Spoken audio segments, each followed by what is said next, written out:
I think so. Makes sense to me. Yeah. Honestly, yeah. These cookies they taste like little cupcake tops. Sue, they're so good. I'm glad I wasn't there. She says her whole family fights over them, so I knew that they were good.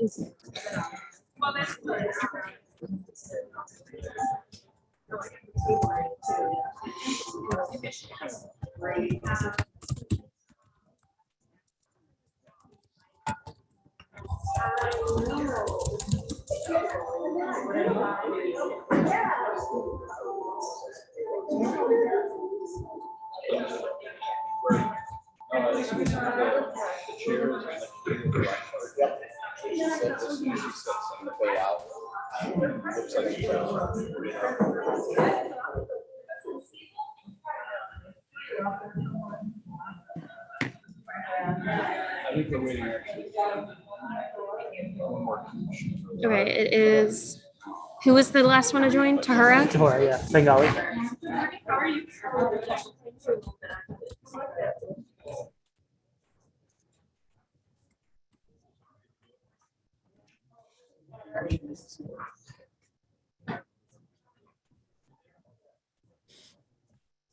No, Brittany, right?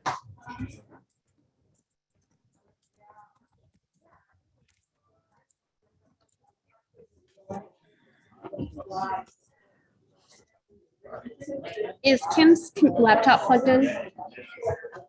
Is Kim's laptop plugged in? Basically share his screen via Zoom. Okay. Because otherwise. Was that ding that I just heard overhead, or? That was from Zoom. That was? Do you know what that was? Because it sounds like the noise his laptop inputted through. Let's just listen for it again. Go for it. Okay.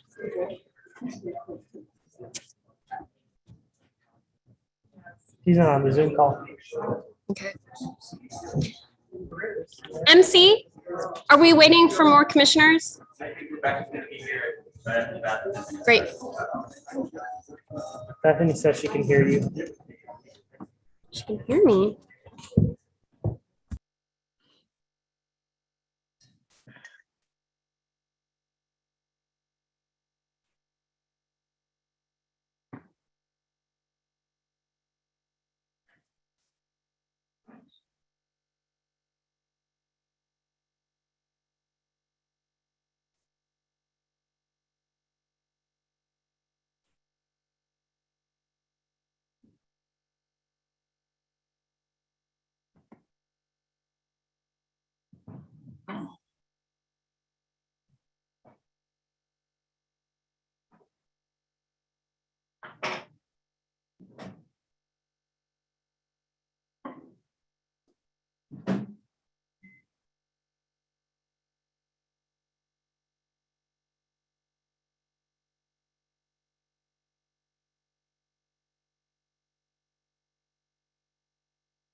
No.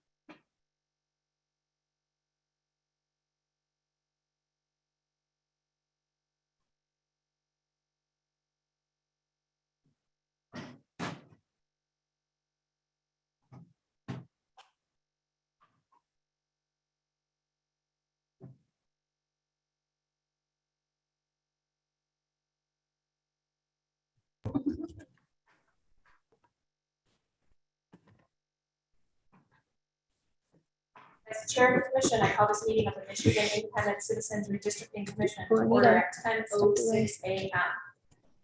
This Zoom webinar is being live streamed on YouTube on the Michigan Independent Citizens Redistricting Commission YouTube channel. For anyone in the public watching who would prefer to watch via a different platform than they are currently using, please visit our social media at Redistricting MI. Our live stream today includes closed captioning, ASL interpretation, and Spanish, Arabic, and Bengali translation services will be provided for effective participation in this meeting. Email us at redistricting@michigan.gov for additional viewing options or details on accessing language translation services for this meeting. People with disabilities needing other specific accommodations should also contact redistricting@michigan.gov. This meeting is being recorded and will be available at www.michigan.gov/MICRC for viewing at a later date. This meeting is also being transcribed, and those closed caption transcripts will be made available and posted on the michigan.gov/MICRC website, along with written public comment submissions. There is also a public comment portal that may be accessed by visiting michigan.gov/MICRC. This portal can be utilized to post maps and comments, which can be viewed by both the commission and the public. Members of the media who may have questions before, during, or after the meeting should direct those questions to Edward Woods III, Communications and Outreach Director for the Commission at woodse3@michigan.gov or 517-331-6309. For the purposes of the public watching and for the public record, I will turn to the Department of State staff to take note of the commissioners present. Good morning, commissioners. Please say present when I call your name. If you're attending today's meeting remotely, please announce during roll that you are attending remotely, as well as where you are physically attending from. I will call on commissioners in alphabetical order, starting with Doug Clark, Present. Juanita Curry, Present and attending remotely from Detroit, Michigan. Anthony Eade, Brittany Kellum, Present and attending remotely from Detroit, Michigan. Rhonda Lang, Present, attending remotely from Reed City, Michigan. Steve Lett, Cynthia Orton, Present. MC Rothhorn, Present. Rebecca Satella, Present. Janice Follett, Present. Aaron Wagner, Present, attending remotely from Charlotte, Michigan. Richard Weiss, Present. Dustin Witches. Present. 12 commissioners are present and there is a quorum. Thank you, Ms. Reinhardt. As a reminder to the public watching, you can view the agenda at www.michigan.gov. I will now entertain a motion to approve the meeting agenda. So moved. Motion made by Commissioner Witches, Second. seconded by Commissioner Lett. Is there any discussion or debate on the motion? Madam Chair, I do have discussion. Sure, go ahead, Commissioner Lang.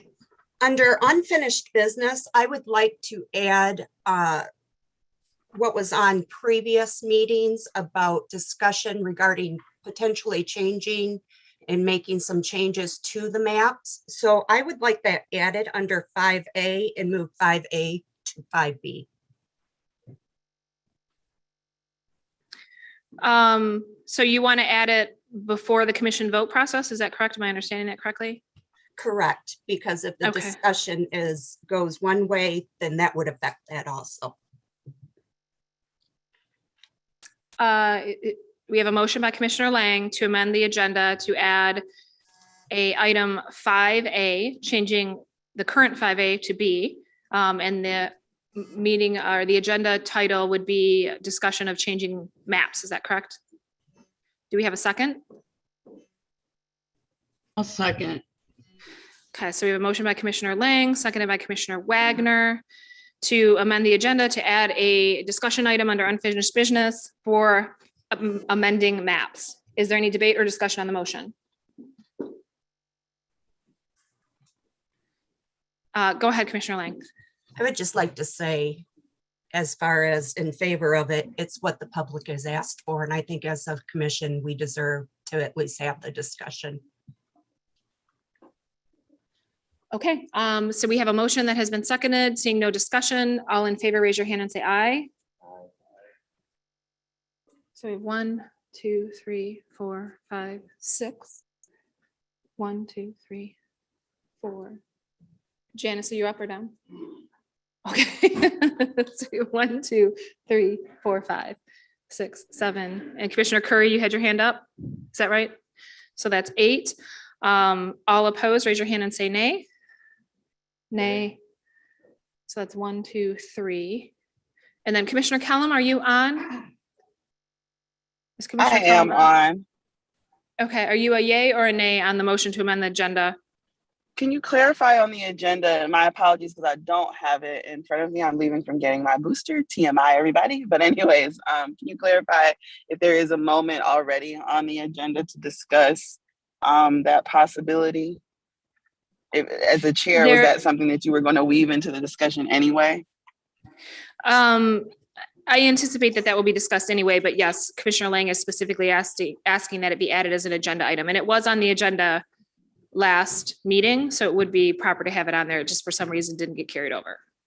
Okay, that's fine. I'm a yay. Okay, so the amendment carries by a vote of 9-3. All right, so at this point, we have a motion by Commissioner Witches, seconded by Commissioner Lett to approve the meeting agenda as amended. All in favor, please raise your hand and say aye. Aye. All opposed, raise your hand and say nay. Got 1 nay, and then Commissioner Kellum, if you could verbally indicate. Aye. Commissioner, aye, okay. All right, so by a vote of 11-1, the meeting agenda is adopted. Thank you, everybody. Without objection, we will now begin public comment pertaining to agenda topics portion of our meeting. Hearing no objection, we will proceed with public comment pertaining to agenda topics. Individuals who have signed up and indicated that they would like to provide live in-person public commentary to the commission will now be allowed to do so. Please step to the nearest microphone when I call your number. You will have 1 minute to address the commission. Please conclude your remarks when you hear the timer. First in line to provide public comment is number 1.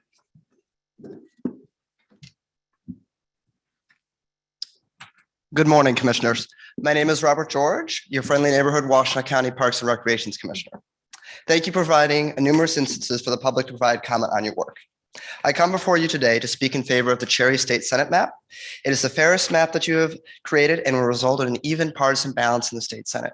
Additionally, from my perspective, it also keeps together the Waterloo State Recreation Area, which is a major issue for the local community on Western Washtenaw and in Jackson County. Please do not adopt the Pelham State Senate map as it unjustly packs Washtenaw County voters together. Additionally, I urge you to reopen the mapping process for the State House. Your maps are just not fair enough. Taking the extra time to create a truly fair State House map that respects communities of interest is more than worth the delay in time. As a young person who has faith in government, being able to work for the people, please do not let my generation down by creating unfair maps. Thank you for your time. Thank you for addressing the commission. Number 2, and for the people who are online waiting to comment, we have about 10 in-person public commenters today, so we will move to remote pretty quickly, just letting everybody know. Number 2.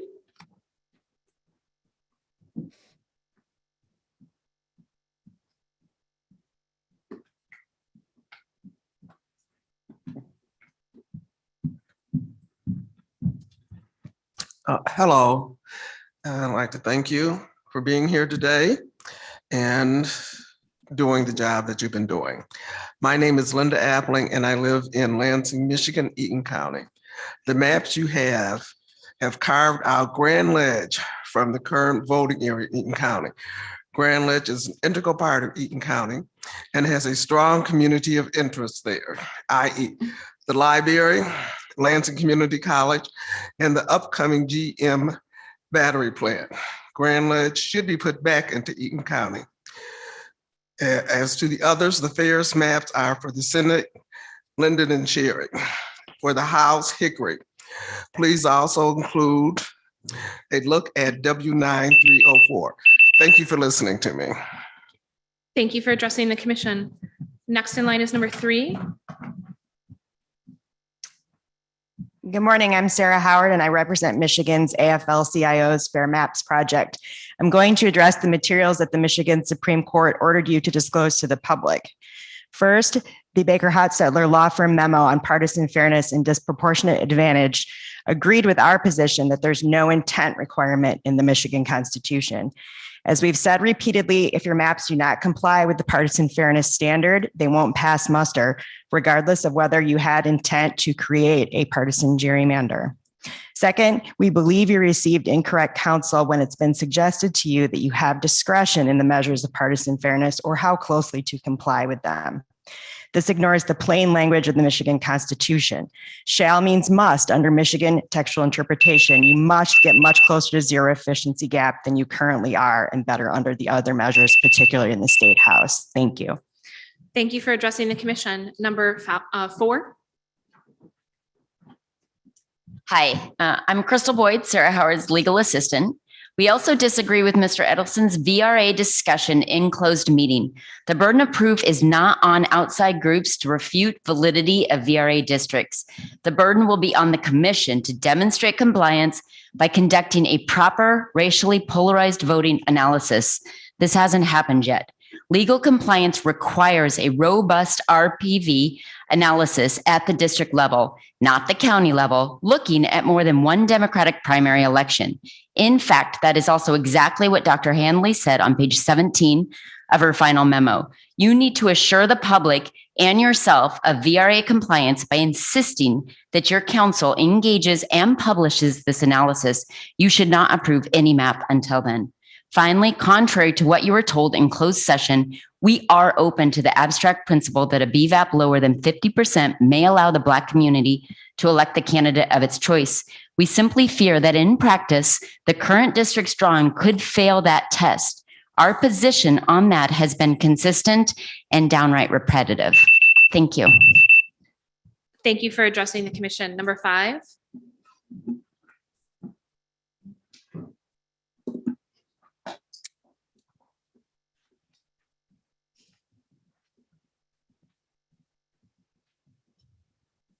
Hello, my name is Kyle Jones. I live in Lansing, which is part of Eaton County. I would like to thank you for the hard work you have done. Currently, in these maps, Grand Ledge has been carved out of the current voting area in Eaton. And we feel that the first map would be one where Grand Ledge is a part of Eaton County.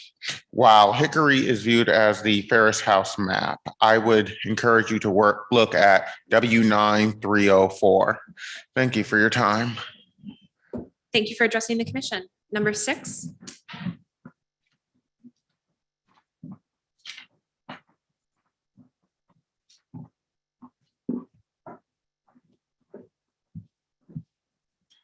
Good morning, everyone. My name is Max. I just want to say that polarized partisan gerrymandering in Michigan has plagued our state for generations. It's so bad that independent political fact-checking website PolitiFact ranked Michigan in its lowest tier of population to district representation.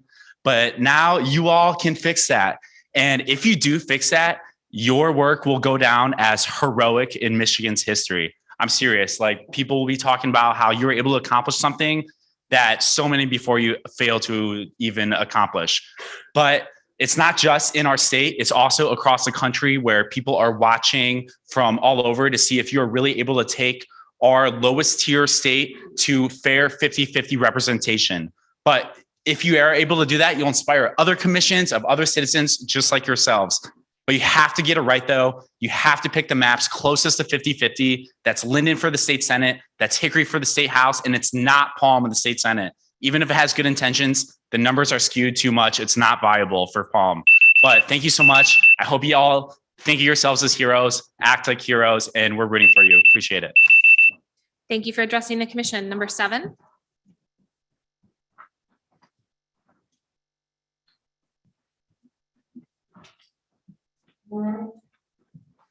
I am Dale Kopich, Lansing Grants President in the Blaze CP. First, if you can hold your clock for a second. Our state president tried to send you a document that she could not upload. So I'm here to give you some of the items that's on it and also hand it to you so you can have it for your discussion later. The evidence show that Michigan is still racially segregated. 4 counties contain 73% of state Blacks and then 73% of Asians. And there's no way in the world that you'll be able to represent them by splitting them up into counties that have no representation of them.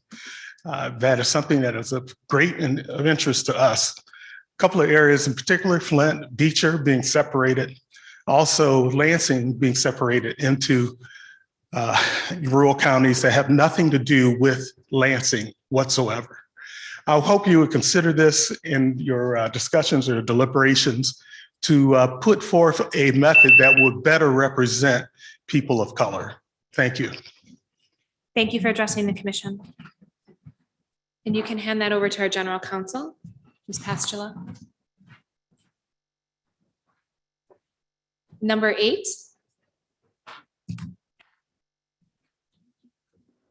Good morning. I'm Chris Andrews from Hazlet. Thank you for your collaborative good faith efforts. We are counting on you. You have asked the public to comment, and the will of the people has been clear in public testimony. I'd like to share a tally. For the state Senate, Linden is by far the most popular map. 159 people voiced support. No one expressed opposition. In contrast, Palm was the least popular. 67 people testified against it, and only 22 offered support.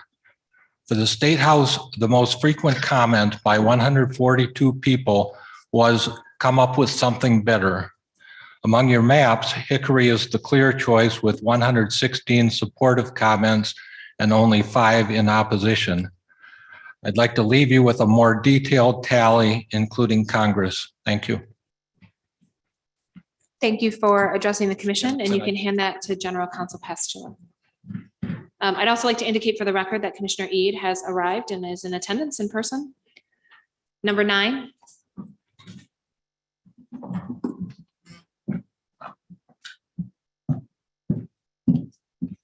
Good morning. My name is Abria Benson. I drove here today from the city of Detroit, Michigan. I just wanted to state that a lot of the maps still need work for my area. I believe that the city of Detroit in my area or Southeast Detroit was an afterthought and rushed in this process. I attended the public meeting in Ann Arbor when you guys decided to add an additional meeting to this, and the work is still not done. So I know you guys may be tired. I know this has been a long ride, but I'm asking on behalf of the city of Detroit and the surrounding cities that you go back to try and get it right. I really want to point out the Pine V5 map is completely unfair. It is not realistic for the people that live in my community. It separates me out of my current district, and it's not representative of the people in the Littlefield community, people that live in the city of Detroit that stretch all the way from 96 freeway all the way to 8 Mile. There's no reason why that map draws all the way up to Clawson, Berkeley, and one other city. So reconsider, because it's not realistic. Thank you for addressing the commission. All right, at this point, that concludes our in-person public commentary. As people come in, we will allow them to speak as they arrive.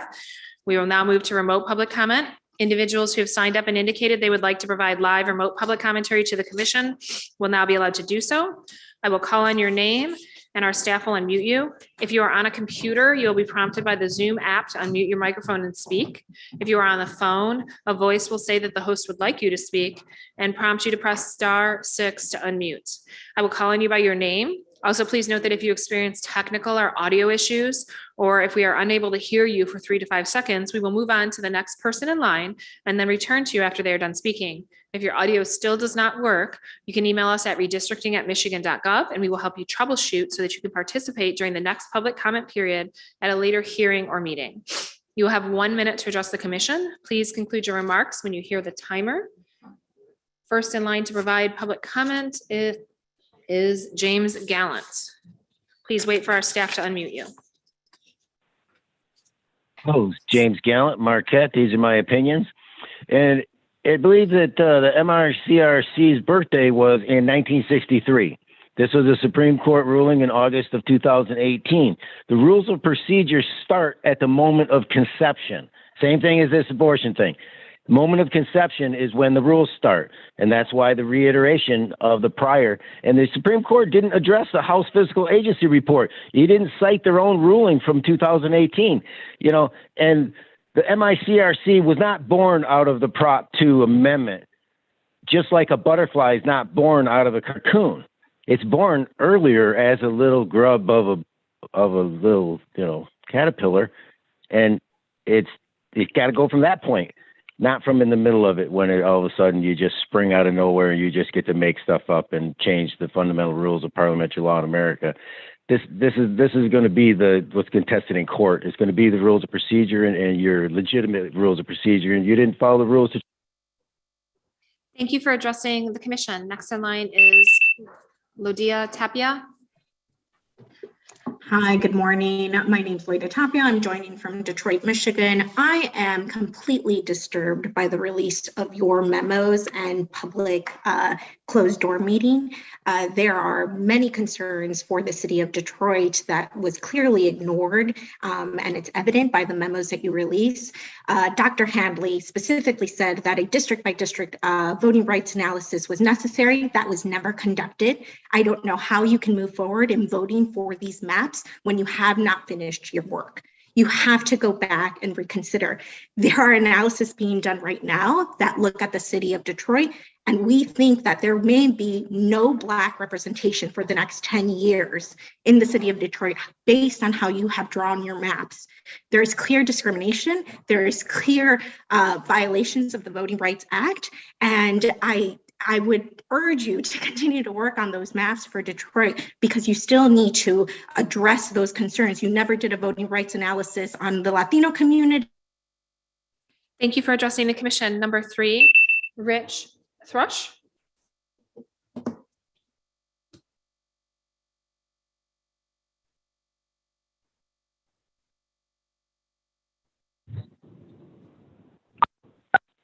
Can you hear me? Rich, Yes, we can. Rich, it looks like you just muted yourself once more. I'm going to prompt you to unmute right now. It looks like you're unmuted now.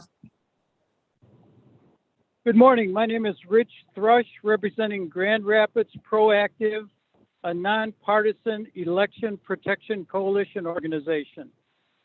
Considering partisan fairness for almost 1.5 million people, urban population in the second largest metropolitan area in Michigan, the Grand Rapids 6-city area, and representation for a minority population of 210,000 people in West Michigan, we are promoting Chestnut for congressional, Linden for Senate, and Hickory for House maps. Using the same considerations, we are discouraging the use of Birch for congressional, Palm for Senate, Zatella for House maps. Hickory is the best of the current House maps, but it still lacks in partisan fairness measures with a 48-52% seat count when it should be at least 50-50. Again, thanks for your diligent efforts to create fair district maps for Michigan and especially listening to citizens. Thank you for addressing the commission. Percy Johnson.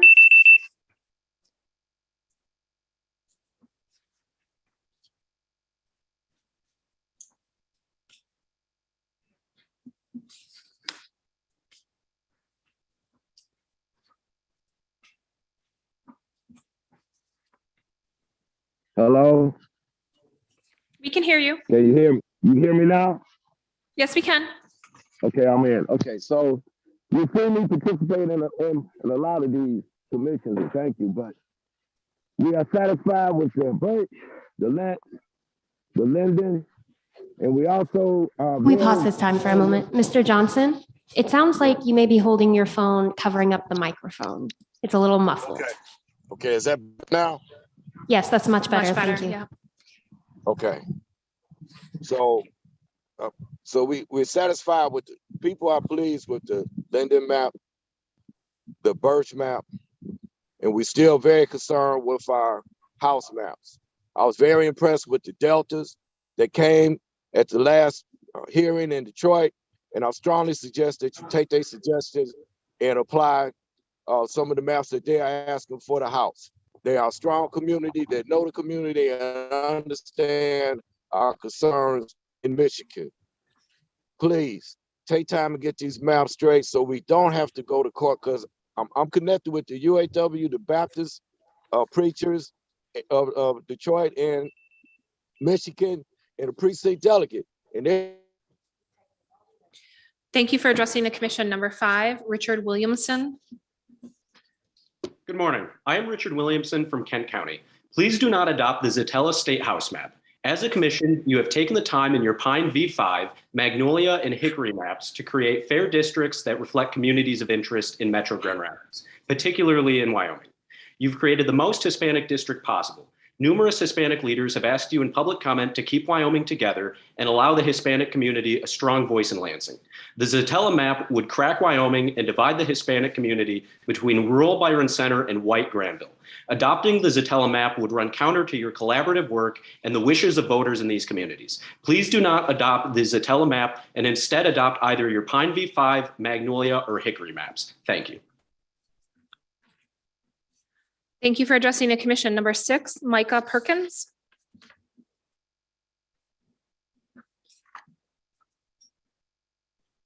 Good morning. Can you hear me?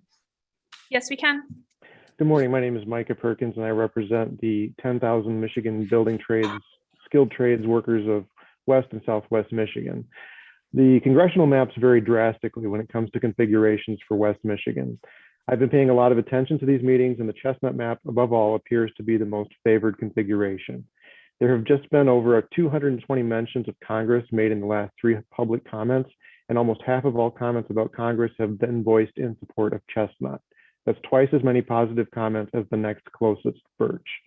Chestnut is also my personal favorite because it creates a competitive congressional district for Grand Rapids for the first time in history. I ask that you support the Chestnut map. Thank you. Thank you for addressing the commission. Number 7, Art Reyes. The participant is not present. Okay, we're going to move on to number 8. Nomi Joyrich.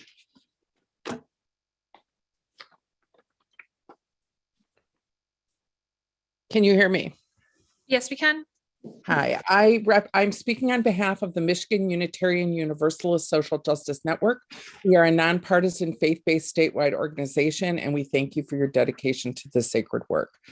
The Zatella congressional map is the best and only map to have a perfect partisan fairness score, and the Birch map is also fair. Please adopt one of these 2.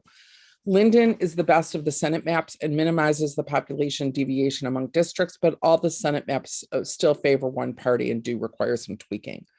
Hickory is the best of the House maps. If you insist on voting this week, then please adopt Hickory, but none of the House maps would result in an outcome that accurately reflects the way Michiganders vote.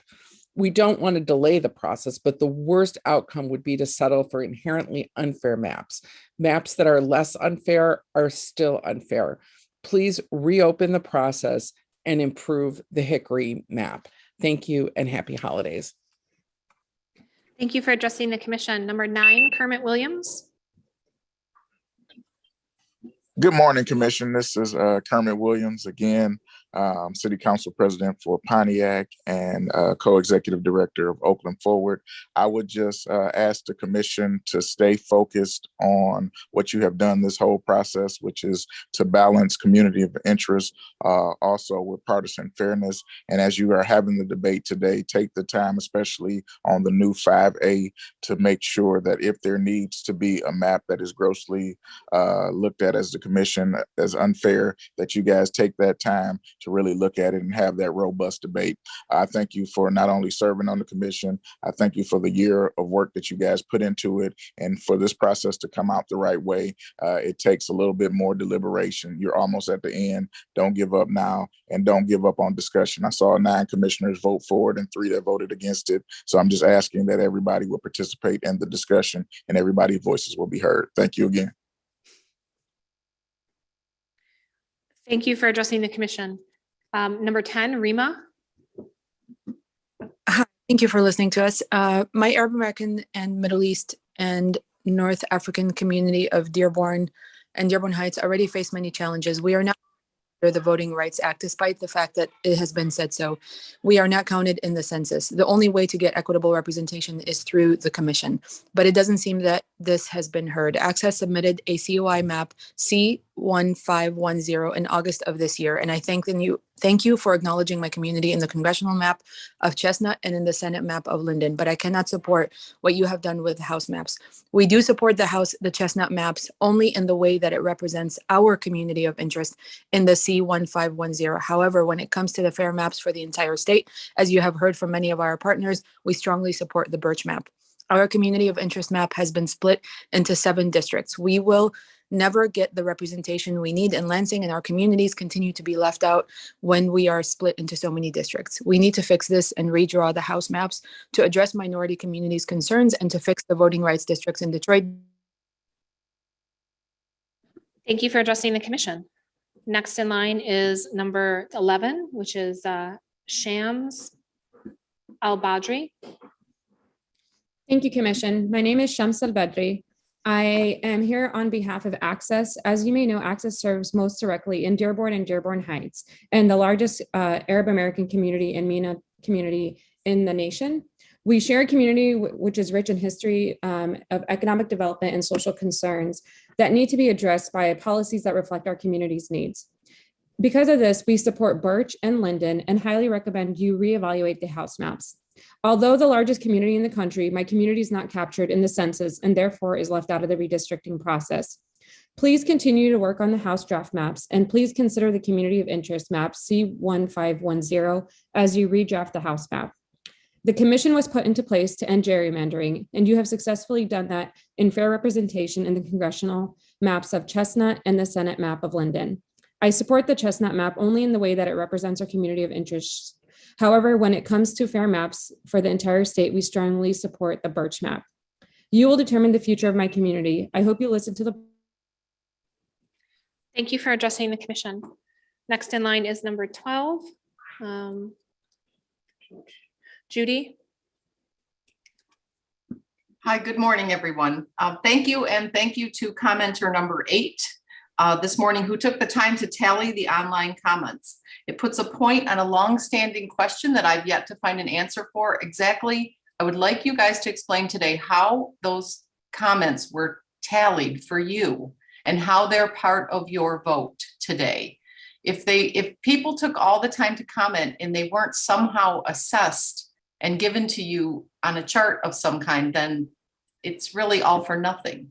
I would really like an answer on how how public comment is being considered by all of you today. Downriver is a community of interest. I've commented many times the congressional map that best preserves that is Birch. The state house maps really are not anywhere near where they need to be, but if you had to vote yes, I would say on Hickory, yes on Linden for the state Senate, no on Palm for the Senate. And again, please take the time to go back in this effort that's going to affect people for 10 years. Thank you for addressing the commission. Next in line is number 13. Sarah Woolsey. Hello, commissioners. Good morning, and thank you for taking the time throughout this process to listen to the people and to our concerns. Today, I'm asking you to adopt one of the collaborative maps that were drawn in public view.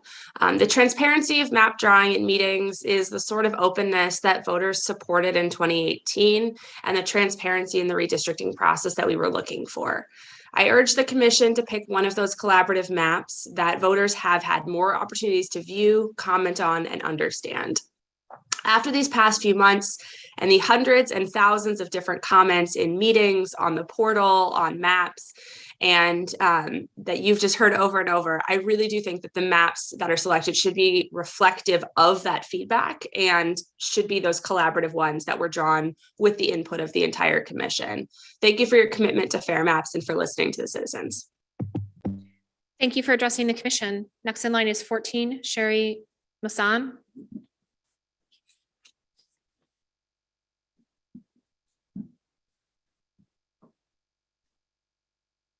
Can you hear me? Yes, we can. Okay. My name is Sharon Masson. I live in Milford, Michigan. I am here to ask that the House maps be continue to be worked on. They still, even Hickory gives a majority of the seats to a minority of the voters. Politically safe districts are really a damage to democracy. If we don't have fair maps, there is no accountability for our elected officials. It's disheartening. It creates cynicism on the part of citizens. Maps should be drawn to reflect the will of the people, take election data into account, and make House maps as competitive as possible. Competitive districts require candidates to get out, meet the public, earn their vote, not just ride into office on the letter R or D. Competitive districts will give us serious, higher quality candidates who will go to Lansing to legislate on behalf of the people and not a political party or special interest. Thank you for your work. I support. Thank you for addressing the commission. William Asher.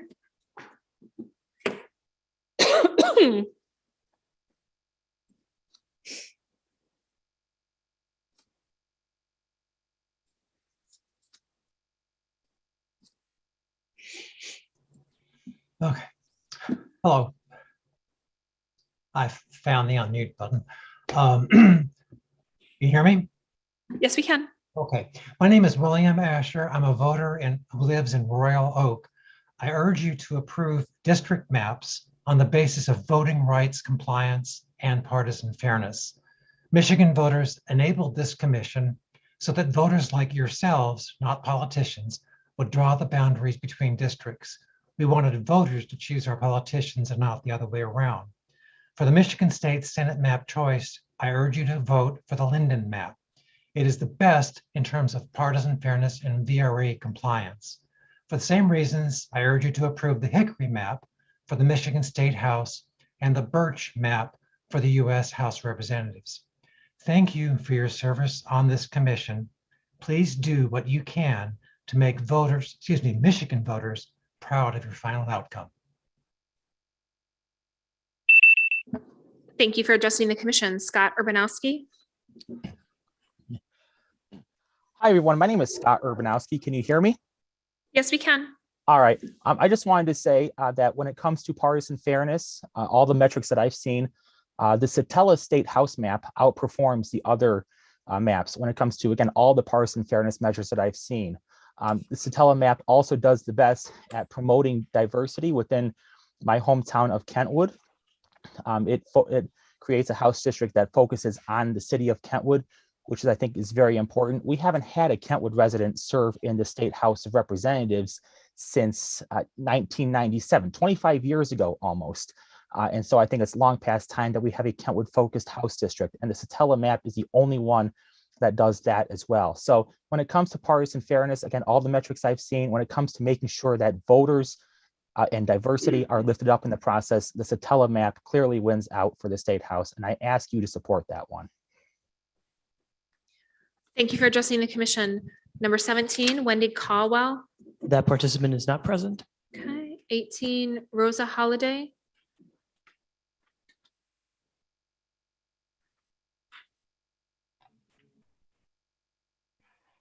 Good morning. Morning.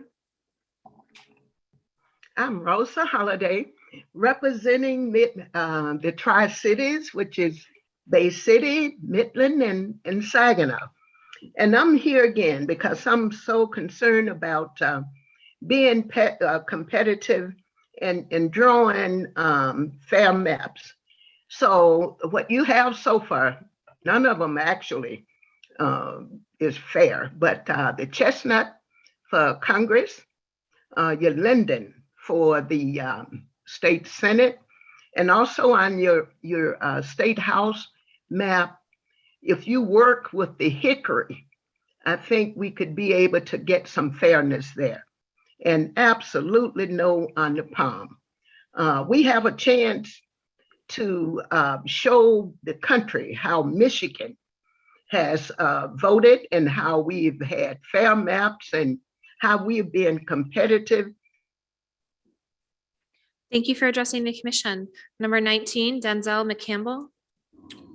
Good morning. My name is Denzel McCampbell, a resident of the city of Detroit. I'd first like to address that as an advocate for this independent commission. I was really disappointed in the way the majority of this commission handled the VRA memos. It shouldn't have taken the Supreme Court to step in to ensure that this process is completely transparent, especially with such an important topic, and as myself as a Black resident of the state. Next, I would like to encourage you to go back and redraw the House maps.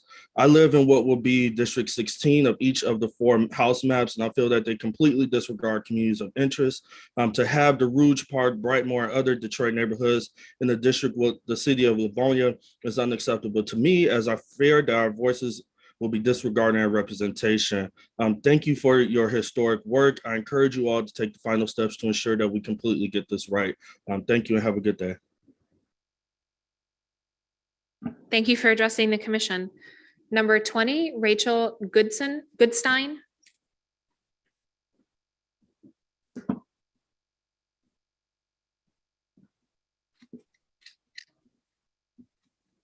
Hello? Yes, we can hear you. Okay. My name is Rachel Goodstein. I'm in Rogers City, Michigan, Presque County, Northeast Michigan, a place with no political club. I want to thank you all for your service and this year's lesson in botany. I spoke in Gaylord. My issue is creating districts which are as close to zero partisan lean as possible. No party should start in a campaign or a race with a head start. I understand at this point, the best maps on that basis seem to be for the House Senate, Linden, and for the House and for the State House, Hickory.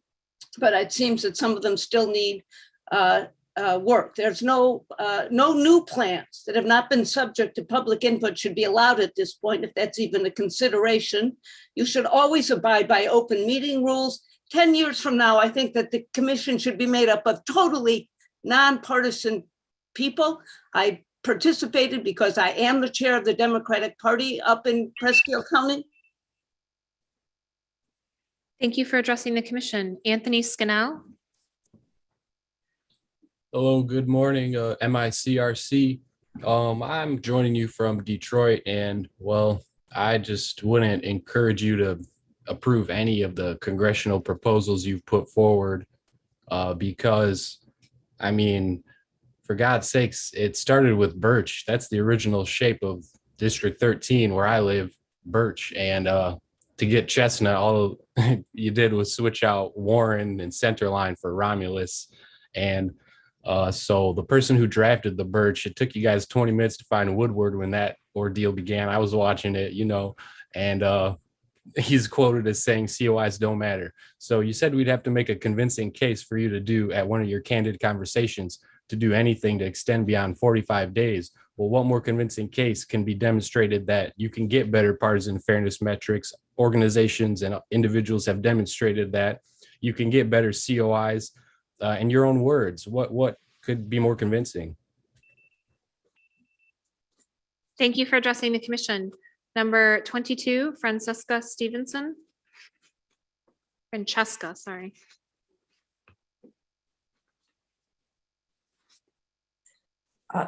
Hello, can you hear me?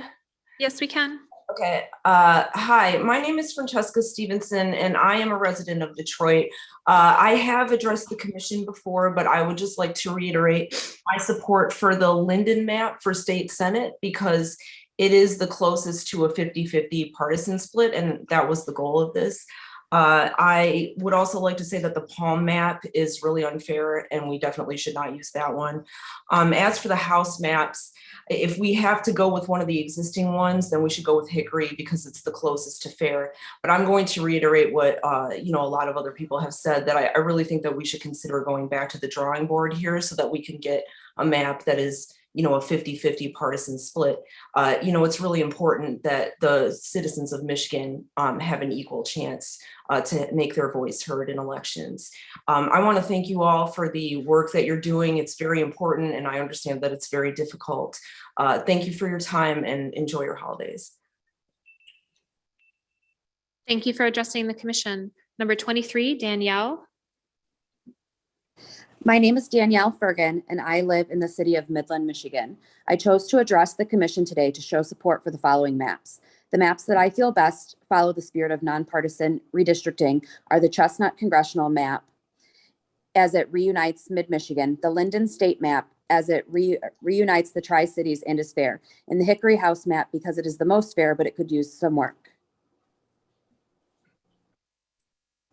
Can you hear me? Yeah, we can hear you. Okay. Vote no on Palm as it is not fair and does not meet the standards of fairness. I have commented this before, but it keeps coming up, so I'd like to reiterate that Midland's position on a map should not be solely based on flood recovery and the idea that the 4 lakes must return. Midland is so much more than the 4 lakes and deserves representation based on more than that.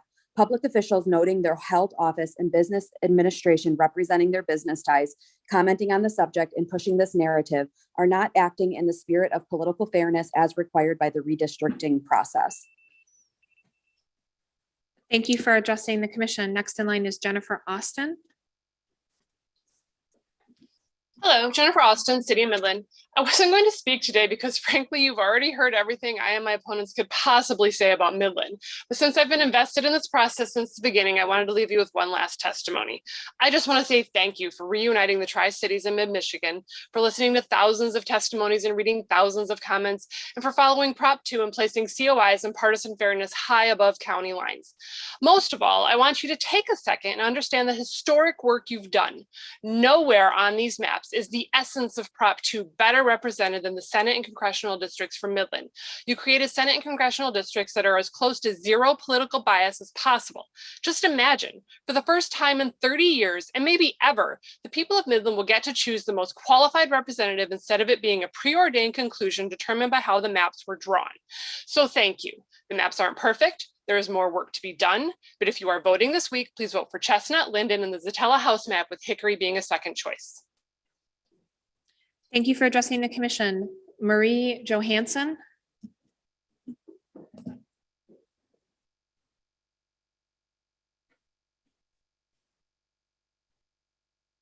Hello? Yes, you we hear can me? hear you. Okay, sorry. Good morning. My name's Marie Johansson from Midland, Michigan. First, I want to thank you and commend this first commission on the difficult task that you have accepted in working to redraw and revise the state's political boundaries. Secondly, I want to urge you to prioritize choosing those maps that best reflect adherence to all 7 of the criteria you have been required to follow. Especially important is the need to select the maps that have the highest levels of partisan fairness, since those issues seem to be at the heart of the maps that are most contentious. In view of my request, I urge you to select the following maps. For the Senate, the Linden map. Please do not use the Palm map, as so many others have also indicated. For the House maps, I would recommend the Hickory, although it does need improvement. And for congressional maps, please choose the Chestnut. Thank you very much. Thank you for addressing the commission. Number 26, Cindy. Hi, can you hear me? Yes, we can. Okay. Yes, you can. Greetings, commissioners. I just wanted to say that all eyes are on this commission to see that you fulfill the goal of better representation that we have all worked so hard to achieve. The maps that I support, and I've said this before, the Chestnut map for U.S. Congressional, the Linden map for State Senate, and the Hickory map for State House is the best option. But again, I still think it needs a little bit more work for partisan fairness. If the commission decides to draw new maps, please continue to work towards improving partisan fairness. That seems to be what everybody is saying today. This is a historical moment. Please make Michigan voters proud by keeping the politics out of the redistricting process. Thank you for all your hard work, and I wish you all a happy and healthy 2022. Thanks. Thank you for addressing the commission. Next in line is number 27, Mark Payne.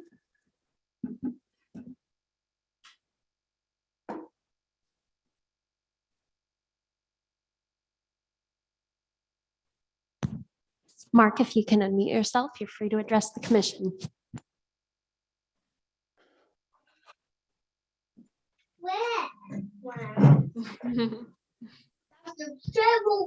Mark, you're now unmuted and there you go.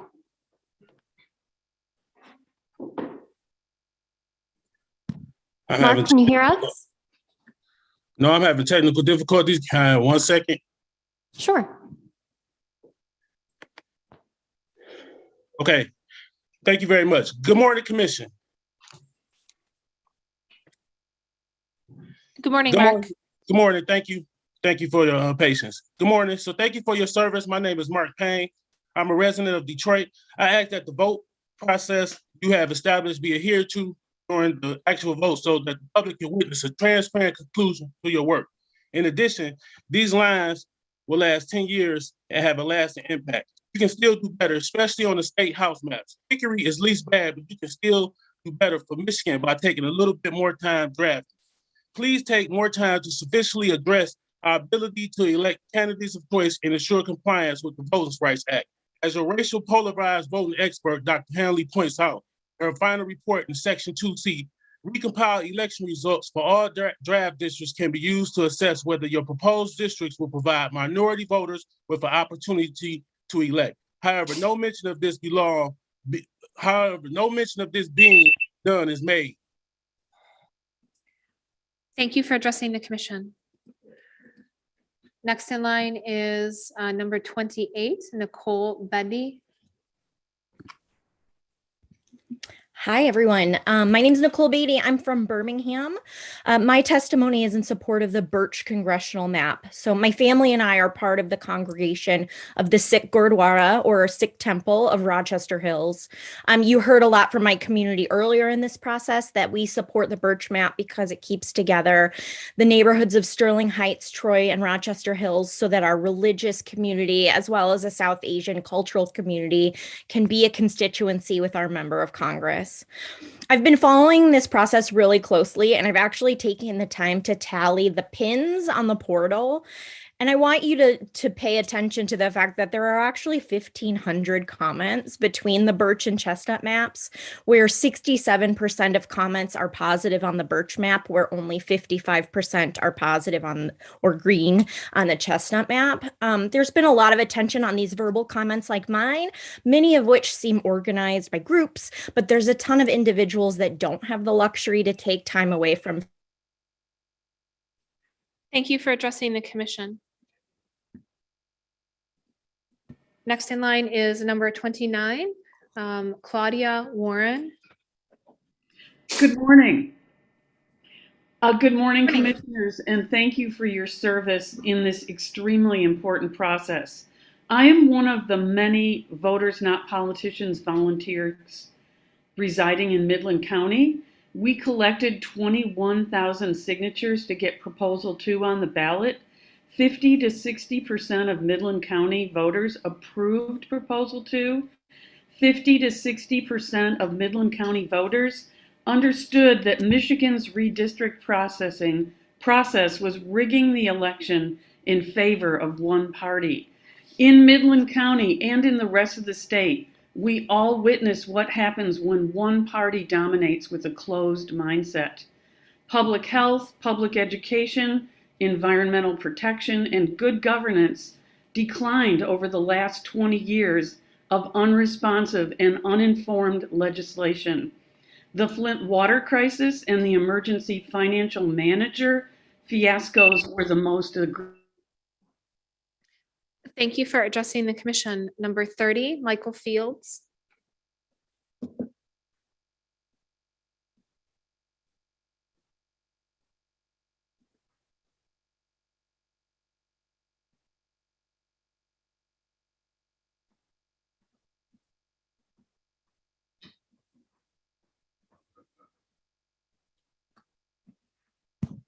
Michael, if you can unmute yourself, you're free to address the commission. Thank you. Something went a little crazy there.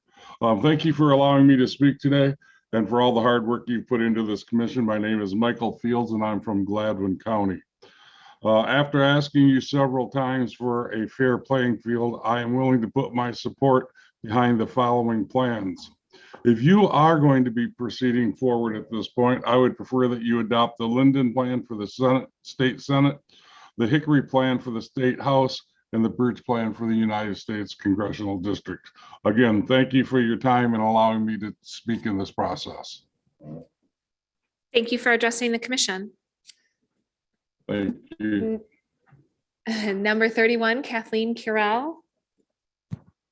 That participant is not present. Okay, we'll go to Velma Overman.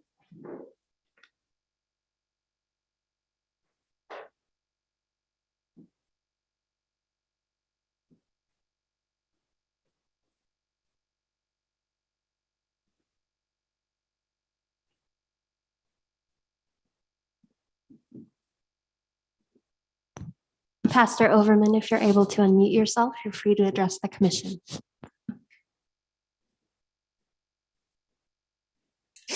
Oh, I'm sorry. Just a second. I'm on now. Can you all hear me? Yes, we can. Okay. So I had a couple of questions. One was, will we lose minority representation at the Senate and at Congress and the State House for one, with the map? That was my first question. And I want you to think about that. And then Michigan, as an increasingly diverse state, should draw new maps that provide, hold on for a second so I can give this to you the way it is written. As an increasingly diverse state, Michigan should draw new maps that provide substantial opportunities for community of color to elect candidates of their choice. Moreover, it is legally required to do so. So that's what I want us to really think about as we begin to make these decisions. And I know you've heard so much, but. Thank you for addressing the commission. Number 33, LaCrasha Handy.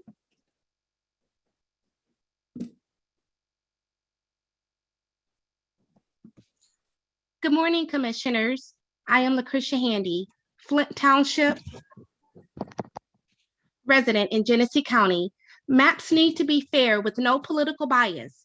Even a little bit is too much. These maps are still leaning to the right. That's not good for political fairness, and it certainly isn't good for someone like me, a person of color. We need our voices heard too. It is our right. In the Senate, Linden is the best in terms of partisan fairness. Vote no on Palm. In the House, vote yes on Hickory. Thank you. Thank you for addressing the commission. Excuse me. Number 34, Matthew Hall.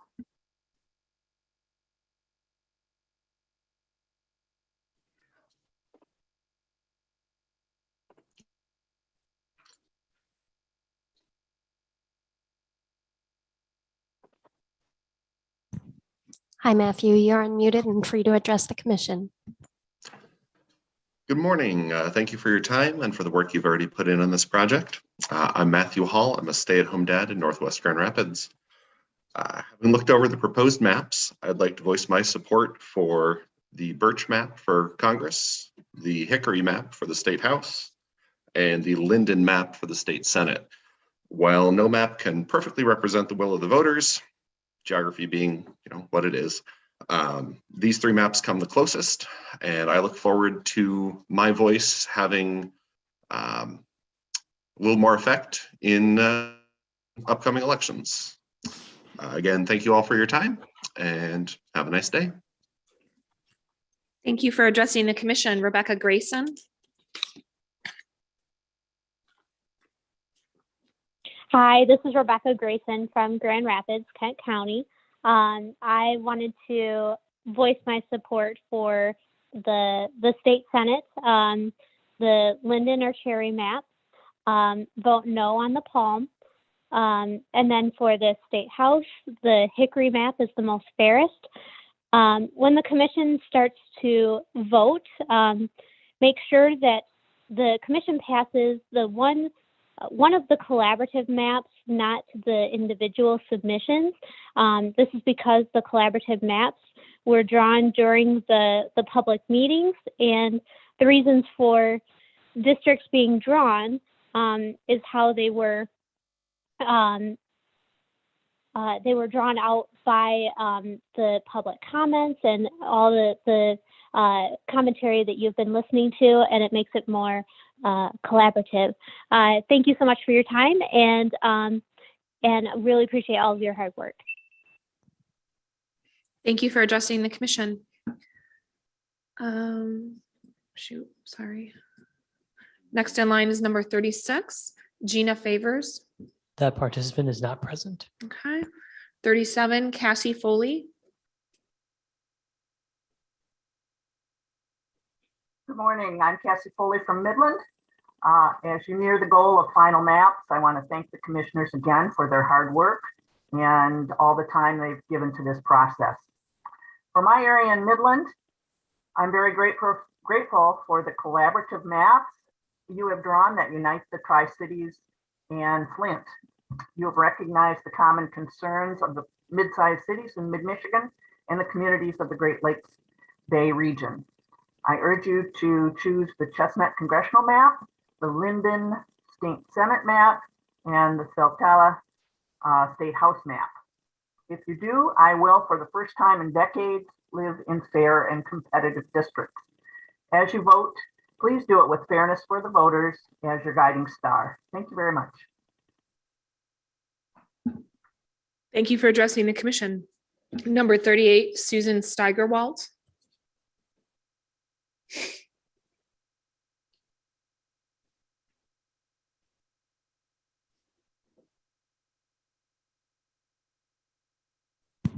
Susan, if you can unmute, you're free to address the commission. Thank you. Thank you for your work. I'm a retired physician. I've lived in Detroit for 45 years, and I'm a member of DSA. I wanted to echo comments by others. Number one, the NAACP and AFL-CIO comments regarding Black representation. Number two, the issue that I have as well, which is combining suburban and city districts does not make much sense since our needs are quite different. Regarding the maps that we do have, I'd vote for Linden. For Senate, do not vote for Palm. For State House, vote for Hickory, but it still needs some work for partisan fairness. And please continue to use VRA and partisan fairness as the basis for your decision making. Thank you very much. Thank you for addressing the commission. Number 39, Linda Barth. Yes, I'm here. Good morning, commissioners. You hear me? Yes, we can. Okay, great. First of all, I'm a resident of Midland, 55 years I've lived here, and I'm also a local business person. And I do support the Chestnut Congressional Map because it does keep most of Midland County together. Also the Linden Senate map because it reunites the Tri-Cities, and the Hickory House map because even though it's a little bit skewed, it's better than most. Especially important is keeping Midland linked with the Tri-Cities as the best represents our community interest. Recent attempts have been made to convince the commission to scrap the maps linking the Tri-Cities and add Gladwin back to the Midland map. You have all worked diligently to create reasonable, logical, and more fair voting maps. You've been given a difficult yet critical task, and to this point shown a commitment to the mandate. Please don't allow 11th hour push by political or other special interest groups to undo the months of deliberation which led to the creation of these current maps. Thank you for your continued commitment to the process and for the responsibility you've shown to support fairness. Thank you. Thank you for addressing the commission. Number 40, Joe Weir. Hello, can you hear me? Yes, we can. Hello, so my name is Joe Weir. I'm from Midland County. I'd like to thank the commission for listening to the majority of the citizens of Midland and for putting Midland County into state Senate and congressional districts that are fair and competitive. I'd like to remind the commission that the VMP volunteers from Midland County collected over 21,000 petition signatures in support of Proposal 2, and that these were actual signatures on paper petitions. They were not simply clicks on a Facebook page. Your commission was created out of desire by the majority of the citizens of Michigan, including the majority of the citizens of Midland County, for new competitive districts drawn in a nonpartisan manner. You have the chance to end our dysfunctional politics and start a new era in Michigan. Please continue to keep the goal of better government for Michigan as your focus as you decide on the final maps. Thank you for addressing the commission. Number 41, Kevin O'Brien. Hi there. I'd like to start out by telling you that I am a resident of Holland, Michigan. My name is Kevin O'Brien. I want to thank the commission for the hard work that you've done. It's very, very important work, and I appreciate it very much. So I support your efforts to comply with the intent of partisan fairness in Proposal 2. I support your efforts to meet the intent of the Michigan Constitution and the spirit of political fairness. So I do want to voice a concern about the private meeting that the commission held that was not in compliance with the commission guidelines, and I hope you won't repeat this. We need transparency, we need openness. I've heard a lot of folks talking about Linden, Hickory, and Birch, so our public participation is important. Thank you for addressing the commission. Next in line is James Spalding. That participant is not present. Okay. 43, Marie Jopich. Hello, everybody. And like other people said, thank you so much for your hard work. And it's great that Michigan will have a chance to truly have fair maps. Like the other speakers today, I do support the Linden map. It's the fairest. And please vote no on Palm. That seems to be the least fair of all. And then for the House, please look at the Hickory map. And as the other people have spoke, it's not perfect, but if we could make it continue to strive, these maps are going to be for 10 years. So it's critical that everyone's voice can be heard. Everyone has the right to vote, and we should make sure the votes all count equally. And I thank you all for your great work. And thank you so much. No on Palm, yes on Linden, and yes on Hickory. Thank you. Goodbye. Thank you for addressing the commission. Jasna Apple.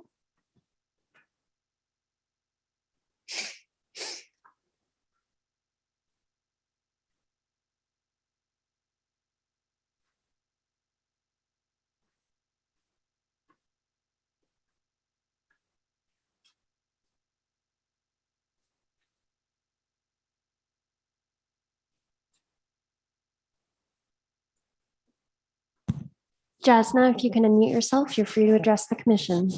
Sorry about the technical difficulties. I thank you. Can you hear me now? Yes, we can. Great. Greetings to the commissioners and all public present. My name is Jasna Appel. I'm of Midland, Michigan. Thank you for choosing to be Michigan's public servant and not a special interest servant. I have to take this opportunity to say how proud I am of all the Michigan residents who volunteered and worked so hard to create this commission to take politics out of redistricting.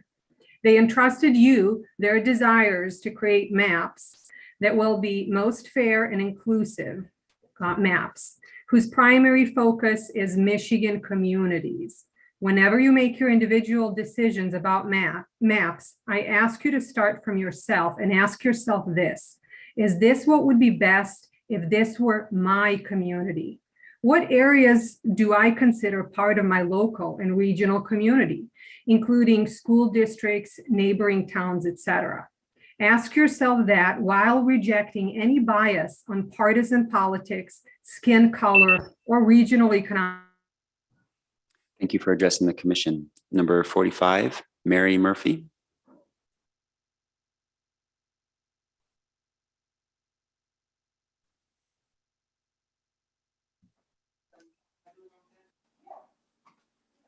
Hello, can you hear me? Yes, we can. Hi, my name is Mary Murphy. I live in Huntington Woods in Oakland County. I too was very active in Voters Not Politicians with the major concern of having my voice heard. And my concern in speaking to you previously was in regards to the Voting Rights Act and partisan fairness. So I recommend that you vote for Linden for the state, no to Palm, yes for Hickory. It's the best of all your house maps. It could still use some tweaking to make it fairer, partisan fairness, so we all have a voice. We all need that voice. And for Birch for the US Congress. Thank you for your time. I appreciate it, and I hope all goes well. Thank you. Thank you for addressing the commission. Number 46, Ryan Olds. Hi, I would first like to thank you for all of your efforts to make fair maps. I've been watching and appreciating all that you have been doing. However, have been disappointed to learn that on December 16th, a candidate for State House, Lily Chang Schultzing, asked you to adopt the Satella State House map because it is more favorable to her. I would just like to remind you that this is a clear case of politicians trying to choose their districts and their voters. So please do not approve of a map just because any candidate has asked you to. Thank you. Thank you. Number 47, C. Resto. That participant is not present. Very good. So we'll move to 48, Joel Omri.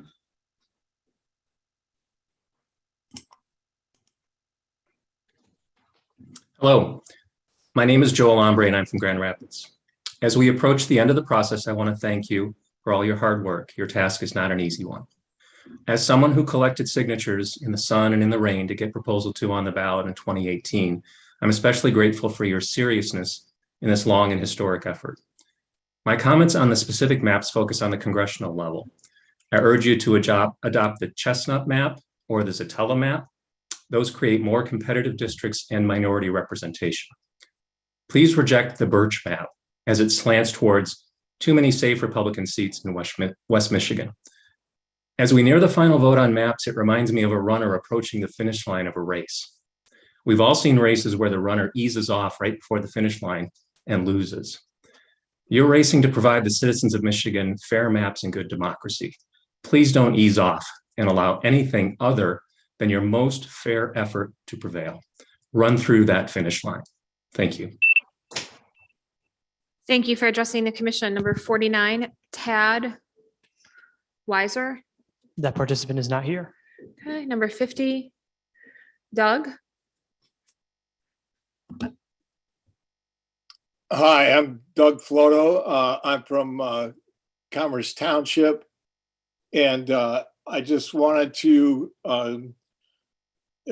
express the desire that we adopt partisan fairness as a strong consideration right now in the House and Senate. I'm represented by these extremists that want to restrict our voting rights and have acted incompetently in regards to the pandemic. And so I think that the Linden map is the better representation of the needs of Commerce Township in the Senate, that the Hickory map is in better representation for the Senate, and the Chestnut map for the congressional seats. So please prioritize. Thank you for addressing the commission. Booker Walker.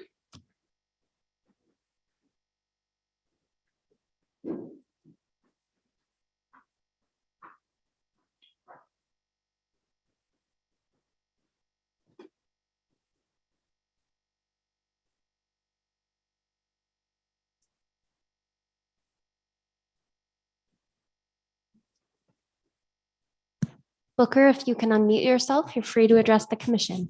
Okay. Thank you for the opportunity to speak and for all your hard work.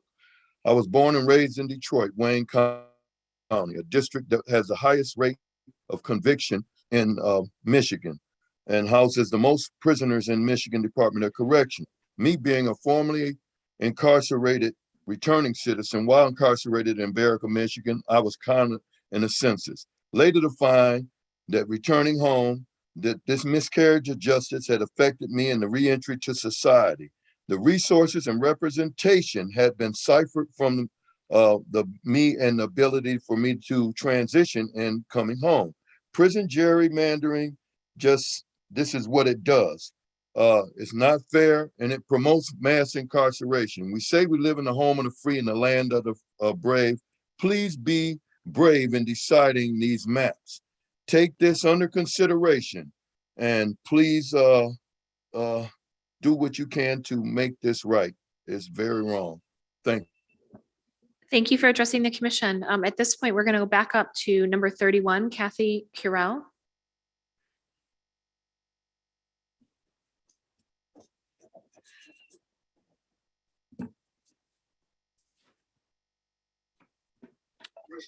Hi there. Yeah, I'm Kathleen Carell from Midland, and I want to thank you all for the difficult work you're doing. I'm happy to be able to offer my comments. The Midland Gladwin Alliance is a Republican alliance trying to change this conversation.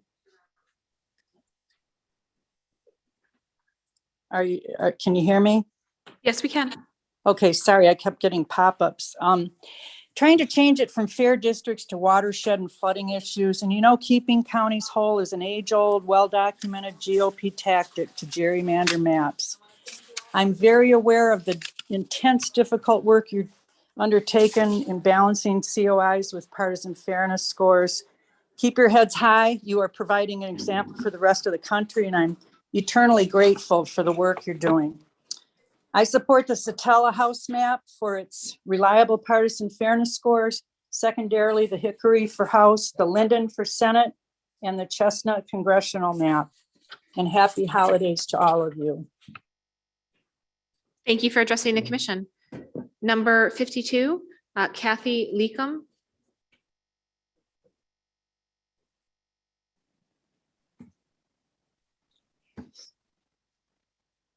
Hi, I'm Kathy Leica, and I am one of the 750 plus voices of Gladwin Midland United, asking you to support the Lane congressional map or to adjust the Apple or Birch maps just to keep the city of Midland connected to Gladwin and Midland in the same congressional district.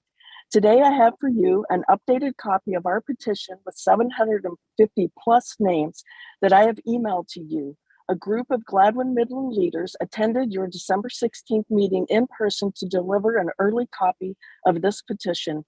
Since you did not provide even one collaborative map to reflect all of our voices, we support the Lang map. Gladwin Midland United is not about political party affiliation. It's about community and community representation. Please put the small city of Midland back in the district where it belongs by approving the Lang congressional map, or simply make a tweak to an existing map. Thank you. Thank you for addressing the commission. Natalie Nichols. That participant is not present. Okay, 54, Agana Shah Haver. Hi, my name is Angana Shah. I live in Berkeley. And first and foremost, I want to second, as a lawyer myself, everything that the representative of the AFL-CIO said about the need for fairness and what would happen if there was a Voting Rights Act challenge. As far as the maps, I want to support Linden for Senate, and for the House, none of the maps, all of the maps lead to the minority of votes leading to a majority control of our legislators. We already have that. That's not what VNP was for. So please revisit. Hickory is the best of the worst. Thank you for what you're doing. I know it's not easy, but like everyone said, it's a historic opportunity to really show the country what a majority of voters can insist on as far as fairness. Thank you. Thank you for addressing the commission. Number 55, Jill Chrisman.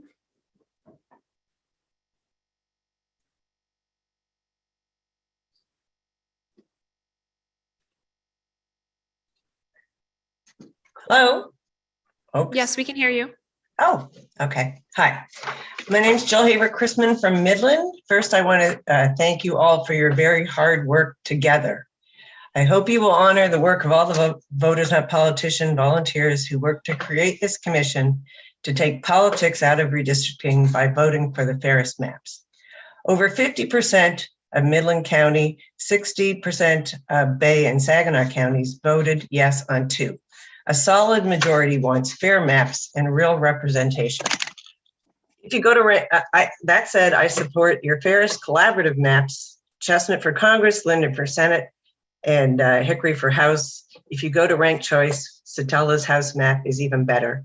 I love Midland in a competitive district and Flint with 2 VRA districts. Please vote for your fairest maps, Chestnut, Linden, and Hickory or Satella House. Remember, it's voters, not politicians. Make good history. Happy 2022. Thank you for addressing the commission. Number 56, Yvonne White. Good morning, Yvonne White, president of the Michigan NAACP and a resident of the city of Detroit. On the eve of your final vote, the NAACP requests that you remember the core purpose of redistricting, to ensure Michigan's democracy works for all Michigan citizens. We particularly encourage the commission to approve maps that ensure Black voters have an equal opportunity to participate in the state's political process and to elect candidates of their choice. Central to our concerns and to the redistricting process itself is a need to ensure that democracy speaks for all Michigan voters, especially those who are most marginalized in our state. The commission must approve districts that will keep communities of interest whole while ensuring that Black voters are not packed into districts. This is no easy task, but it's an essential one. We look forward to you making the right choices. Thank you for your service and for the opportunity to come before you at this historical moment. Happy holidays. Thank you, Ms. White. Athena McKay.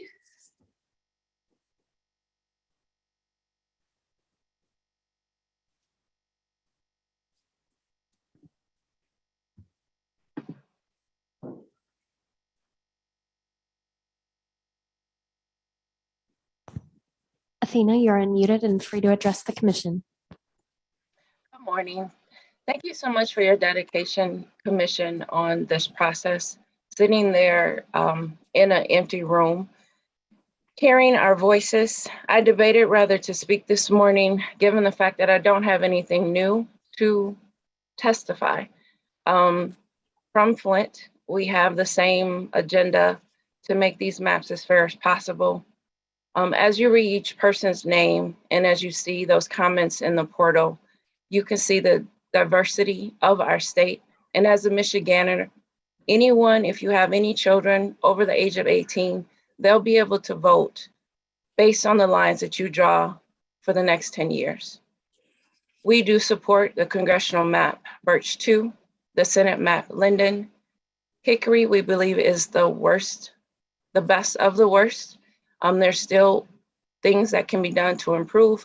And P7273 is a preferred community collective map. Thank you so much. Thank you for addressing the commission. Michael Davis. Should we just, it said back on. Do we have Michael Davis? Okay. What number is he? 58.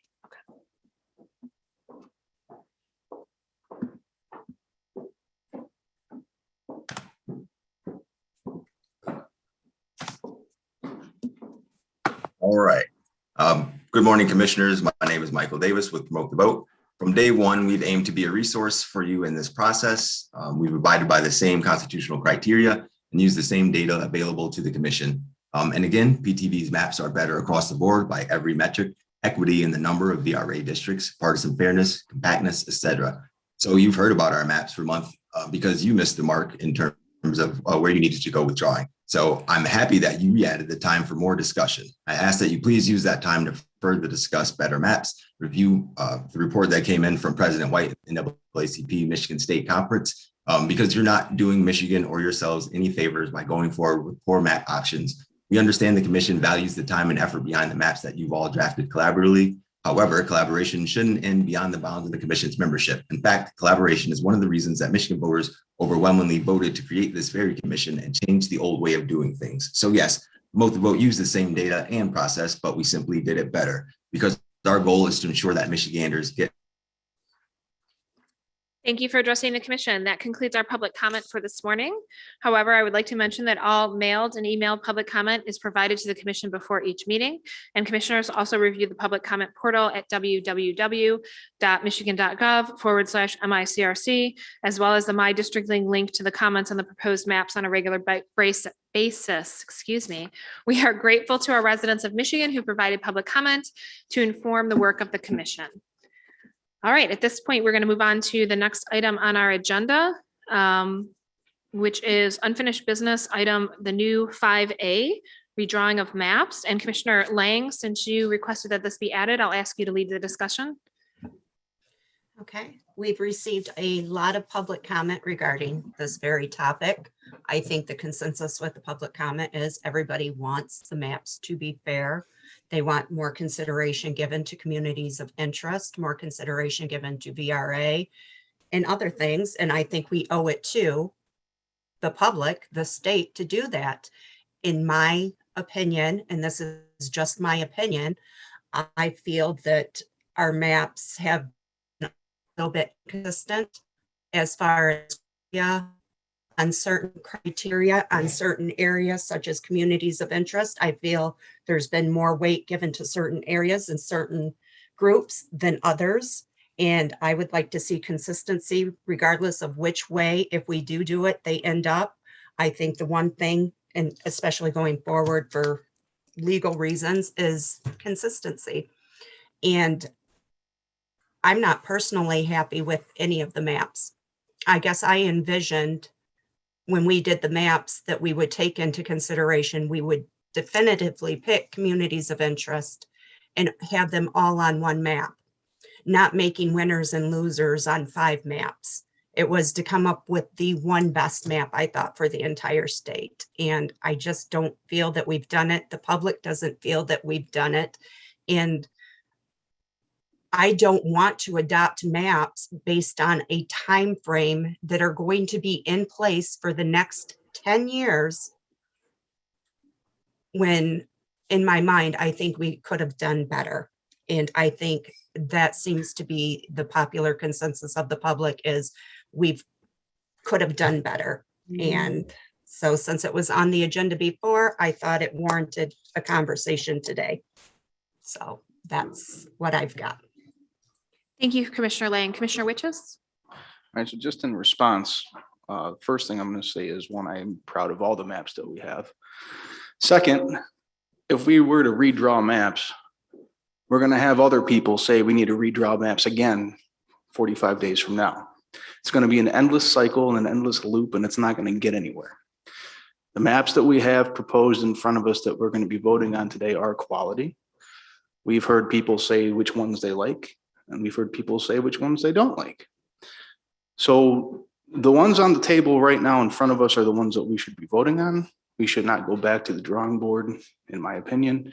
It's just going to slow down the process, and we set our own deadlines, and we should stick to what we've set. Any additional comments? Commissioner Eid? Oh, Commissioner Wagner and then Commissioner Eid. Thank you, Chair Zatella. I agree with Commissioner Lang. We have heard repeatedly that we need to go back to the drawing board or tweak the house maps. And speaking with General Counsel, she had made the, she had voiced the fact that we had only spent a day and a half on house maps. I don't think that's fair to Michigan at all. And we at least need to reconsider revisiting house maps. Thank you. Just as a point of clarification, are you talking about the U.S. congressional house maps that we only spent a day and a half on, or the state house maps? State house maps. Yeah, that is definitely not accurate. I see Sarah Reinhardt over there shaking her head. We spent quite a bit of time on the state house map. The congressional map, we did actually draw quite quickly. So I'll agree with you there. Commissioner Eid. Well, I agree with some of the statements Commissioner Lang made, but disagree with others. The public has obviously said, especially on the house map side, that they do wish changes to be made. But I do think the maps support communities of interest. I may not necessarily agree with all of the communities of interest. Sure, Commissioner Lang doesn't agree with others, and that's fine. But it is important we stick to our deadlines here. I think what Commissioner Witches said was accurate. We make changes now. There are going to be other people who look at those changes and say we need to make more changes. If we don't adopt maps this week, it puts us in a position where these maps might not be in place in time for the 2022 election. That's not a risk I myself am willing to take. When we have maps that we know by all objective measures are compliant, do follow the VRA, do follow all of our constitutional criteria, and that we all have had numerous opportunities to work on. And also, every commissioner has had 2 opportunities to submit their own maps if they don't like the collaborative maps. And we've had a legal memo given to us about this. And specifically on page 6 and page 7 of that memo, it goes into, what I'm talking about. And the memos, strongly say that we should be adopting the maps that we have in front of us that have had the 45-day public comment period, that have, that we've all worked on in numerous hour-long sessions without amendment. So that's what I agree with, and that's my 2 cents on the topic. I'm not sure who had their hand up first, Commissioner Lang or Commissioner Kellum, but since you already started, Commissioner Lang, I'll let Commissioner Kellum go first. Let me unmute and lower my hand. I'm of the opinion that it's our job to do the best that we can, and we've received overwhelming feedback that we need to go back to the drawing board. And I perfectly understand, Commissioner Witches, what you were saying. This idea that if we continue to basically make live edits to the consistent and overwhelming public comment that we get, we'll be doing it forever. But I think we've been given specific feedback that we can go back, especially given the perspective of the House map and the Senate maps, and we can start with our best maps there and maybe redraw some things. I understand, Commissioner E, what you shared regarding our timeline. And I do think, yes, we do have a legal timeline, but if we have to reassess these maps in the end, because there are allegations that they were done incorrectly and we end up having to redo this anyway, I would rather, in the spirit of proficiency and being effective, do that now. I also happen to think that we could do better for the city of Detroit and for people of color all over the state of Michigan in terms of representation, to have a more equitable map. And thinking of things that scare me the most and make me uncomfortable as an individual and my integrity, that would be my concern more than a timeline or a time frame or sticking to that. These are people, not numbers. They're not deadlines. These are human beings. In my personal work, working with disenfranchised folks, working with folks all over the city of Detroit, not just in Michigan, and you all, other commissioners as well. When we walk away from this, we'll be personally encountering the changes and the decisions that we made. And I think it's easy now to be tired and assess personally how we've been involved in the process. But I think we need to band together and finish this out. Despite what the commission decides, I will say that our House and our Senate maps could be revamped. And I am proud of our work, but I think you all, that doesn't mean just because we're proud of our work, this is the time that when you know better, you do better. So we've learned a lot, and we have gotten more advice, and our consultants have been talking to us. And I think that we would be doing ourselves a disservice to continue on in the vein that this is the best that we can do, because it's not. Thank you, Commissioner Kellum, Commissioner Lang, and then Commissioner Wagner.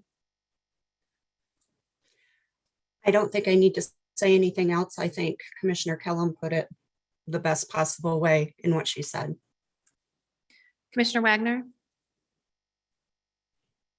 I was just going to agree. I think Commissioner Kellum voiced my opinion perfectly. I think we owe Michigan the best we possibly can give them, considering we're stuck with these maps for 10 years. So if the people don't like it, I think we need to go back to the drawing board and give us the amount of time to get them something that they actually will consider as their voice to all of us. So I completely agree. Thank you, Commissioner Wagner. Sarah Reinhardt. Hi, Commissioners. This is Sarah Reinhardt with the Michigan Department of State. Hi, Commissioner Kellum. So in regards to this discussion about timeline and editing of the maps, I think that there are a few key dates that it is important for the commission to keep in mind.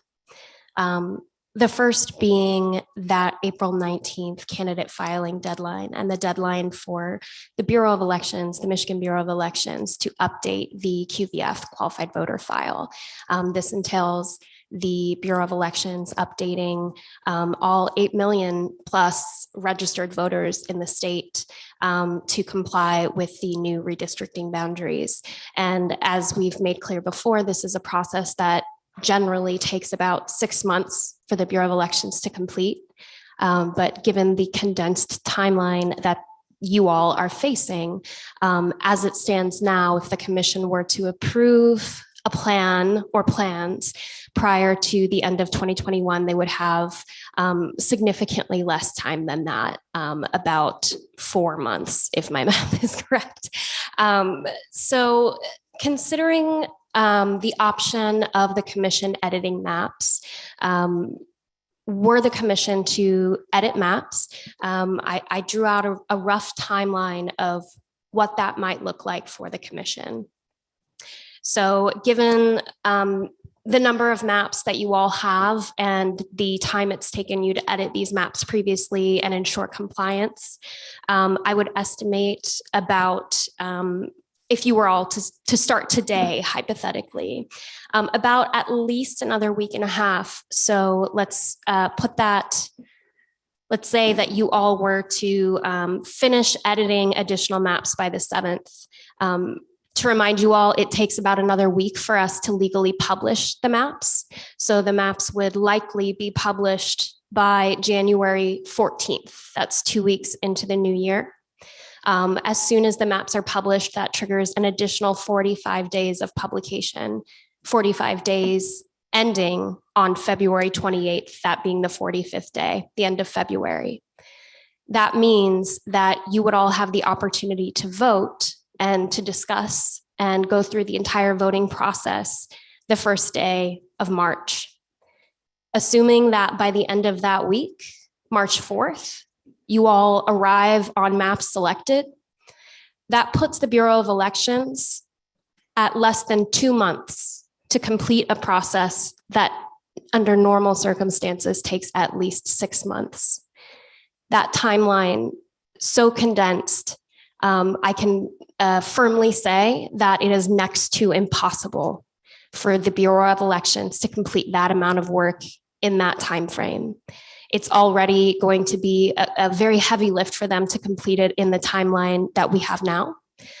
So 2 months would not be enough time, which would result in your maps not being used in the 2022 elections, which will have additional legal ramifications for the commission that General Counsel can speak further on. Thank you. So I do have some comments on that. I know we received, and this is where I think this discussion might be a little premature, because we did receive a memo from Baker Hostetler, which Commissioner Eid referenced. And I think the point on that was a little more nuanced than what Commissioner Eid has represented. I think their point is that if you look at the history of the adoption of administrative rules and regulations, that typically both at the federal and at the state level, you would have a public comment period. And that does not necessarily mean that you can't change the rules. And often, and most times actually, rules are changed. I've seen this process myself. I've participated in it, where you have a public comment period and comments are received and that changes are made in response to those comments. And so I do think Baker Hostetler said that That would be one interpretation of the Constitution itself, to say that in response to public comment, we can make changes. They thought the most conservative and defensible position was to make minuscule changes. So maybe we've got, a census block that got left out, or that's the most defensible, and going with the maps we have is the most defensible. But I did think they left that opening for us, which is why I think before we make any decisions, we need to kind of have that discussion with council. And I don't know if Baker Hostetler is going to be available today or not.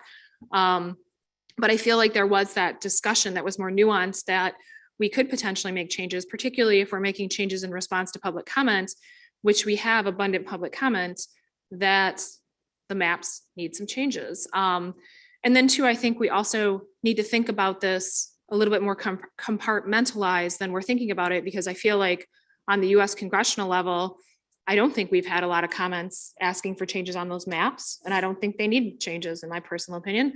I think that the House, we've received a lot of comments, and that we could make some changes on the House map potentially to make it better, make it more fair, and be responsive to the abundant public comments we've received.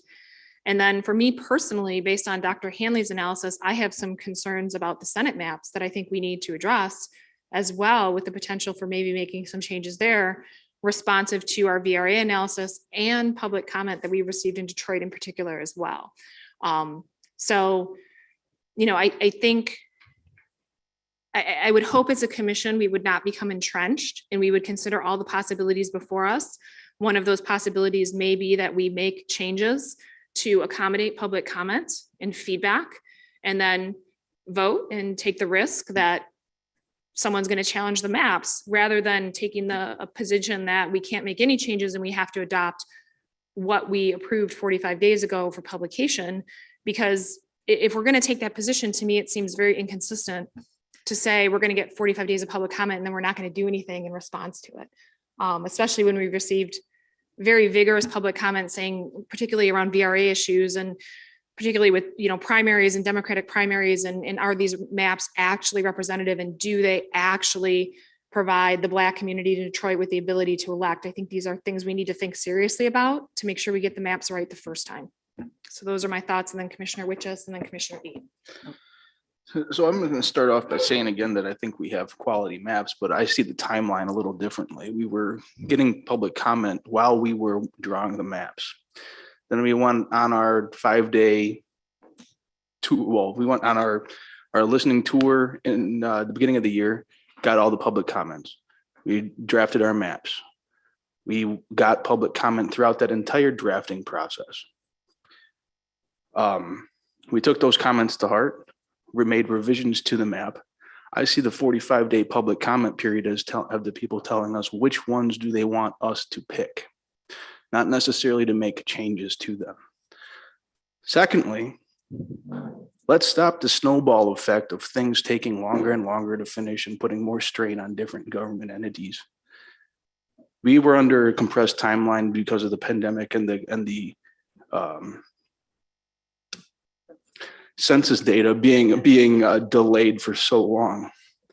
We have something we can vote on to stop that process from taking longer into the future for the Department of State, Bureau of Elections, and everything else. We have quality maps that we can vote on. Let's stop making it more difficult for things to be done timely in the future for everybody else. Because we have things that can vote. Majority of us, I believe and feel that we have quality maps. And I'll even say that a majority of the people in the public probably believe the same thing. Thank you, Commissioner Witches. Commissioner Eid, and then Commissioner Clark. Yeah, I agree with Dustin 100. Commissioner Clark, Commissioner Eid was first. Oh, I'm sorry, go ahead. That's okay. I agree with Dustin 100%. Good job, Dustin. Commissioner Eid. Well, I think under a normal, when the 45-day public comment, when the final 45-day public comment language was adopted, right? I mean, nobody knew there'd be a pandemic, and nobody knew there'd be a census delay, and nobody knew that we would be put in the position that we have been put in. And I think in 10 years, when they undergo this process again, they will have time after a 45-day public comment window to reevaluate comments based on that, and make changes and go from there. But, unfortunately, I don't see us as having that luxury. The Constitution did have a deadline, and we're already well past that deadline. However, I agree that our lawyers did leave some wiggle room in possibly making changes that would not require a new 45-day window of public comment. But I think you said it yourself, that they said the most defensible position was to adopt the maps as is. And, we made changes. We made a lot of changes. We had 16 public comments that we did before drafting any maps. We then had another 5, and we made pretty big changes to all parts of the maps, at least in my eyes after that. So I do think we did the best we could do, given the time constraints, but we don't have an infinity amount of time here. Commissioner Orton, and then General Counsel Pastor. Yeah, I'm sorry, I skipped Doug. Thank you, Janice. Doug. Oh, Doug, you went before him. Never mind. Okay. Sorry. Go ahead, Commissioner Orton. Okay, I'll be quick. I totally agree with what Dustin and Anthony are saying. And I see that we have gotten a lot of public comments recently saying that we should go back to the drawing board, but we're kidding ourselves if we think that we can ever get to the point where we are not hearing that from one group or the other. We're always going to hear from the group that doesn't feel like the maps are going their way. Then if we switch them, we'll hear from the other side. So I think we did spend a long time working on the maps and compromising and finding good solutions. And we did spend a long time listening to public comments and taking those into consideration. And I think the time has come that we need to take action. General Counsel. Thank you so much, Madam Chair. Good morning to the commission. And yes, really it is the Constitution doesn't speak clearly to this issue about making changes at this stage or what would be required. So that ambiguity in language is what presents the risk management problem. That is for the commission to decide how to go. We've already heard that the legal risks are, again, we're already exceeded the constitutional time limit, which we knew we were going to do, and advised the Supreme Court that was one of the challenges and obstacles of the commission was the census delay in the pandemic. Ms. Reinhardt has also already mentioned the downstream election administration stresses. I know Director Brader from the Bureau of Elections back in March presented turning maps into ballots and those key triggers and what timing was normally offered to the Bureau of Elections. Again, that was what the November 1st constitutional deadline date was based off of. And so all of these entities, the MICRC included, find these stresses pressing on their work. The third risk, again, is the risk of third-party impasse litigation that could be brought. Now, the least amount of risk is adopt the maps as presented without the amendments. And I think the easiest way to clarify what was set forth in the Baker memo is the de minimis changes would be more like Scrivener's errors. If there's a precinct out of whack or the GIS, the geographies don't completely match up, those kind of technological errors versus making changes to actual district lines. And for those, your litigation counsel offered the logical outgrowth theory as a possible option. Again, these are all risks and not guaranteed, but those would be making changes based and tied directly and tailored directly to public comments. And I think it was mentioned that a lot of these comments the commission heard during not only the second round of public hearings, but during its deliberation period, where it made its map adjustment over a period of 8 days. So the logical outgrowth test, again, also has risk inherent to it. And when compounding all these risks is there's no clear way to identify the line where the changes would be tailored and related to comment versus the court would view them as, quote, new maps. that should have been required to go through the notice and comment period required under subsection 14. And I think it's also important to highlight that a lot of the legal risks that the commission is weighing right now, whether to assume or take, what forum it would be brought in. I think that there's distinct differences between a federal court challenge at this time and a state court challenge, and also changes at this time based on what information. And I know I've heard mention the public comment, I've heard mention the VRA, and I know Mr. Adelson is present. So if I would obviously defer to him to make the comments in that regard. But I think when the commission is weighing the risk, it's very important to talk through the issues and again, what this new information or new data presumably is, and how, if at all, it would impact the maps as currently drafted. Thank you, Madam Chair. Thank you, General Counsel. Commissioner Rothorn. I wonder, because Mr. Adelson is here, and on page 17, we did get public comment today about this in the map from, in the report from Dr. Hanley. There was, I'm looking at page 17, and it's particularly the second paragraph. I'm going to read it. And Mr. Adelson, what I'm hoping you might help me do is it, just to clarify, page 17 in Dr. Hanley's report? Yep, Dr. Hanley final report to the commission. The second paragraph, it says, an analysis must be undertaken to determine if a proposed district is likely to provide minority voters with an opportunity to elect. This analysis, and I'm going to paraphrase here, must be functional. That is, it must be based on actual voting behavior of whites and minorities.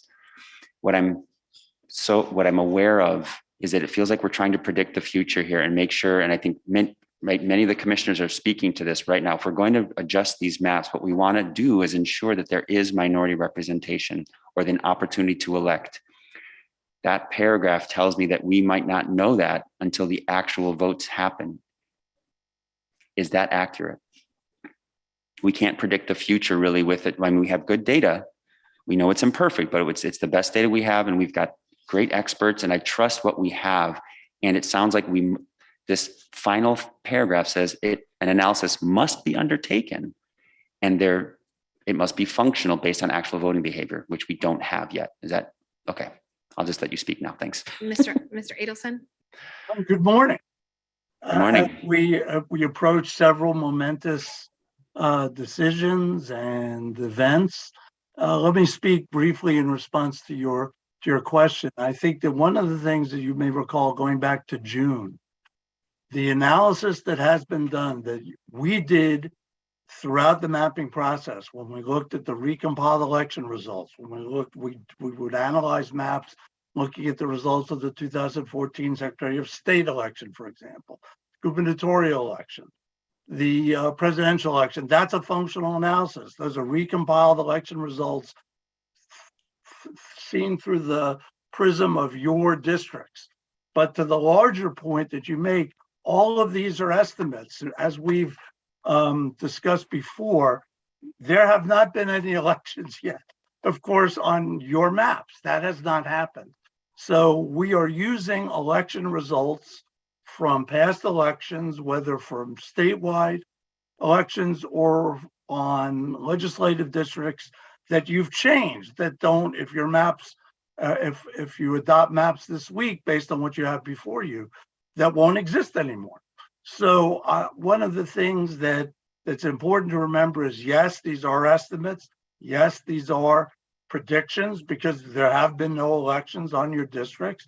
Yes, this is what the federal courts expect. Yes, this is what the Voting Rights Act speaks to. Remember, the Voting Rights Act does not guarantee that election results happen in a certain way. The Voting Rights Act talks about opportunity to elect. That's what Dr. Handley's analysis speaks to. That's what our being together for as long as we were, in person, in the room, looking at election results district by district. So I also have to comment just very briefly, and certainly I'm very happy to talk about this in greater detail. In reading Dr. Handley's report, I fully support our analysis. Our analysis tracks with what we have been doing for months. I have no concerns based on her analysis that there are VRA compliance issues that need to be addressed. She analyzed, by my count, more than 70 elections.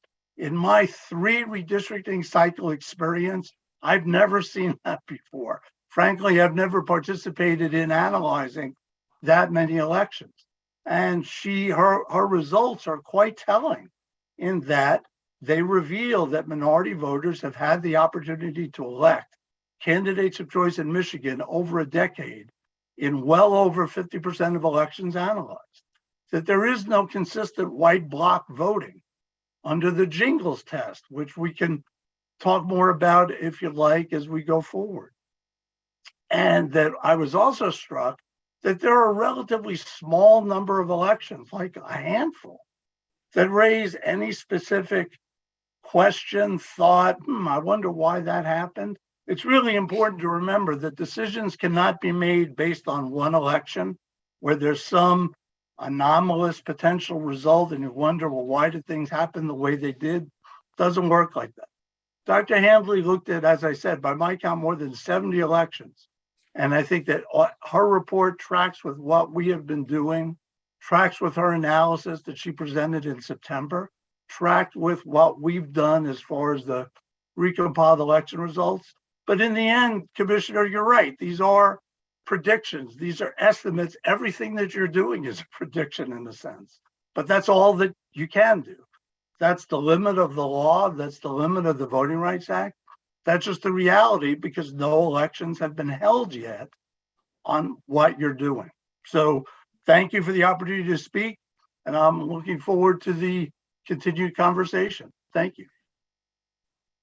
So, Mr. Adelson, so my specific concern reading Dr. Hanley's report is that when we were in Detroit, we received very specific feedback from a number of people who basically were critical of our analysis that was looking at countywide election data and statewide election data. And the comment that we heard over and over and over again is you have to look at the primaries because, and we all know this is true, especially in districts that are heavily leaning Democratic or Republican, the primary is where the real action is at for the election. Whoever wins the primary is going to win the seat in that particular district. And so we heard that very specific comment that we have to look at the primaries and very specific concerns about voter turnout, which is also addressed in Hanley's report as well. And specifically the concern that when you have 35% or less than a certain number in districts, which are supposedly VRA districts, those percentages for the Black community are not going to translate to the ability to win primary elections. And what I'm seeing in Dr. Hanley's report is she has since validated that concern. Specifically table 10 and on page 26, where she looks at the primary analysis for, and again, I understand that the data is limited because we don't have the ability to pull countywide primary information because it's very district specific. But her analysis concluded that in the Michigan State Senate, in the House, she said we were fine. In the Michigan State House, she said we were fine with the percentages that we have. But in the Michigan State Senate, specifically, her analysis for those limited number of primary races showed that you needed a BVAP of 48% in order for the Black community to elect their candidate of choice in the primary.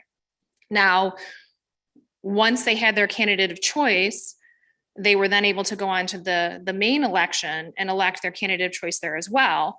But she specifically raises this concern that if the amount is lower than 47% in a primary, the Black community cannot elect candidates of choice in a primary, and that the candidate of choice is not going to, or the person who is elected in that primary will not be their candidate of choice.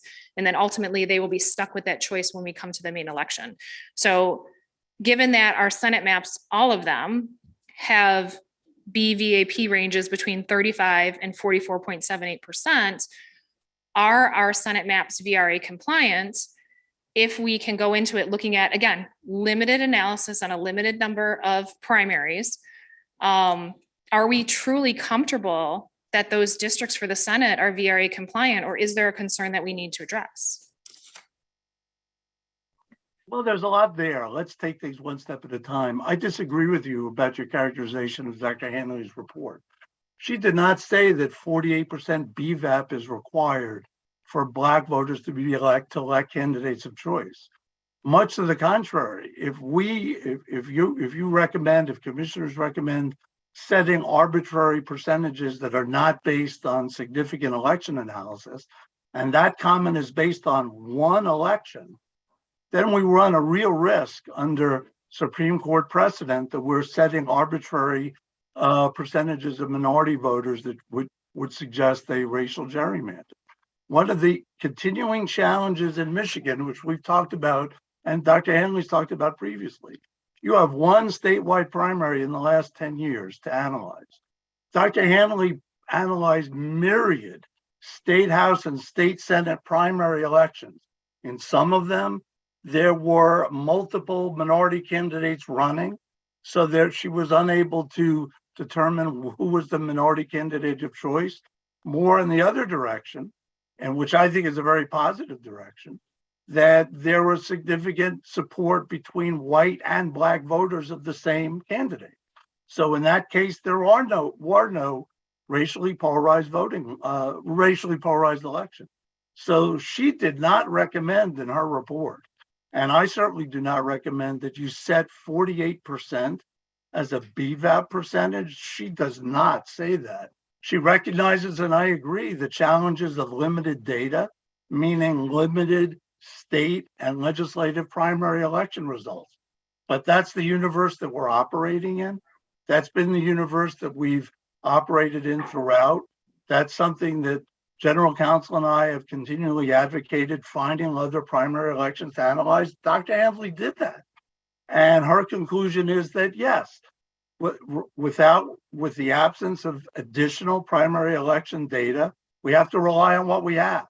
What we have are general election results, recompiled election results, the gubernatorial primary from 2018, which interestingly also is not dispositive because there was no consistent Black cohesion, meaning Black voters supporting the same candidate of choice district by district. So in the main, and that's certainly something that I've been very involved with the last month or so since I last saw you, is going with the data, the elections that we have.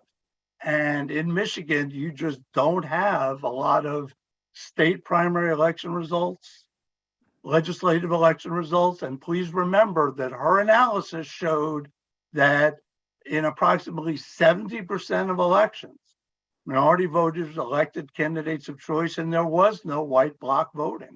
Those are very important considerations under the Jingles precedent. So that's my comment for now. Thank you. Thank you, Mr. Adelson. So I think we're going to let Commissioner Eid have a turn because he has his hand raised, and then we are actually over time, excuse me, for our lunch break. So we're going to take a lunch break and we can pick this conversation up after. Commissioner Eid. Well, first, I'd like to encourage everyone watching and everyone in the public to read this report. It's a very, it's a very thorough 80-page report on VRA analysis that we've conducted. We had someone say earlier, we haven't done that. We have. It's here. It's on our website. Please go read it. It's very informative. I agree with everything Mr. Adelson just said. My interpretation of reading this report, which I read several times, was a little different. I agree with what you said about table 10, Commissioner Zatella, but that's only how my interpretation of reading it was that was only one measure. And then the next section talked about the recompiled election results that we did look over when making the Senate map. And that's what I believe Mr. Adelson was just talking about. But what I really want to talk about was, MC's point. We can't tell the future. None of us can. It'd be nice if we could, but we just can't. What we can do is make the best guesses based on evidence and based on objective analysis to make the most educated guess on where to go. And I think, as Mr. Adelson just said, our maps do that. This analysis does that. And yeah, I think we're good. Thank you, Commissioner Eid. So I understand the lunch is not here yet, so we're gonna keep going. Sorry, guys, I didn't want anybody's lunch to get cold, and apparently it's not here yet. Commissioner Kellum, did you have your hand up? So my only comment about table 10 is, again, I did preface by saying I understand it's limited data, but sometimes there are canaries in the coal mine that indicate that there's a problem, particularly with data. And so that's my only concern is this a canary in the coal mine? And should we give it pause? And should we think about it? Because I know we do go on to page 27 and talking about, I'm going to say his name wrong, Godfrey Dillard. And that election, but that is again a statewide election. It's not a primary. So I still and will continue to have concerns because I want to make sure we do right by Detroit. I want to make sure we do right by the Black population with their ability to elect who they want to elect. And I have concerns. And I'm not sure what I've seen in terms of data has reassured any of those concerns. Commissioner Rothorn, did you have a comment? Commissioner Kellum. No, Rebecca, just echoing the same. So I'm just in a pensive place. That's why I kind of took my hand down because I'm not sure what I want to say or what I'm thinking exactly at this moment. So I guess I'm just listening because I have like I said, the exact same concern. I want to make sure that we're listening to the folks of Detroit specifically and that we're making decisions regarding these maps that are going to result in equitable and fair maps for everyone, particularly those folks of color, because yes, we can't predict the future, but we know the history in Michigan. And as I've said before, I think it's our responsibility to uphold that despite, again, we'll have a deadline, we're gonna have to go to court anyway. So I'd rather be able to do it in my usual smile, telling the truth and not it be entrenched in the muck of us not feeling like it or whatever, because that's not going to serve us at the end of the day. They're not going to care about that. Thank you, Commissioner Kellum. So I feel like we've sort of talked this issue out. I can no longer see Commissioner Wagner and Commissioner Lang. So if you have further comments, please let me know because I'm not seeing you on my screen. Commissioner Rothorn? Yeah, maybe one more question to Mr. Adelson, because one of the you mentioned that in the report that there's no white block, there's no coherence in the voting patterns in the white population. I think I saw that analysis also with the Black population. There was no coherent voting patterns, and perhaps it was statewide. So if you could help me, make sure that I just want to understand if that's accurate what I just said. Sure. Let's back up just a minute. Remember what the Jingle Supreme Court decision said. That's about vote dilution. For there to be vote dilution, whites must vote as a block, usually, to prevent minority voters from electing candidates of choice. And minority voters must vote cohesively, basically the same way, usually, in order to elect their chosen candidates. In the 70 or so elections that Dr. Handley analyzed, there were some elections where Black voters did not always vote cohesively, but more to the larger point that there was no consistent white bloc voting. And just as an example, that's as a contrast, in advising another redistricting body recently that's in another part of the country, we were looking at a federal court decision where in this particular location, whites voted as a block almost 90% of the time to prevent minority voters from electing candidates of choice. That is not happening in Michigan. That's what Dr. Handley's analysis reveals. So the reality is you look at both this cohesiveness issue, but also white bloc voting. So just as my contrast, if in Michigan, 60, 70, 80% of elections showed whites consistently impairing, blocking, impeding minority voters from electing candidates of choice, we'd be having a much different conversation. But that's not Michigan. That's not what the data show.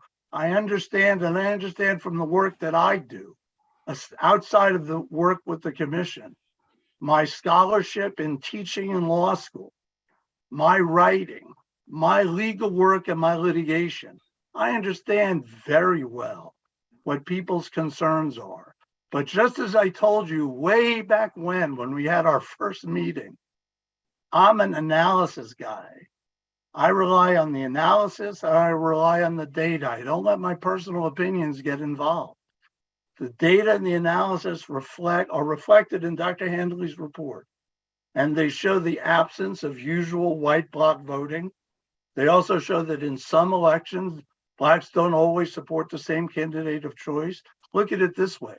If you run 6, 7, 8 candidates for one office, it can be very difficult to figure out who's the minority preferred candidate, because potentially all 6, 7, or 8 candidates, and I think Dr. Handley mentioned that too, are getting support. It could be difficult to figure out, well, who is the preferred candidate? So look at it those two ways, Commissioner. No consistent white bloc voting. Black voters, there are elections where Dr. Handley found that they did not vote cohesively. So I know that this is very complex, and I know that I'm throwing a lot of information out there. Does that answer your question? Yes, it helps give more information. Thank you. Good, thank you. Commissioner Kellum. So I think this question is for Mr. Adelson. Hey, Bruce. And I don't know if it belongs in this conversation so we're talking a lot about like data and math and numbers and elections and, minority voters, Black folks aren't always voting cohesively. But then what I think about is the challenge and access that still exists despite it being 2021 for voting. And where that is placed in the conversation, because while it's not a number, it's something real, and it's something that, quite frankly, the Black community in Detroit deals with, showing up to the polls. So when you know that that's true, and it could be said, well, that's not the commission's fault. We're not in charge of getting people out of the house. But to me, that should also be a part of the discussion, because that's the history and that's the qualitative data of the culture. And I think when we're thinking about percentages or how we've drawn that part, the commission does have a little control of that. We could provide the cushion that 10 years down the line, though we can't pull you out of your house and get you to galvanize and become whatever type of activist your community needs. We know that we've given you a fair shake map-wise with numbers and what we know about your community of interest to do what you need to do. And to me, I mean, it seems like the commission has already made their decision in terms of, I get the vibe that we're not going towards changing things, which would inevitably mean that we are keeping things the same for the city of Detroit, but it just makes me uncomfortable. And this would be the case if it weren't Black people, if I wasn't a native Detroiter, there was another community that I knew had these issues. I'm looking at access, because that has everything to do with how you get numbers. Like, I'm a researcher first. So those are the things that I think about. Thank you very much for your comments. And, it also made me recall the conversations you and I had previously and the work that you did previously in looking at communities of interest in Detroit, which is something that one of my significant takeaways from over the past year and working with the commission. I want to just put that aside briefly. In Dr. Handley's report, she did address issues of voter turnout, for example, but she also made, I think, a couple of really important points that given the population in Detroit, that Black voters have the opportunity essentially to control each election because of the number of people that are in Detroit, but also the reality that there is significant white crossover voting in Democratic primaries, because that's one of the more eloquent points that she made, and I agree with, that unlike, frankly, many other states where I'm working now or have been working now or in the past, that's not always true. That's something that she recognized as well.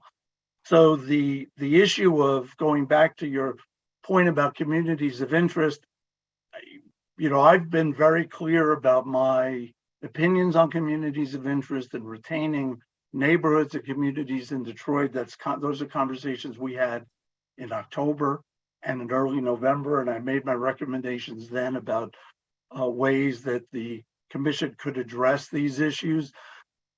Right now, I'm focusing on Dr. Hanley's analysis and what data are available, what elections are available, and also I'm very aware of the timeframes. I know the general counsel mentioned impasse litigation. I also want to mention that one of the other concerns that I have, that if elections are not held this year on new maps, you also run a significant risk of challenges that we really haven't discussed. Running elections based on maps that are out of whack in terms of population, that you're running maps that relied on the census 10 years ago. That's something I've seen in other places.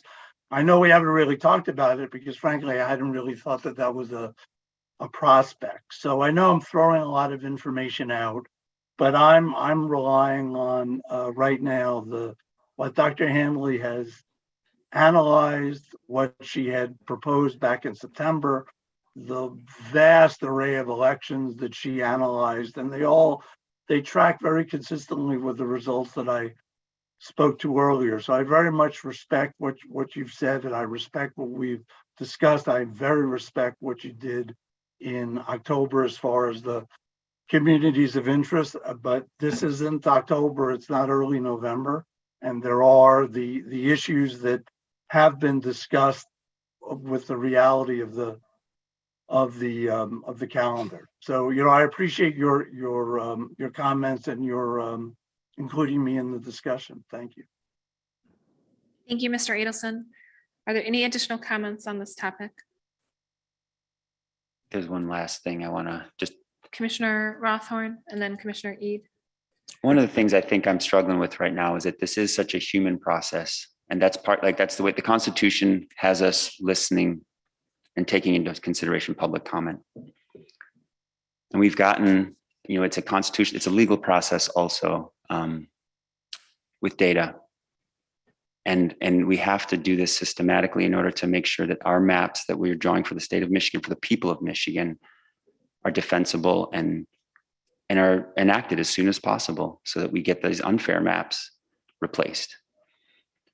What I'm struggling with right now is that, the history of government, and this is part of the VRA analysis that we got. We recognize that the state of Michigan has been, and people of color have been disenfranchised and marginalized by our government.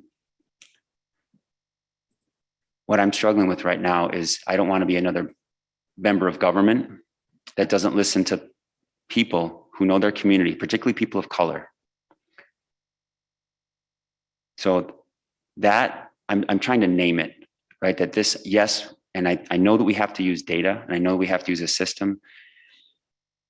I don't know that I have an answer here because I think but I don't know that there is a right answer. And I think that's I think that's why so many public comment has basically said, I do not envy your job, which is my job, which is our job. I think that's what I wanted to say. Just trying to name the idea that we are another government body and we're trying to do right by people who've been marginalized forever. Thank you, Commissioner Rothorn. Commissioner Eid? Well, I agree with what you just said, Commissioner Rothorn. I think that's what we're doing. These maps, in my eyes, do undo that disenfranchisement of minorities. Being a minority myself, that is my feeling about these maps. And it's certainly my feeling, at least, of the purpose of why we were created and what we have at least tried to the best of our ability to do. So thank you for saying that. And I think it's an important point, and I do agree with it. I do think we should decide on if we're going to change the maps or not, because if we don't, we're just going to come back to this topic for the next 2 days. So is that a motion that someone would entertain, or do we want to take lunch first? How do y'all want to do this? I would suggest we wait until after we've gone through the VRA analysis, because what if we say, no, we're not going to change anything, and then Mr. Adelson comes back and is like, by the way, you're not compliant. So that's why I was saying I feel like this is a little premature, that we have next on the agenda the final report and the individual map assessment. And I think it probably makes sense to wait for those to make decisions. Commissioner Witches. Hasn't it been Bruce's position that the maps that we have are in VRA compliance this whole time? Like, I don't see that changing right now. Unless I'm totally missing what you just said. No, I'm not saying I think he's going to, but I just think it's premature to say we're not going to change anything until our expert has said the maps are all good. I just say, just wait. Like, Okay, Mr. Edelson, are our maps good? Madam Chair. yes, General Counsel. Thank you so much. And Mr. Edelson, I welcome you to weigh in as well. I think that the collaborative maps that the commission drew in preparation for the second round of public hearings and then made their adjustments during the deliberation period, working through that process with Mr. Edelson in open session, those analyses were able to be conducted. The commission voted to allow individual maps to move forward for publication, and the legal team did not have that opportunity to go through those maps because, again, they were voted to go directly to publication. So really these map presentations of both the collaborative maps, quite frankly, and the individual maps would be critical to give Mr. Edelson the opportunity to weigh in on the individual maps. Thank you. And I agree with General Counsel, and in response to Commissioner Widges, the collaborative maps, we live those, we walk through those. The maps that the commissioners submitted individually after you adjourned in, I guess, November 5th, that's something I'm very interested in, the commissioners presenting them, introducing them, describing them. And then we can look at the recompiled election results as we did so many times before in the fall. Okay, so let's just move on to our next topic, and then we can revisit this at the end of the rest of the unfinished business and maybe even get that done before lunch. So next on our agenda is unfinished business, agenda item 5A, commission final vote process. Without objection, I'll ask our executive director, Sue Hammersmith, to provide initial information, followed by Sarah Reinhart, the departmental analyst from MDOS, who will cover ranked choice voting and share the score sheets. And then General Counsel Pastula, who can clarify the voting options. Please proceed, Ms. Hammersmith. So as you will recall, the commission did vote on final vote procedure. Can you hold on for 1 second, Executive Director? Did you want to take a break? Or I know Edward was saying our food wasn't going to be here till 1 o'clock. So you want to stretch your legs? Okay, I'll let you stretch your legs. All right, so let's just take a brief 10-minute recess. It's 12:27 right now. Let's everybody get up and stretch their legs, and then we will come back at 12:37. Thank you, everybody.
Are we ready, Sarah? As chair of the commission, I call this meeting of the Michigan Independent Citizens Redistricting Commission back to order at 12:41 p.m. Will the secretary please call the roll? Absolutely, Madam Chair. Commissioners, please say present when I call your name. If you're attending today's meeting remotely, please announce during roll call that you are attending remotely and disclose your physical location. I'll call in commissioners in alphabetical order, starting with Doug Clark, Present. Juanita Curry, Anthony Eade, Present. Brittany Kellum, Present and attending remotely from Detroit, Michigan. Rhonda Lang, Present, attending remotely from Reed City, Michigan. Aaron Wagner. Oh, apologies. I just skipped over a bunch of you guys. Steve Lett. What am I, chopped liver? Sorry. My brain's Chopped still on liver's holiday here. mode. Cynthia Orton, Present. MC Rawhorn, Present. Rebecca Satella, Present. Janice Follett, present. Aaron Wagner, Present, attending remotely from Charlotte, Michigan.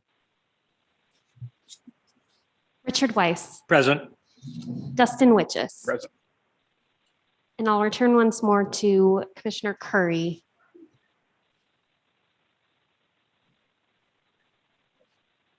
All right, 12 commissioners are present and there is a quorum. Thank you. All right, we will return to Executive Director Hammersmith to present the final process document, and then we are going to break for lunch at 1 o'clock.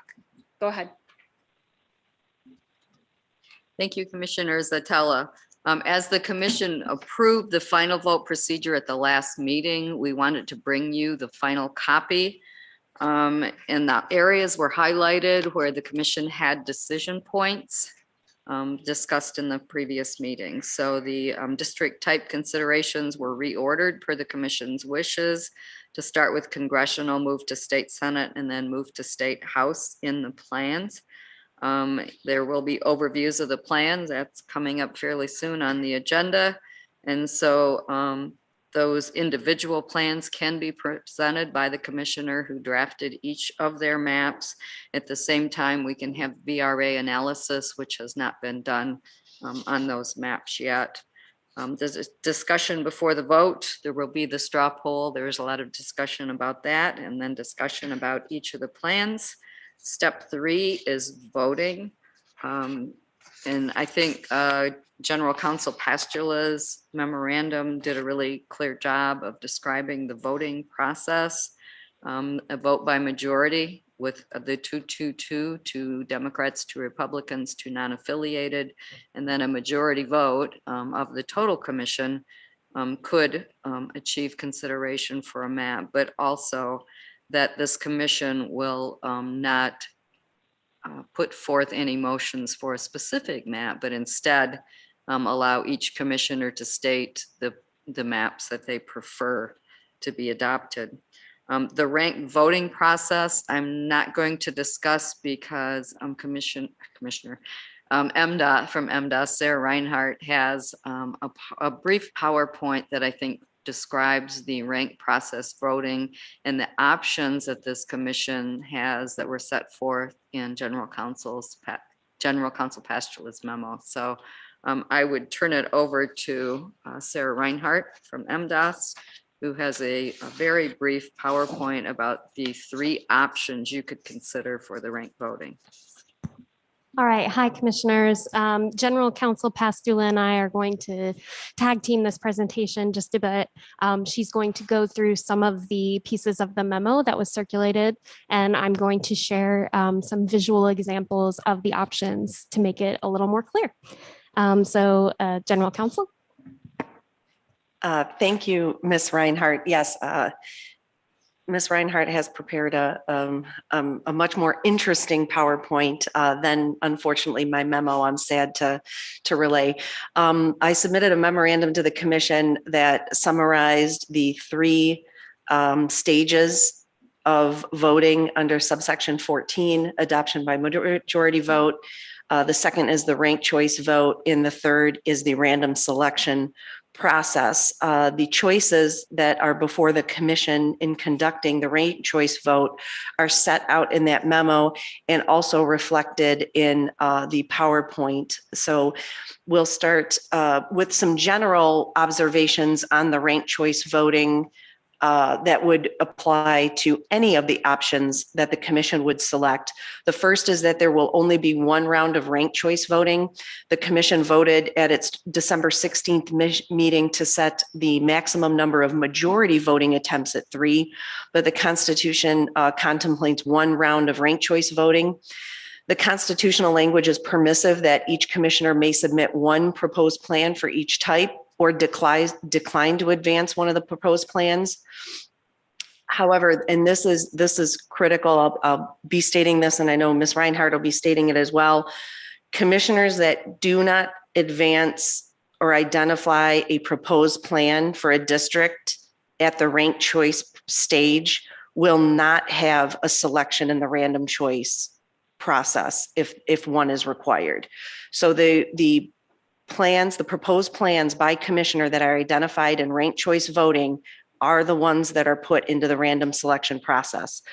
So the Constitution also mandates that each commissioner shall rank the plans submitted according to preference.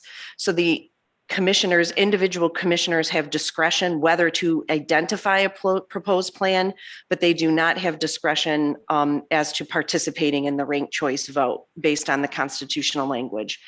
And then the inverse point ranking. So moving that the inverse point ranking is set forth in the Constitution. So that language is also inflexible.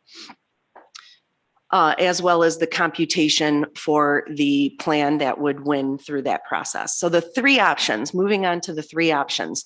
The first is that, again, each commissioner has the option to advance or identify a proposed plan or to decline to do so. Those plans would be identified by plan name and commissioner names, and all 13 would be voted on. So I'll tag team over to Ms. Reinhardt for the visuals on option A. Before we do that, Commissioner Lang has her hand up. Do you want to take questions now, or do you want to ask her to wait? It's up to you. Okay, go ahead. Commissioner Lang. I just want for clarification what you just said. So are you saying that if it got to random draw, that a commissioner could not submit their own personal maps for random draw? Did I hear that right? I just want to make sure I heard correctly that any map that could potentially go to random draw would have to be one of the ones that went through the 45-day. And does that not contradict what the Constitution says if that's the case? I just want to make sure that I'm clear on what's being said. Thank you.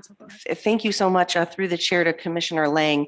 So the identified proposed plans would be the plans that went through the 45-day cycle. And I know you yourself, I kind of paused for a moment because I know you yourself have submitted individual plans. So, but that went through the 45-day cycle. So commissioners, based on the actions taken by the commission at the November 4th vote, would be selecting from the plans that went through the 45 days in the ranked choice process, and those plans that were identified in the ranked choice process by the language of the Constitution are the ones that are automatically entered into the random selection process. Is that responsive, Commissioner Lang? I guess my question is, can a commissioner submit a map if it got to the random selection if it has not gone through the 45-day? Constitutionally, do they have that right? I set an oath to uphold the Constitution, so I'm going to make sure that everything I do abides by the Constitution. General Counsel. Thank you so much, Madam Chair. No, I appreciate that, Commissioner Lang, and I want to make sure that I'm responsive to your specific questions. So again, the guidance provided is that they would be selected from the plans that have already gone through the 45-day process.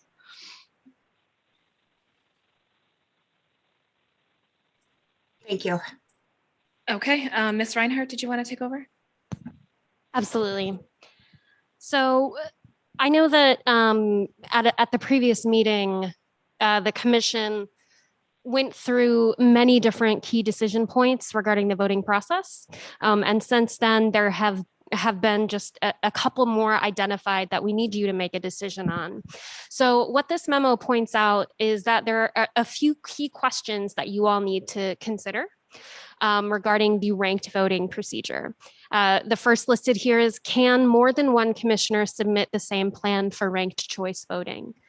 So for example, Jim and Pam both submit the banana plan for ranked choice voting. Another question, can more than one commissioner submit the same plan for random selection?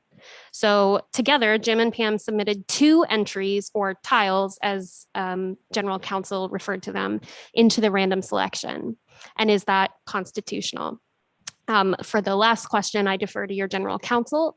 But for an example of the first scenario or the first option for you all to consider that your general counsel just went through. Option 1, each commissioner may submit one proposed plan for each type of district. Now remember, this is during the random selection. So we're at the part now where we've gone through voting, discussion, voting, discussion, voting, and you all are not able to achieve a constitutional majority. So we go to ranked choice voting, where you all would raise your hand to submit a plan. And then you would get ballots where you rank your favorite plans, from 1 being the best or however many, 5 being the worst. So each commissioner, when you're submitting a plan to consider for ranked choice voting, may submit one proposed plan for each type of district. Each commissioner can identify a plan to submit by name, and that plan would be listed for ranked choice voting purposes as plan name - commissioner name. Commissioners would conduct the ranked choice vote and random selection with up to a maximum of the 13 submitted plans. So what does that mean? What does that look like? So here we have the Scranton, Pennsylvania Independent Citizens Redistricting Commission. And Pam raised her hand and she said, I want to submit the banana - Pam plan. Stanley raises his hand and says, I submit the banana plan as well, but my plan that will be considered is the banana - Stanley plan. And note that it's the same base plan, it's the same map, but because each commissioner has the opportunity to submit a plan, they are distinguished in this option by the commissioner who submitted them. So Jim submits the orange plan and it's known as the orange - Jim plan. Same, so on and so forth, orange - Michael for Michael, and strawberry - Kelly for Kelly. So what does voting look like under this option? This is Michael's ballot here. So you can see all of the plans are listed here because they're all distinct submissions from the commissioners. And he's gone ahead and ranked everything. Now, clearly he submitted the orange plan. So you can see that he ranked his as number 1. And then because it's the same plan, he ranked Jim's orange plan as number 2. Now, maybe he feels lukewarm or medium about the banana plan. So he ranked banana consecutively 3 and 4. And then he disfavors Kelly's plan. So he ranked it as number 5. So that is option 1. Are there any questions about this? And I do have a scoring sheet to display to you all how the results will be tallied by our team. And I'll show you after we go through all of the options what that would look like. All right, back to you, General Counsel. Are we going to get a presentation on option 2, or is that coming late? Okay. We have all 3 options for you. General Counsel. Thank you so much. The second option, thank you so much, Madam Chair. The second option would be that, again, the first option is all 13 commissioners have the ability to identify a proposed plan, and each would be voted on. So up to 13 maps would be voted on. The second option is each map would only need to be submitted once for ranked choice voting purposes. And that is in order to determine if the constitutional requirements regarding ranking with both point value and party affiliation would be satisfied. The first submission of each plan would be listed for ranked choice voting purposes as plan name and commissioner name. And that first submission would also be included in the random selection process if one is required. So this process where subsequent commissioners could also submit that same plan name for consideration, but those would just be used during the random selection process as that plan name has already been identified to occur in the ranked choice process. This would ensure clarity in the ranked choice procedure, but preserve each commissioner's ability to select a proposed plan during the random selection process. And the commissioners would conduct the ranked choice voting process up to a total number of the proposed plans for each district type in adherence to the final voting process. And I will again defer to the visuals from Ms. Reinhardt in her PowerPoint. All right, so to restate, option 2 is each commissioner may identify one proposed plan by name for submission into the ranked choice voting. Only the first commissioner to identify a unique plan will have that plan included in the ranked choice vote. Same identifier, plan name dash commissioner name. Subsequent submissions of the same plan by a commissioner will be included in the random selection, but not the ranked choice vote. The ranked choice vote will include up to a maximum number of the total number of proposed plans. So if you guys have 5 proposed plans for state senate, there would only be 5 plans to vote on. All right, so let's return to our Scranton Independent Citizens Redistricting Commission. Pam submits first. She says, I submit the banana pan plan. Stanley says, I submit the banana Stanley plan, but Pam submitted it first. So that means we'll only be voting on hers. Jim submits the orange plan, and Michael also submits the orange plan, but because Jim submitted it first, we'll only be voting on Jim's. And Kelly once more submits the strawberry plan. So what does the ballot look like for this option? This is Kelly's ballot here. You can see there's only 3 choices because there were only 3 unique maps that were submitted here. So we have banana Pam, orange Jim, and strawberry Kelly. Any questions on this option? Who's Ryan? Any Office fans that want to explain that to MC? Just kidding. Back to you, General Counsel. Thank you. So the third and final option that will be presented today will be a hybrid approach that combines both options 1 and 2. So that approach would mean that each proposed plan may be submitted more than once, but it only needs to be voted on once for ranked choice voting purposes, again, to determine and ensure that the Constitution is satisfied as to point value and party affiliation. So each commissioner under this hybrid approach would have the opportunity to identify a plan by name. More than one commissioner may submit the same plan by name, and each plan submitted will be listed only once for ranked choice voting with no duplicates, regardless of the number each plan is submitted. The 2 or more submissions of the same map would be used during the random selection process if one is required. And commissioners would conduct the ranked choice voting process up to a maximum number of proposed plans by district type, again, following their final voting process. So this hybrid approach is definitely best demonstrated in the visual provided by Ms. Reinhardt. Thank you, General Counsel. All right, so to restate, each commissioner may identify one proposed plan by name to submit for ranked choice voting.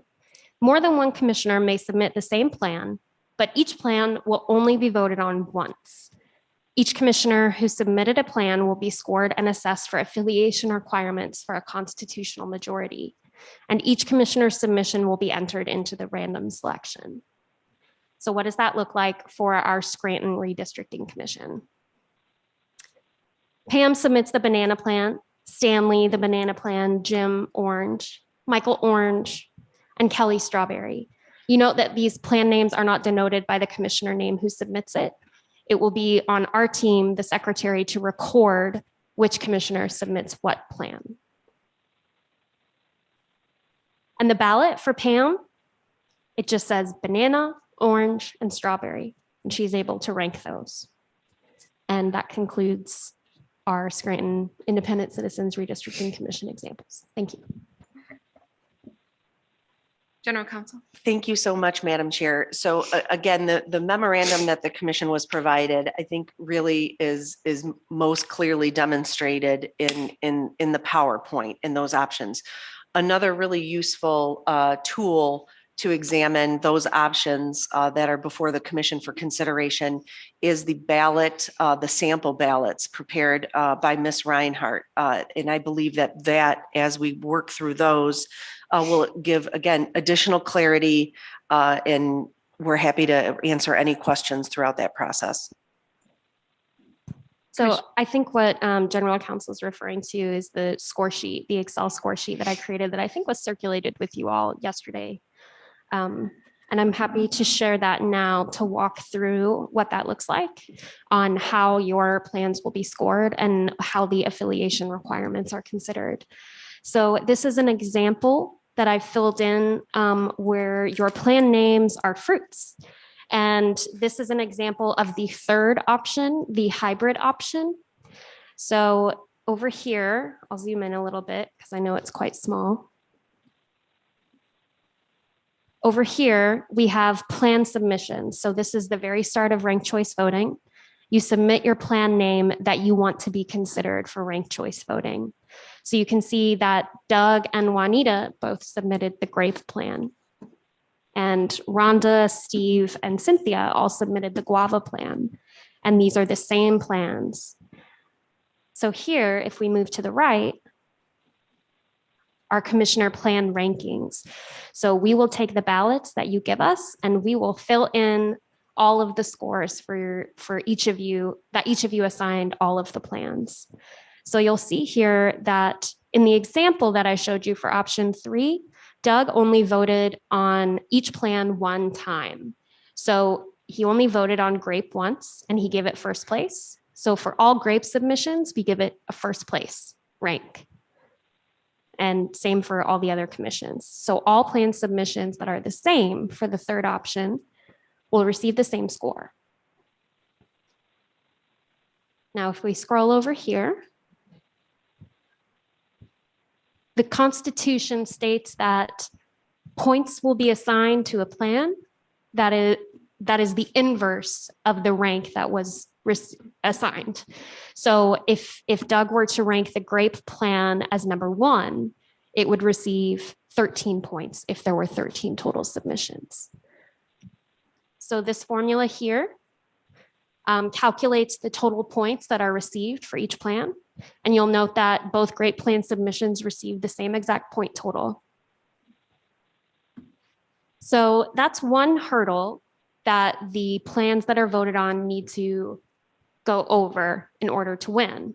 And this column here ranks all of the plans highest number of points to lowest number of points. So we can see that the passion fruit plan has received the most points. The second hurdle that the plans need to go through is the affiliation requirement. And the Constitution states that, I don't know if General Counsel has the language handy, but more or less it states that 2 commissioners who do not affiliate with the commissioner who submitted the plan must rank that plan in the top half. Now, what constitutes the top half? If you have 5 plans that you're voting on, the top half, if you divide 5 by 2, is 2.5. So we round down. That means the top half of 5 is 2, number 1 and number 2. So if you look over here, this formula determines Anthony Eade does not affiliate with either major party. So it doesn't count any votes because it's his affiliation, but it does count votes who voted for his plan, the banana plan, within the top half for other affiliations, R and D. So it looks like there were no R's who ranked his plan in the top half, but there were 3 D's who did that. And the top half number is displayed here, if you're wondering how many submissions. So scrolling back over, now we know what the affiliation requirement is, and we know what the point totals are. So we can determine if there is a winner. And that's what this little box right here does. And it says that the winner based on these requirements is number 1, passion fruit. Now I know that that's a lot of Excel and a lot of math and it's complicated, but if there are any questions, I'm happy to answer them and walk through exactly how you will be scored for each option. Any questions? Commissioner Eid, go ahead. It's not a question, but I just want to say thanks to Ms. Reinhardt for putting that together. After the end of our last meeting, we all kind of had questions on how this would work, and this was really clarifying.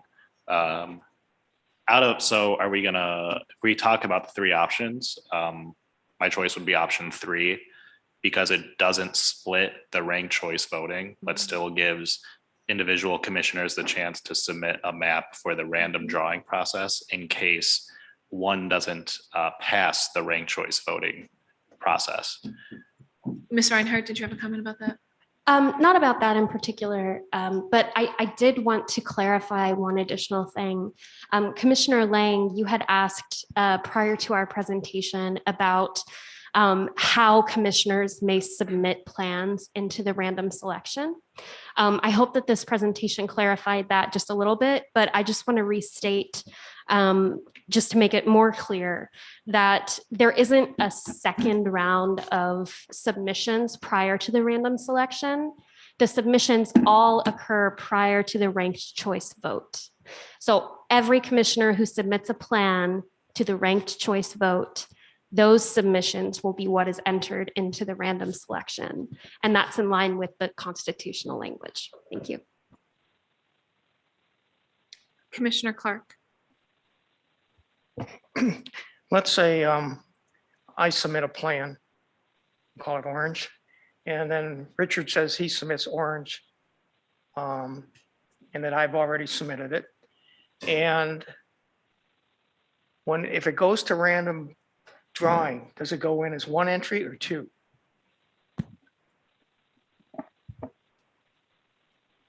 Madam Chair. Go ahead. So thank you so much to Commissioner Clark's question. For each of the 3 options before the commission, that plan would go in twice for the random selection. It would go in once identified by Commissioner Clark as the identified proposed plan for that district type, and it would go in a distinct, separate second time for Commissioner Weiss's selection of that same plan. So I thought 2 weeks ago we were saying that was not how it was going to be done. I'm really confused as to why there's a change.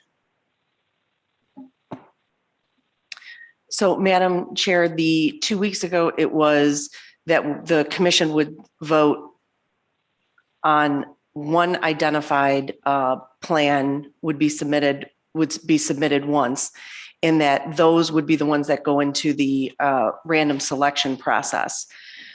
So looking at the language is each commissioner has the option to not only submit a proposed plan to be voted on in ranked choice, but also that selection be reflected in the random selection process. So you might have a plan that as it moves through the 3 stages of voting did not garner a majority vote in the first tier of the majority vote process, but that based on support from commissioners would succeed in the ranked choice vote process.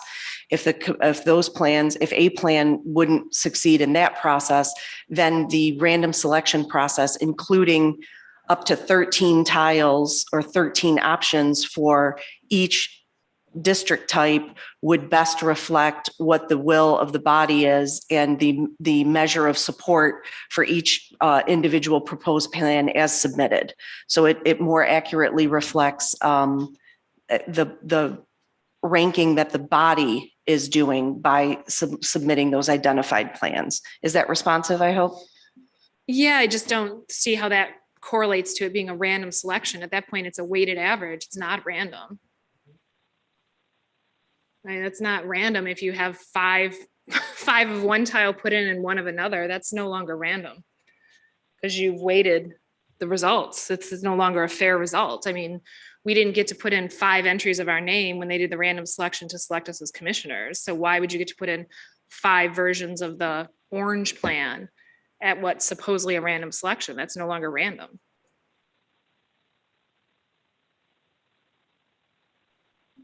Commissioner E.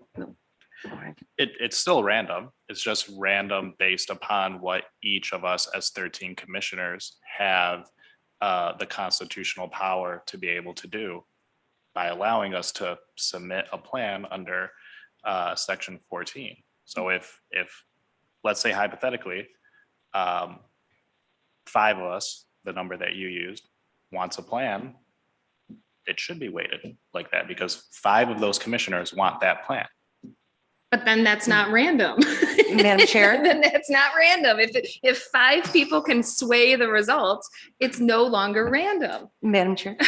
Go ahead, General Counsel. Thank you so much. Under subsection 14, it's each commissioner may submit 1 proposed plan. So again, this is the discretionary identification that I referred to earlier. So moving into the ranked choice voting process, each commissioner has the ability to identify a proposed plan.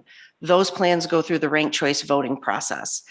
The Constitution states that if no plan meets the requirements, and if no plan meets the requirements for the ranked choice voting process, the Secretary of State, and again, that the Secretary has identified a third-party vendor that would conduct the random selection process, but the Constitution states shall randomly select the final plan from among all submitted plans pursuant to, and it refers back to the section that allows each commissioner to select a proposed plan or identify a proposed plan.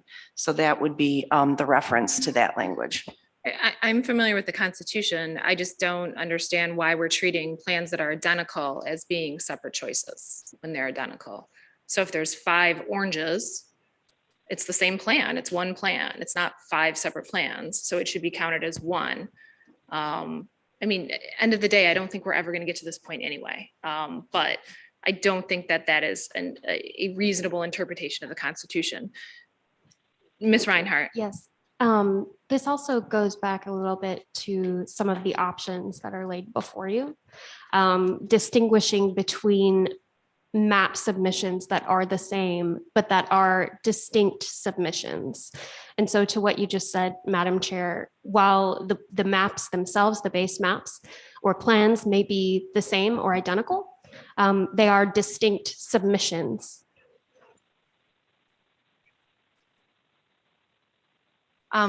Go ahead, Commissioner Witches. And then again, Commissioner Lang, Commissioner Curry, Commissioner Wagner, and who am I missing? Commissioner Kellum. I can't see you on my screen, so if you have your hand up, please verbally indicate so I know you have your hand up. I don't mean to ignore you if you have your hands up. Commissioner Witches. So one thing to think about, this is pure mathematical level here. Random means in the selection process, not what you're actually pulling out of the hat. So the fact that someone goes in and pulls a piece of paper out of a hat doesn't change the fact that that was a random selection. They could have 4 black marbles, 3 green marbles. A random selection is going in and grabbing 1, not the contents of the pool that you are actually pulling from. So it is still technically, I mean, it's not technically, it is a random selection. You can't dictate what goes, what the selection is from, because then it's, even if it's a weight, like there's 5 of one and 1 of the other, the act of going in and grabbing one itself is the definition of random. Commissioner Lett. Randomness is irrelevant because each commissioner under 14, whatever it is, I says each commissioner may submit 1 proposed plan for each type of district to the full commission for consideration. And that's what you have to pick from when you get down to the secretary picking. So each commissioner could be 13 and they could all be the same 13. Obviously, you'd have an election at that point in time. So you're assuming that it's not, but randomness is not the key. The key is that each commissioner has the ability to put in a plan. That's the key.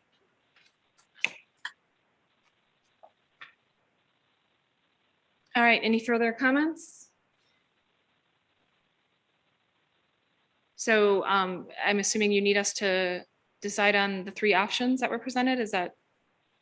Okay, could you put them back up again and Claire to explain for everybody? Just kind of run like a quick run Just a through. Do you quick have run like a through. summary screen? No, but I can just really quickly Okay, breeze thank through. you.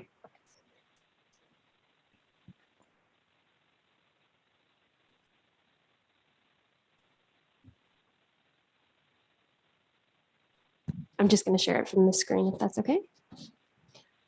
Okay, so again, option one is each commissioner may submit one proposed plan for each type of district. And this is the option where each commissioner identifies the plan name by banana dash name. And then all of those options are listed on the ballot. So we have banana Pam, banana Stanley, orange Jim, orange Michael, and those plans are voted on. Option two is similar to option one, except instead of listing all of the plan names, only the first distinct map submission will appear on the ballot. Commissioner Witches, I see your hand is raised. For afterwards. Oh, I see. Thank you. So you see here, Pam submits the banana Pam plan, and Stanley also submits banana Stanley, but his plan is not listed on the ballot because Pam was first. But both plans would go into random selection. And here's the ballot for that.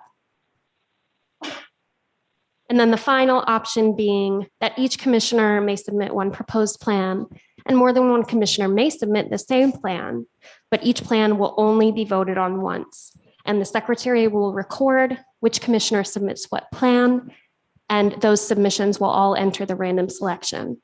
And the ballot looks like this.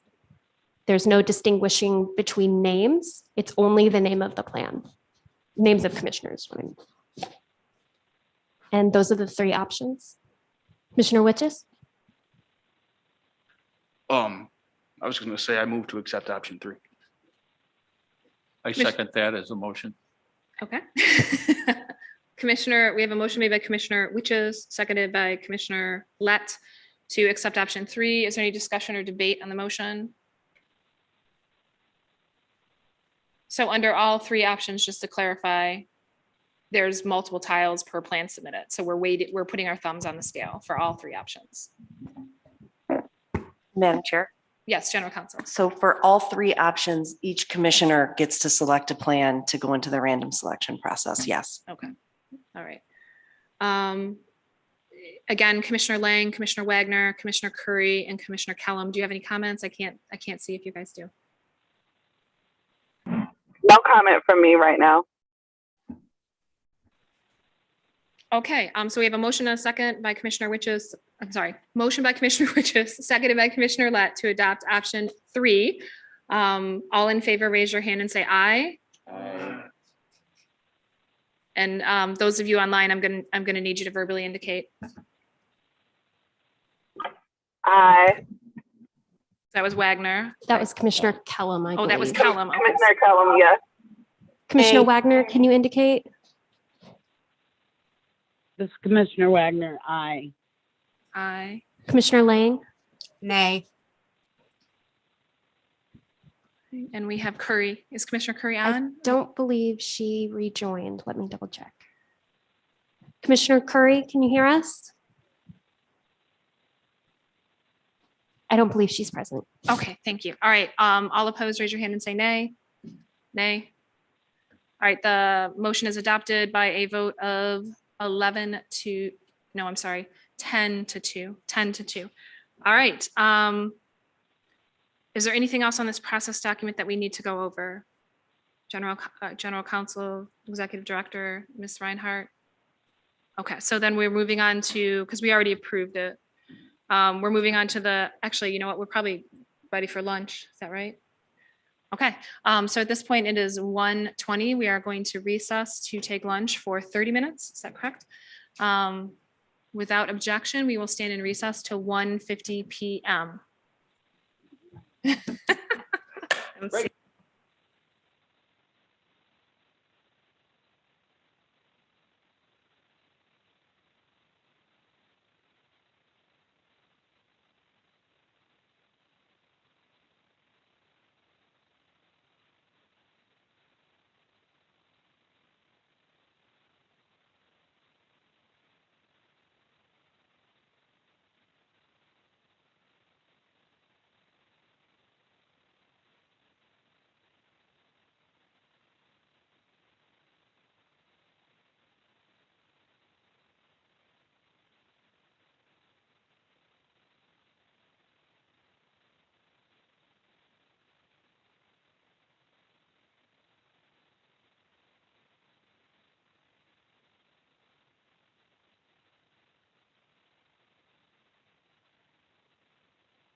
to me like something presents itself.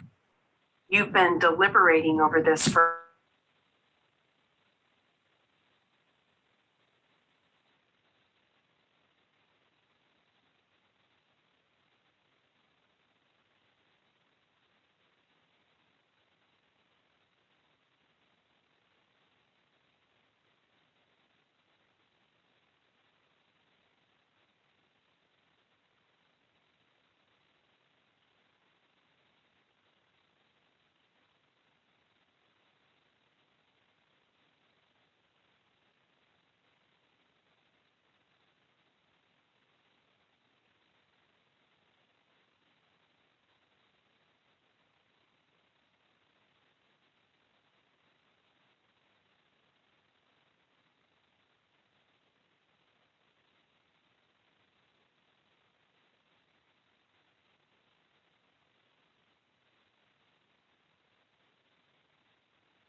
As chair of the commission, I call this meeting of the Michigan Independent Citizens Redistricting Commission back to order at 2:01 PM.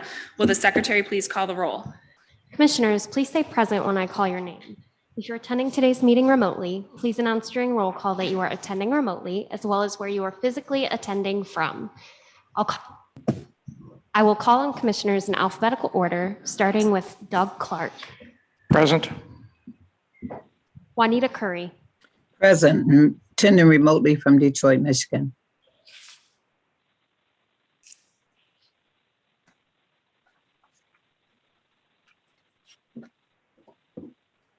Anthony Eade, Present. Brittany Kellum, Present and attending remotely from Wayne County, Michigan. Rhonda Lang, Present, attending remotely from Reed City, Michigan. Steve Lett, Present. Cynthia Orton, Present. MC Rothorn, Present. Rebecca Satella, Present. Janice Villette, Present. Aaron Wagner, Present, attending remotely from Charlotte, Michigan. Richard Weiss, Present. Dustin Witches. Present. All commissioners are present. Thank you, Ms. Reinhardt. Okay, at this point, we're going to move on to the next item on our agenda, which is agenda item 5B2, final report from the racially polarized voting analyst. Dr. Hanley is unable to present today. However, if anyone has questions regarding her report, please ask Mr. Adelson, VRA legal counsel, or general counsel, may be able to answer those. I think we already discussed a lot of this already, so I don't know if anyone has further questions. Commissioners Wagner and Lane, I can't see you, so if you have questions in Commissioner Cullum, please let me know. Otherwise, we will just, I think, move on to the next agenda item. Okay, all right, let's move on to the next agenda item. Unfinished business, agenda item 5B3, individual map assessment by VRA legal counsel. Mr. Adelson, I see you on the screen now, is with us via Zoom today. Without objection, we will have him provide his assessment when the individual commissioners present their maps under new business 6A. Since to date, there has been no VRA legal input regarding individual maps in an open MRC meeting. So nothing for you to do right at this second, but thank you for being on and present. Next, we're going to move on to our legal counsel discussion. And without objection, commissioners will have an opportunity to ask General Counsel Pastula prior to proceeding with new business if they have any questions for her. Do we have any questions for our general counsel at this point? All right, seeing none, we will move on to review of the proposed maps. So new business item agenda 6A, review of proposed maps. Without objection and per the final vote process document, the chair will present the collaborative maps followed by the individual maps presented by the commissioner who drafted the plan. Maps will be presented in alphabetical order as follows: congressional collaborative maps, then individual maps, state senate collaborative maps, then individual maps, state house collaborative, and then individual maps. And we're going to thank Kent Stegall and John Morgan from EDS team who will display each map as they are presented. So Kent or John, I'm not sure who's driving first. Okay, so Mr. Morgan, if you could bring up for our congressional maps. And I actually don't have a list in front of me, but I believe Chestnut, no, Birch. Birch would be, no, Apple. We have Apple too. Hold on, let me get a list up, guys. Thank you. Let me get a list. Let me pull up the list I have in front of me. All right, so if you could pull up the Apple congressional map, that would be helpful.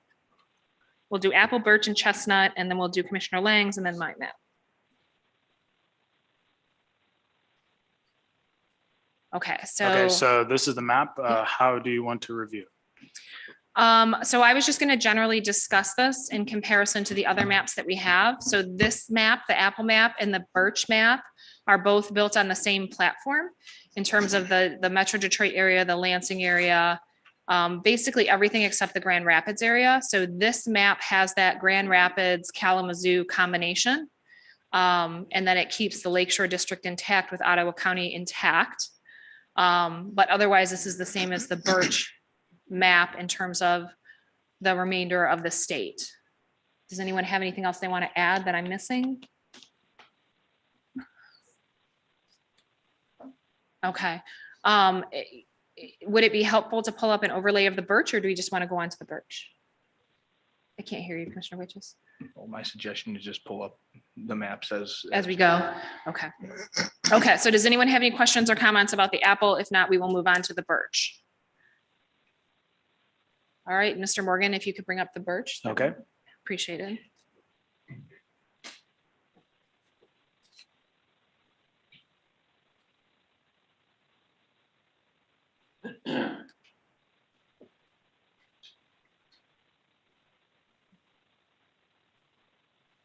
Okay, so as you can see, this map has the same configurations for the eastern side of the state. So 8, 9, 10, 11, 12, 13, 6 are all the same. The biggest difference between the Apple map and the Birch map is the configuration around Grand Rapids, with the Apple having Kalamazoo and Grand Rapids together, the Birch having Grand Rapids isolated from Kalamazoo, and Kalamazoo being in a separate district. And then once we move into the Chestnut, we will see that there are further changes in this area as well. But the majority of this map and the majority of the Apple are the same, with the exception of that Kalamazoo Grand Rapids combination. All right, let's go on to the Chestnut. Unless there's questions, go ahead, Commissioner Clark. Yeah, I think this is a useful exercise because it gives us an opportunity just to review it and take a look at the different options we had in front of us.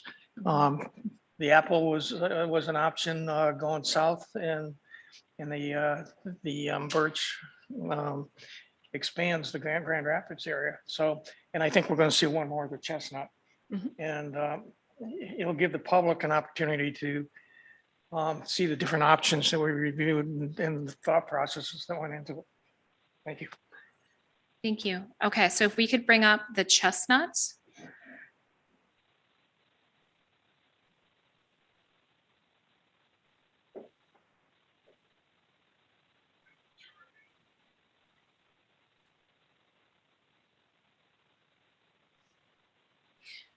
Okay, so the Chestnut has quite a few differences. So number 1 and number 2 are very similar. But once we get down into Grand Rapids, the Chestnut has Grand Rapids and Muskegon into a single district, whereas the Birch and the Apple had Grand Rapids and Muskegon separate. If we scroll down a little bit into District 4, we can see that District 4 includes Battle Creek and Kalamazoo together, whereas the Birch and the Apple do not have Battle Creek and Kalamazoo together. Because of that change, District 5 is a little bit of a different configuration as well. It does have Jackson County whole, whereas the Birch and the Apple have the eastern portion of Jackson County in with Ann Arbor. In addition, for District 8, Midland, the Chestnut kind of carries out some of the townships around Midland a little farther and goes farther up the bay than either the Birch or the Apple. And it also removes Tuscola, is that how you say it?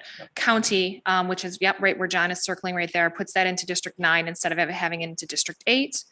And then if we can kind of zoom into the Metro Detroit area, I think that would be helpful as well. So I believe District 6 is largely the same with the exception of the South Lyon area.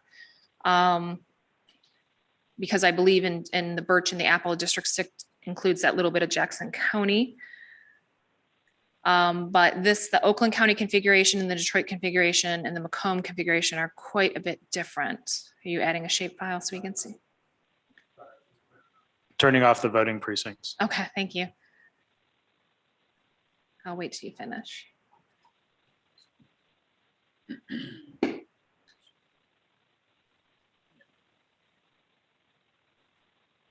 Just makes it a little easier to see. Okay, so if you remember from the Birch and the Apple, District 11 with the Birch and the Apple includes Southfield and also includes portions of Novi and over into South Lyon, Highland, and Milford, and includes those all into a District 11, whereas the Chestnut takes Southfield and puts it into a district with Wayne County, and then also takes South Lyon and portions of Milford and puts them into a Lansing district. And then it also brings down Sterling, I'm sorry, Rochester into District 10 with Sterling Heights, which is a distinction from the Birch. It does not do that. And then lastly, if we look at the Detroit area, the Chestnut goes a little farther down into Wayne County on the southern border, where it goes into Taylor and part of Romulus and part of Westland, and puts that in with the Detroit district. Whereas the Birch actually carried up northernly through 8 Mile and went into part of Macomb County and a little bit of Oakland County to pull in that Bengali community that we had tried to include. So quite a few differences around the Metro Detroit area in the Chestnut versus the Birch and the Apple. All right, and at this point, I will hand it over to Commissioner Lang to present her map.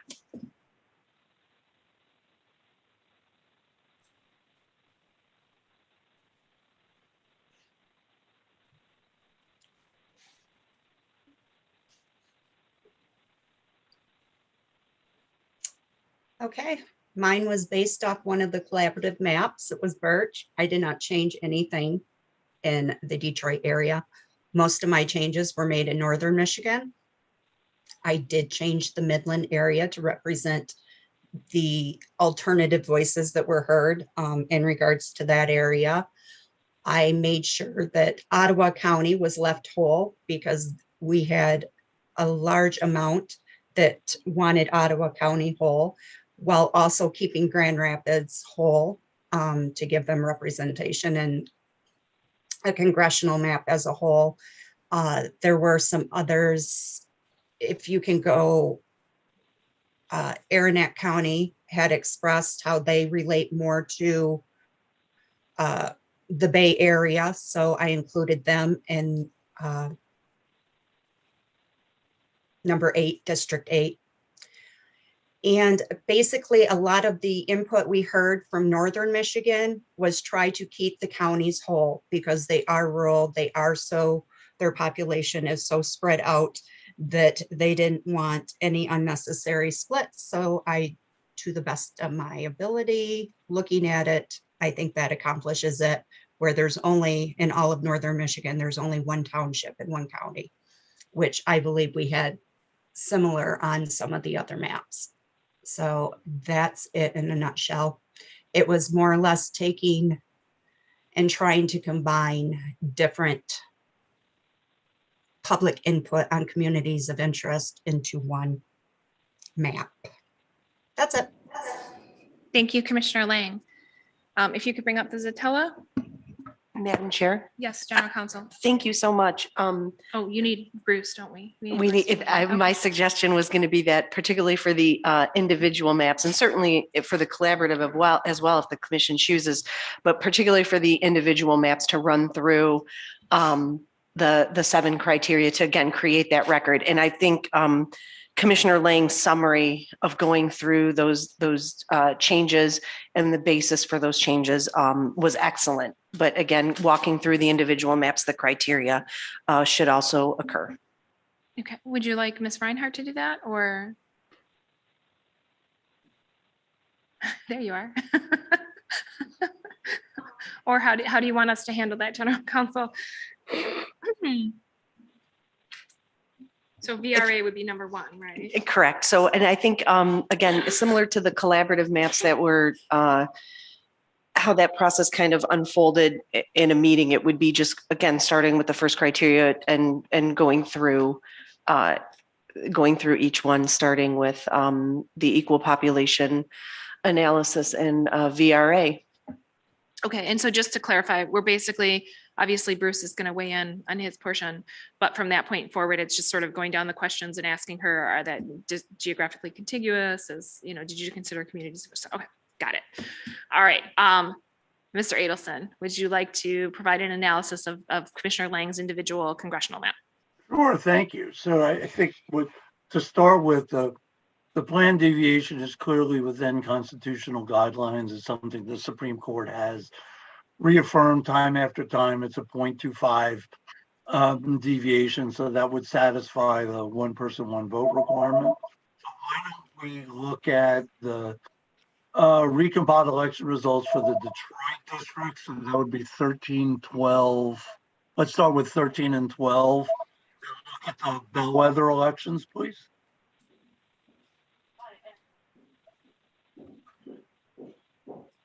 Okay, so starting with District 12, which is a portion of Detroit and many of the western Wayne towns. Okay,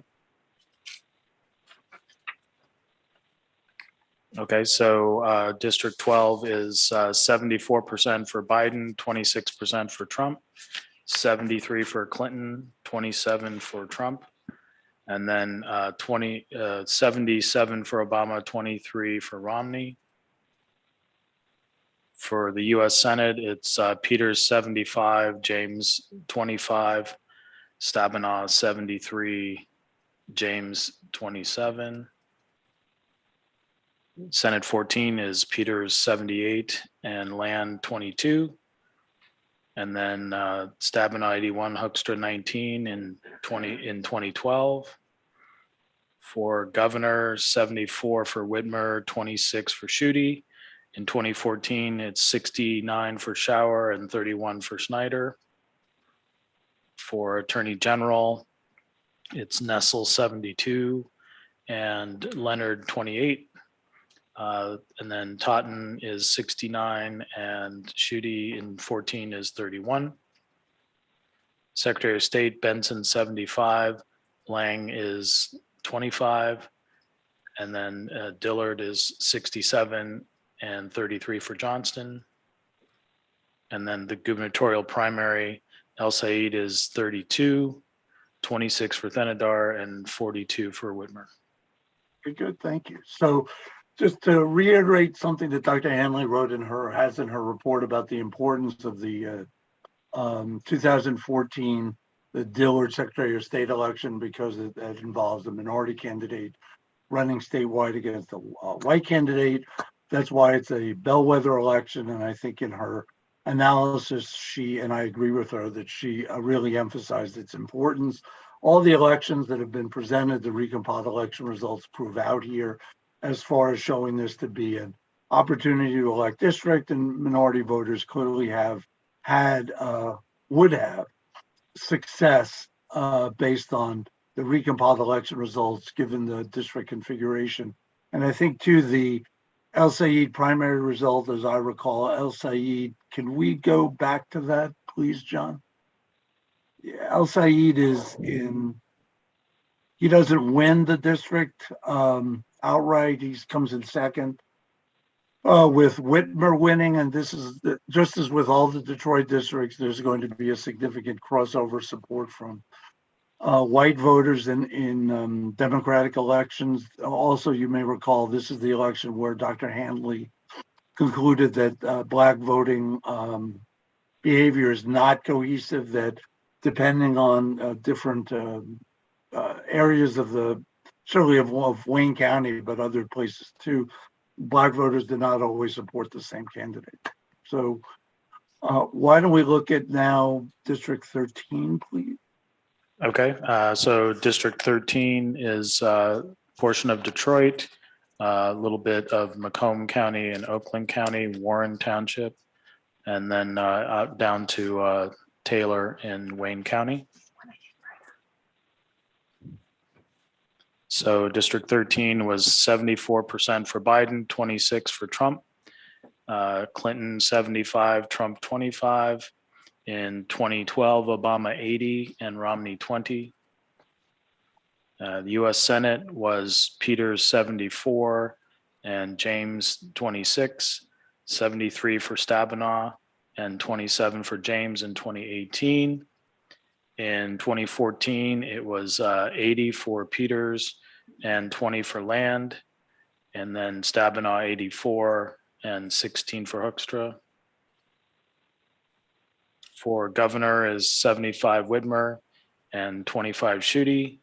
Governor 14 is 71 for Shower and 29 for Snyder.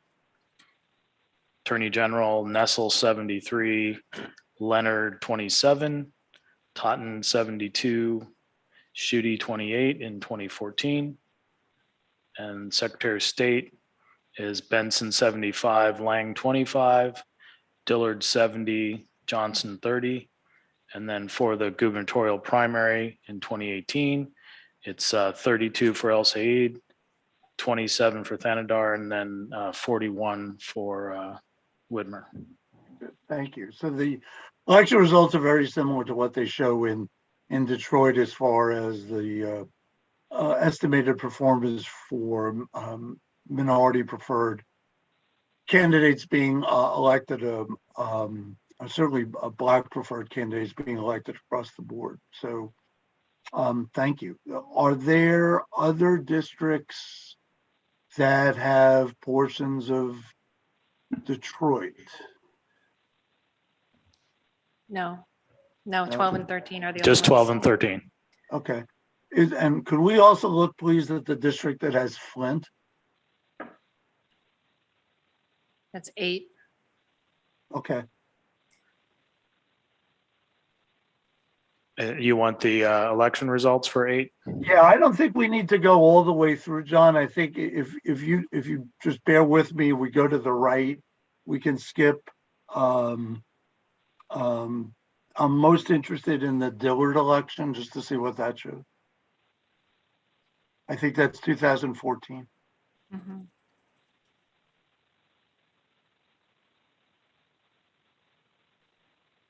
Here it is. Okay.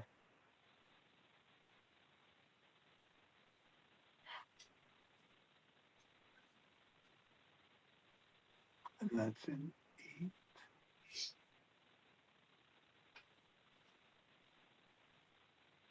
8. Okay, so it's 53 for Dillard and 47 for Johnson. Okay, good, thank you. The reason I was curious about that, certainly Flint is a majority minority city. And I would suggest that as you go through in your discussion process is also looking at how if there are any significant differences in the election results among the individual plans. I mean, I know as we had talked about before, winning is the key. The margin is electoral margin for Dillard is smaller here than in the Detroit area districts because it's a function of population. You're going to have more people. The Black population is smaller here, but I did want to just get a sense of whether District 8 would elect using this, the metric of looking at the Dillard election. So thank you. And going west, if we could, John, the Grand Rapids area district, that's District 3. Yeah, can we look at the population for District 3 and then look at the election results again, please?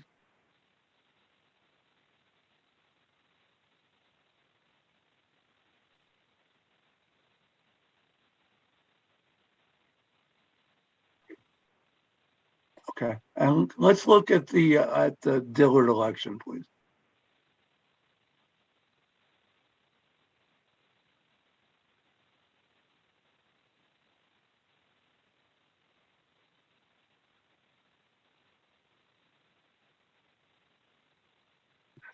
So this is District 3. Yeah, Dillard is 34 and Johnson 66. I'm looking at that just out of curiosity. The minority population here is much smaller than in the Detroit area districts, but I know that we've looked at this area of the state previously with the state legislative plan. So I was curious to see what the Dillard results would reveal. I don't expect that. I'm not viewing this as an opportunity to elect district the way the Detroit area districts are. I was just curious about the Dillard results, particularly as we looked at them in District 8. So the two Detroit area districts, as I said, that they do show based on the recompiled election results, the minority candidates of choice from the Black community have an opportunity, do prevail. They prevail pretty handily. And that's across the board, particularly in the bellwether elections. So those are my primary thoughts. Are there any questions about that? Any questions? Commissioner Clark. Yeah, my question's geared toward Rhonda rather than Bruce. When you started this map, and I may have missed this before, you may have said it.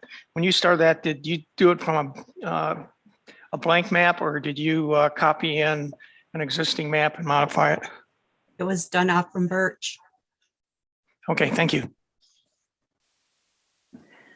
Any additional questions? Okay, so Commissioner Lang, I'm going to go through the questions that Ms. Reinhardt had asked previously when we were doing maps, and if you could just answer. So we've already covered one, which is equal population and Voting Rights Act compliance. Are the districts geographically contiguous? I need you to answer, Rhonda. You're on mute. Yes. Thank you. Do the districts reflect the state's diverse population and communities of interest? Yes. Do the districts provide a disproportionate advantage to any political party? No. Do the districts favor or disfavor an incumbent elected official or candidate? No. Do the districts reflect consideration of county, city, and township boundaries? Absolutely. And are the districts reasonably compact? Yes. Okay, thank you. Any other comments about Commissioner Lang's map? Okay, at this point, I think we can move on to my congressional map, Satella.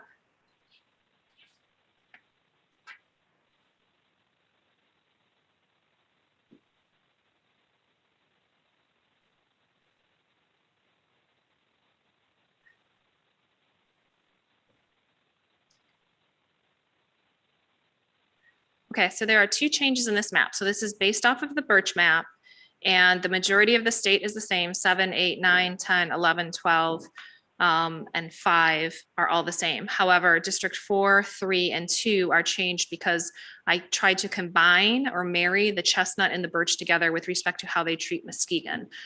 So this has a Muskegon Grand Rapids district. It's a little bit different than what's in the Chestnut because the Chestnut cuts off the northern part of Muskegon, and I included it. And the Chestnut goes farther down into the Grand Haven area, which is south of where that line comes across in Ottawa, the separation between Ottawa Township and Muskegon Township. But otherwise, the intention was to combine Grand Rapids and Muskegon. And then the other change in the map is further up between District 1 and 2, up near the top of the mitten. I adjusted the border here in response to comments we had received from the Ottawa Indian tribe, where they had submitted maps to us that had shown the line being drawn this way between 1 and 2 to be reflective of the regional areas that they have to live in to receive services. However, I will note that since the time that I redid this map, that same group has come forward and said that they support the Birch map. So I'm not sure that this change was necessary, but that's the only changes I made in this map. It's just to give us that option on Muskegon and then to address the concerns from the tribal members that we had received. All right. Mr. Adelson, do you want to do your analysis? If I could start first with a couple of questions. Mhm. The Detroit districts are, you said those are unchanged from the base map? Yes. Okay. So at the base map, was that a collaborative map? Was that a what? A collaborative map? Yeah, it's the Birch map. Okay. So let's look at District 3, please.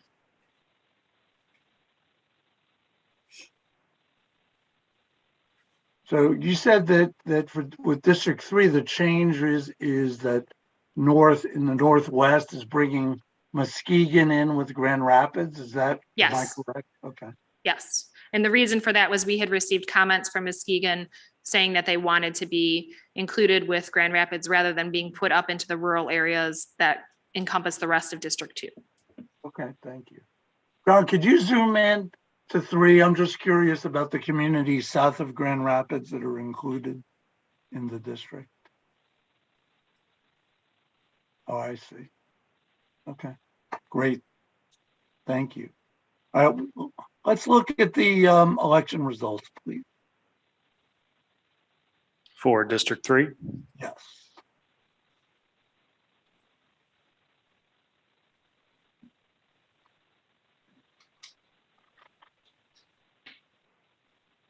Do you want all of them or just one in particular?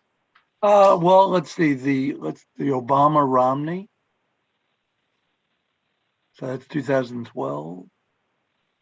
Okay, Obama 47, Romney 53. Okay, and then I see that in 2020, Biden beats Trump almost 53 to 47%. Is that correct? That's right. Okay. And let's move to the right, please. And I see the US Senate in 20, the James Peters. So Peters has about 50%, just under 50%, and James is a little over 50%. Yes. Okay. And let's move to the right again, please. Okay.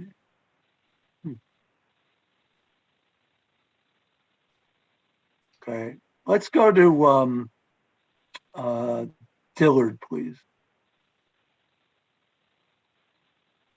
Okay, Dillard 36, Johnson 64. Okay. And one more, let's just look at the LCE too as well, the gubernatorial. Okay. And So 39 for El Sayed, 16 for Thanadar, and 44 for Whitmer. okay, great, thank you. Yeah, I was just curious about that to see how this district may perform given the inclusion of Muskegon with Grand Rapids. It is interesting because this is not something where, as we saw in the Detroit area districts, all the districts prove out a certain way. So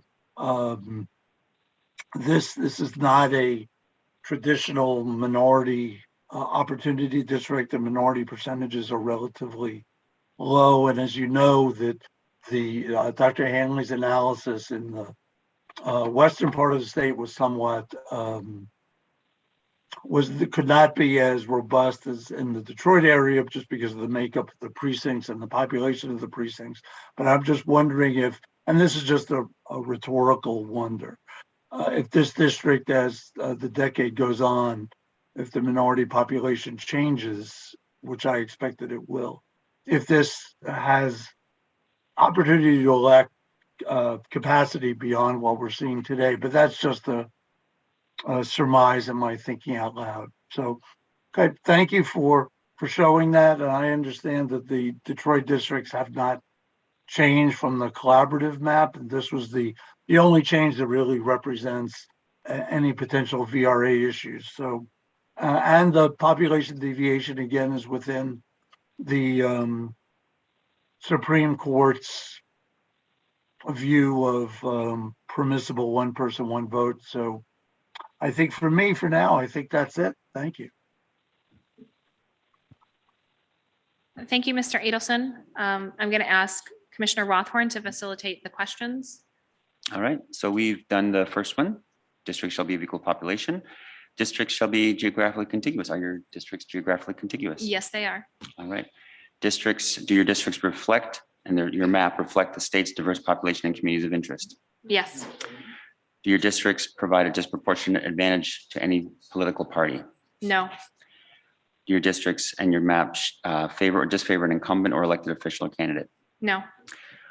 Is your map and your districts, do they reflect consideration of county, city, and township boundaries? Yes. And are your districts reasonably compact? Yes. Thank you very much. All right. I think that is it for our congressional. So we will move on to the Senate review at this point, and we're going to start with the Cherry.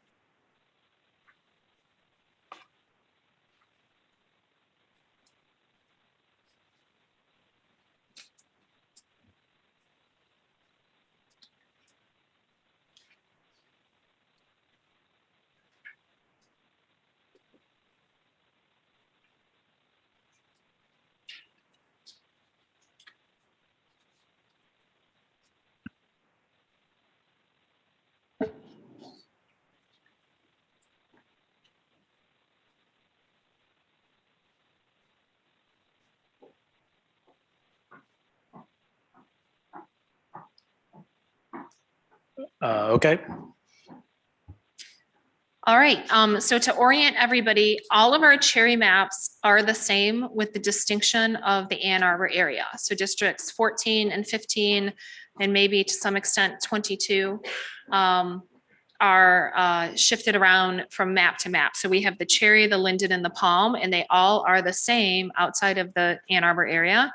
And they all have variations in the Ann Arbor area. So with this particular map, which is the cherry, we have a northern, southern Ann Arbor districts that extend east to west, basically along a north-south border, with one following the 94 corridor and the southern one also following that same corridor, but not over the freeway itself. So that is what distinguishes the cherry from the palm and the linden, is this particular configuration of the Ann Arbor area. And I will point out that this particular configuration does include Albion in with Ann Arbor, instead of having it in with Battle Creek. And so we had specifically received some comments about Albion wanting to be in with a more urban area due to the minority population in Albion. So that would be how I would describe the cherry. Does anyone have any comments or questions or anything that I failed to point out that you want to point out? All right, let's move on to the linden.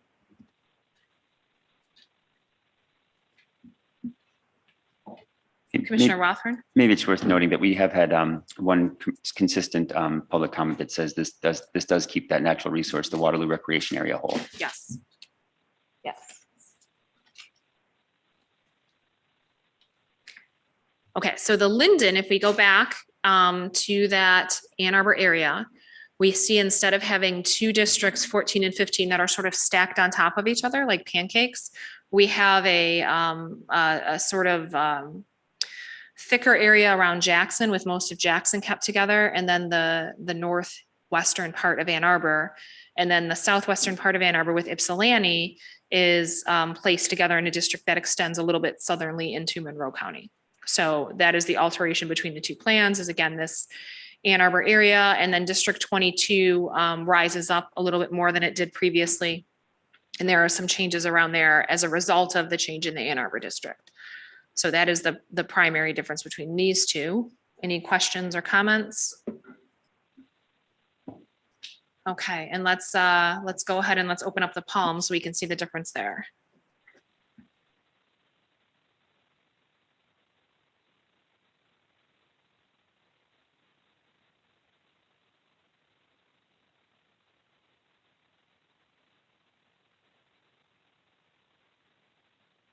Madam Chair? Yes, General Counsel. Thank you so much. So I'm referring to the commission's final vote procedure. And I know we're doing the commission is engaged in doing its presentations and overview of plans right now. The way that the commission contemplated doing it was moving through each district type individually. So I just wanted to highlight that for the benefit of the commission, that the overview and then moving on to the discussion. So I just wanted to highlight that I think the order in which it's being done, there might be, it might not be adhering directly to what you've adopted. I understand what you're saying. So we had in the process document, I believe it says we were going to present and then discuss, and then present and then discuss. And do we want to do that, or we just want to go through them and then discuss later? I think we should follow the document. Okay. So then let's go back to the, well, we're halfway through. Kind of weird. Let's go back to the congressional and we can discuss the congressional. Comments, thoughts, views, cheerleading for your plan. Commissioner Eid. Well, in my opinion, I think the Chestnut plan is the one we should adopt. I see it as kind of a compromise between all of the plans that we have. For example, we have Ottawa County and Apple. It's not split at all. In Birch, it's split twice. In Chestnut, there's a compromise. It's only split once, with part of it going into the lower district and the other half going into the Grand Rapids Muskegon district. Likewise, I see a compromise in Midland County. In this map, almost all of Midland is kept whole, except for a few sparsely populated townships that only have about 9,500 people in them total, which is less than some single precincts in the more populated areas of the state. And I see that as a compromise because most of that county is kept whole. And finally, I think the next biggest difference is the BVAP is a little bit higher on districts 12 and 13 and Metro Detroit. They're at about, I believe they're, I'll just find it out right now. They're at about 45 and 43.8%, which are just a couple of percentage points higher than on the Birch or the Apple configuration. And finally, I think while it wasn't made to be this way, how it ends up shaking out is that it also has more competitive districts than Apple or Birch. So I think it's the best one. I think that's what we should adopt. And yeah, I also like Commissioner Zatella's individual map, and I also like Birch. Any additional discussion? Rhonda, I can't see you. Commissioner Wagner, I can't see you. Commissioner or Ms. Reinhardt. Thank you. Per the commission's adopted final vote procedure, if you're entering into step 2 for US congressional, the first step or step 2A states that a motion will be made that each commissioner shall state their top 2 favored published plans for the district type under consideration, and then proceed into discussion after disclosure of your top 2 favored plans. Did you hear me okay? Yeah, thank you for that reminder. So at this point, I would entertain a motion for commissioners to state their top 2 favorites among the congressional plans. So moved. Second. Motion made by Commissioner Eads, seconded by Commissioner Witches. Is there any discussion or debate on the motion? Hearing none, let's go ahead and vote. We have a motion made by Commissioner Eads, seconded by Commissioner Witches to request that commissioners identify their top 2 favorite congressional plans. All in favor, please raise your hand and say aye. Aye. All opposed, raise your hand and say nay. Nay. That's Commissioner Lang. I think that might have been Commissioner Wagner as well. Commissioner Curry, can you disclose what your vote was?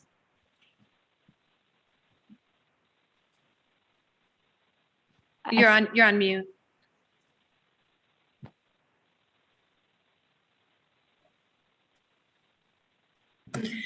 I voted for yay. Thank you, Commissioner Curry. Thank And you. Commissioner Kellum, can you let us know which way you voted as well?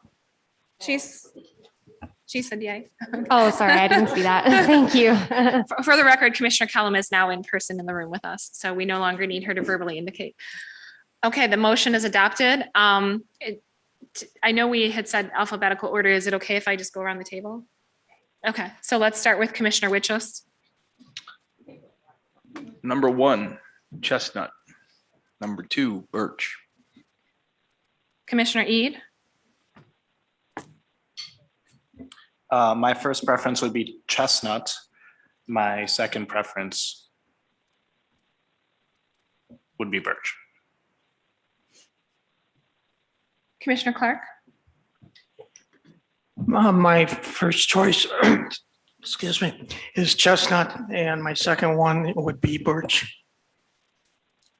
Commissioner Weiss. I have but one choice, only one choice, and that is Chestnut. Commissioner Lett. I likewise have one choice, Chestnut. Apologies for the interruption, Commissioners Weiss and Lett, but the motion was to disclose your top 2. So if you do have a second, I would encourage you to disclose that at this time. Chestnut.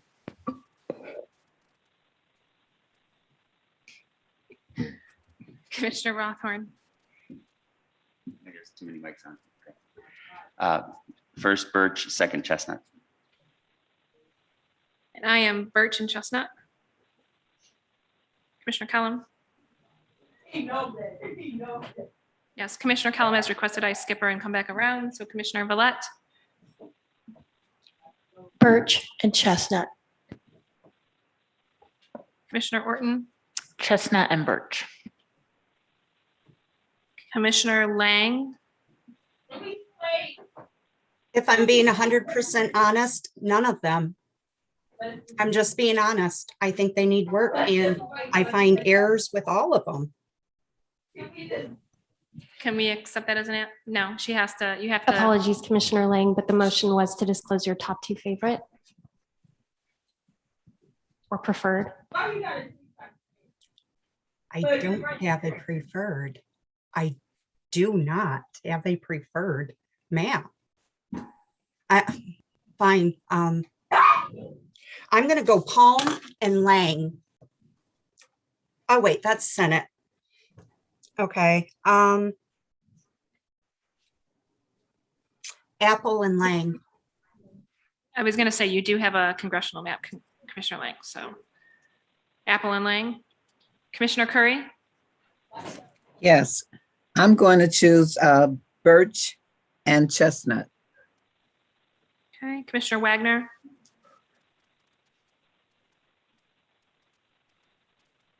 I had to remember which device I was on. Like Commissioner Lang, I don't like any of them, but since that is not a glorified answer on this commission, I will also go with Apple and Lang. okay, thank you very much. And back to Commissioner Kellum. Chestnut and Birch. Okay, all right, so we have gone through everybody at this point. Is there something else I need to do at this point, Ms. Reinhardt? I'm sorry, I know you're talking. Okay. Okay, let's continue with the discussion. Any additional comments? Commissioner Witches, did you have a comment?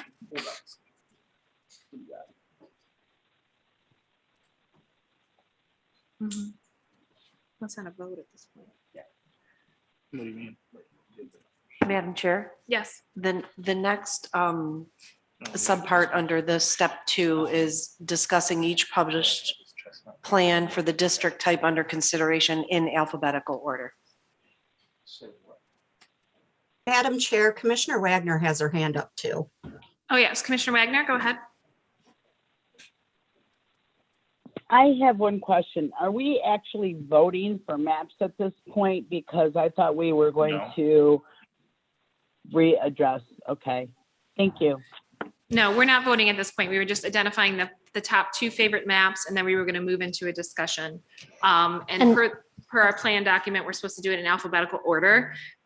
So starting with the collaboratives, that would be an Apple. Is there any discussion or debate on the Apple? And Commissioner Wagner, for your reference, in the voting procedure document, the final vote procedure document, we're at step 2A, moving into step 2B, in which the commission will discuss each published plan for the district type under consideration in alphabetical order. Thank you. I'm not seeing any hands on the Apple. Okay, you want to talk about the Birch? Any comments about the Birch?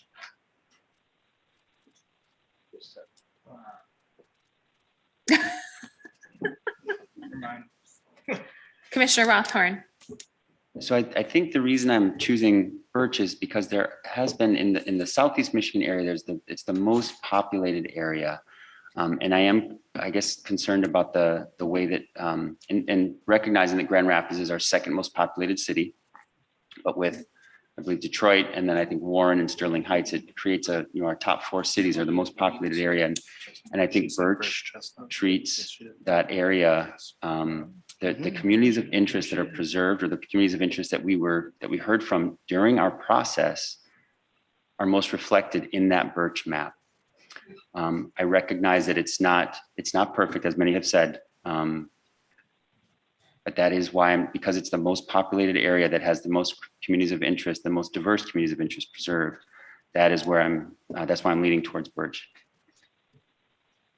Commissioner Witches, then Commissioner Clark, then Commissioner Lett. I'm basing my decision, I mean, I know we're talking about Birch here for a good second, but I'm just gonna hit 2 birds with 1 stone. I'm taking my own personal beliefs here out of almost everything that we're doing when we're coming to voting. There has been an overwhelmingly positive response to Chestnut.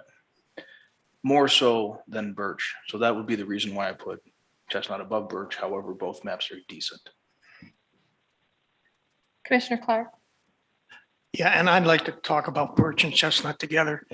And the reason I selected Chestnut was I felt it had more swing districts that, depending who the candidates are, it could go either Republican or Democrat. And that's one of the things that we heard from the public a lot. They use the word competitiveness.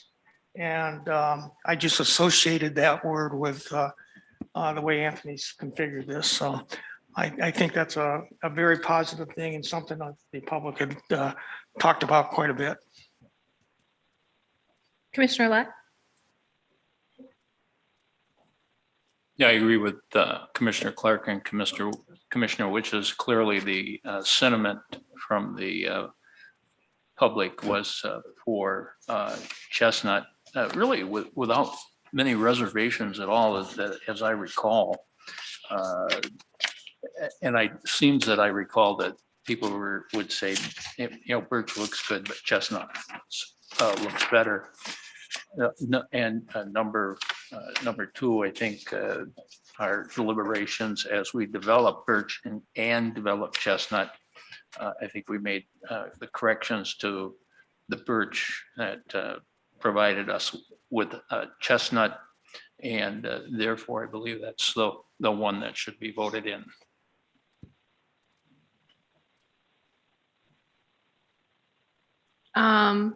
Okay, so I have some comments on this. I think in terms of the public comment, it's been frankly equal and actually favors the Birch. And that was something that I believe it was Chris Andrews mentioned today, that when you tally that 67% of the comments related to the Birch are positive, 55% of the comments related to the Chestnut are. So I think the Birch actually has more favorable comments. I think the Chestnut in particular, it wasn't something that we drew as a collaborative map. It was something that Commissioner Eid worked on his own, and then we ended up adopting and making a collaborative map. But unlike the Birch, where we did draw it in live meetings and we discussed at length what we were doing and why we were doing it, we never had that sort of background with the Chestnut. And I think you see that reflected in the communities of interest on those two maps, because for the Birch, we have particular configurations, particularly around Detroit and Oakland County, where we have, little jut outs here and there. And that was done with a very deliberate purpose, is that we went through the communities of interest. We were specifically discussing the Bengali community. We were discussing the Asian communities, the Chaldean communities, the Hispanic communities, the Arab American communities, Muslim Arab American communities, and Dearborn in particular, and really trying to preserve those communities of interest, which is how we ended up with the lines that we drew, where I feel like the Chestnut does not preserve those communities of interest in the same way. And I think from a defensibility perspective, that makes it difficult to go in and say, yes, we consider the Bengali community so important in the Birch that we carved out this own district for it, yet we just completely threw that in the dumpster when it came to the Chestnut. Like, if it was important enough for us to incorporate it into the Birch, it should have been incorporated into the Chestnut as well. And I feel like that's a big weakness with the plan. And I feel like that's a big weakness that a lot of people have identified with the Chestnut in particular, including outside entities that have looked at both maps, have consistently rated the Chestnut as being the lowest on communities of interest in terms of taking those into account. And I think that's concerning, because we have the Birch, which does well with communities of interest. We have the Apple, which does well with the communities of interest. And then we have the third ranked, which is the Chestnut. And so I think if you're looking at all things being equal, which they mostly are, because the public impression of it is equal, if slightly favoring Birch. And we have different metrics that we're looking at, whether it be population, whether it be efficiency gap, whether it be mean median, they're pretty equal. And so the big differentiating factor for me is the COIs. And we have one map that I think does a really good job of respecting those COIs. And in addition to that, was well documented as to why we were doing that and very open to the public. And then we have another map that frankly, I think compromises COIs in favor of competitiveness, which is not even one of our constitutional criteria. Nowhere in our constitutional criteria is competitiveness, and I'm sure our general counsel will jump in on that point. So that is not something we should be considering as a factor. And when people are asking us to consider that, they're asking us to deviate from the 7 ranked criteria that we're supposed to be following. So I think they're both good maps. It's not going to kill me either way if we adopt one or the other. But I definitely think in terms of complying with our constitutional mandate, I think the Birch is superior. And I would encourage everybody to think about that and consider whether we want to make sure that we're going with the map with better COIs versus the map that's more competitive. Commissioner Witches, I think you had your hand up Yeah. first, and then Commissioner Eid. Yeah. Oh, I'm sorry, can we let Commissioner Curry go first? Thank you. I just want to reply that I agree with Madam Chair in her response to the Birch map. I agree wholeheartedly with that. Thank you, Commissioner Curry. Mhm. Commissioner Witches, and then Commissioner Eid. So between the two, I mean, I personally feel that communities of interest are indeed represented quite well in both the Birch and the Chestnut map. That being said, when it came to the percentages that were brought up today in public comment by the individual from Hazlet, I'm wondering if he just went on to the actual public comment, not the portal, but the actual website with the proposed maps where you can place the pins. I'm taking everything into account from when we actually had, you know, our first maps to that we published, and all of our public comment hearings that we went on to the next 5, plus everything that we've heard in our public meetings that we had every 2 weeks. Chestnut is indeed the superior out of the two in regards to what the public has said. Commissioner Eid. Couple things. One, I just wanted to point out that the Detroit configuration that is in Chestnut was also in map Juniper that went on our second round of public comments, which was a collaborative map. And we came back and selected this map and made it a collaborative map on Chestnut based on what commissioners said was the preferred Detroit configuration. So that's the first thing. Second, just looking at how people said their preferences, there were 7 preferences, 7 first place preferences for Chestnut, and 4 for Birch. And out of those for Chestnut, there were more than, there were 2 independents, 2 Republicans, but 1 Democrat. Just wanted to point that out. And finally, you know, I think the independent analysis actually shows the opposite. I think independent analyses are good tools that we should use, but most of the ones that I've read, specifically the IPPSR report from MSU, preferred the Chestnut map. I've looked at other things such as the Princeton gerrymandering project, which has all of the maps as A's, which are good. And 538 also has them all being the same. So I think from an independent analysis standpoint, they're all pretty good, all 3 of them. As far as community of interest goes, I think the Chestnut map does a better job of supporting communities of interest, because the biggest community of interest here is the minority community in Detroit. And the BVAP being higher in that, I think it does a better job of having that community of interest be represented. While we have the Bengali community of interest represented very well in other versions of maps. You know, we've said all along that not everybody's going to get every single thing they want in every map. But I think it's a good compromise. There are other pluses too, as far as Oakland County goes. Troy's included with the Oakland County District, which is something that when we were at Oakland University, the community made very clear to us that they wanted to be in with most of Oakland County. There are negatives though, you know, it's not a perfect map. I don't like really how Chestnut has upper Oakland County. I think the Birch map is superior to Chestnut in that regard. But overall, looking at all things in totality, I prefer Chestnut, and going by what most people said, 7 people said Chestnut was their preference. So I'm wondering if we can get any wiggle room, maybe have somebody change their mind so we can come to consensus, something like that. Commissioner Lang. This is why I have a problem with listing our top 2. It's like a round robin.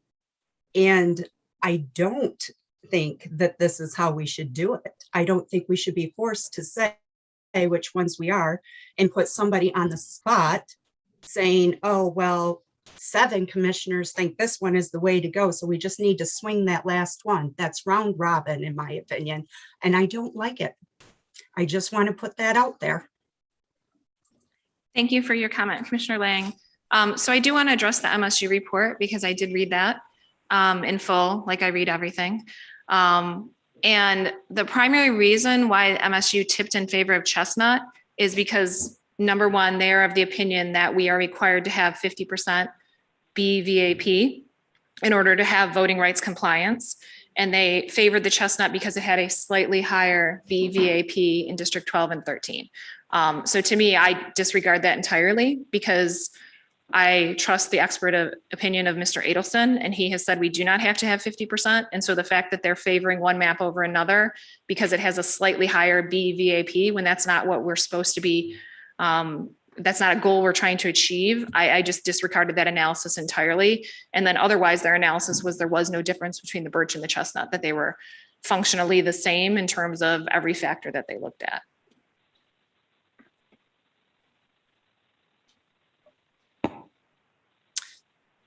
All right. Well, I feel like we talked about Birch and Chestnut.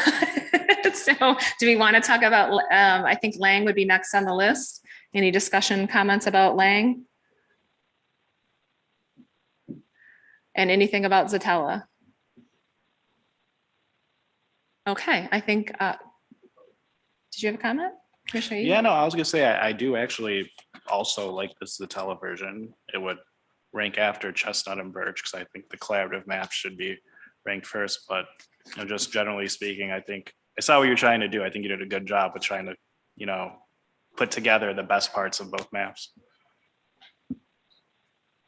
All right, so let's go back to our, I'm sorry, Commissioner Clark, and then did you have a comment? Yeah, I have a comment. I liked the Lang map in the Congress. I thought that was a fair map and represented some of the areas that I think needed more representation than they've had. And I think she did a decent job on that.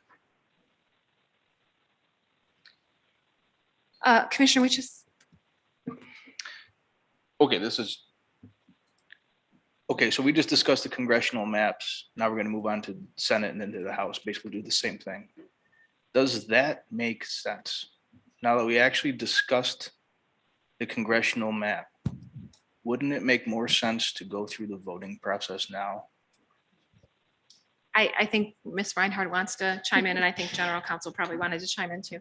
Yes, Commissioner Witches, that is what the voting plan contemplates, is that we'll go through all of the steps for each plan sequentially and then move on to the next district type.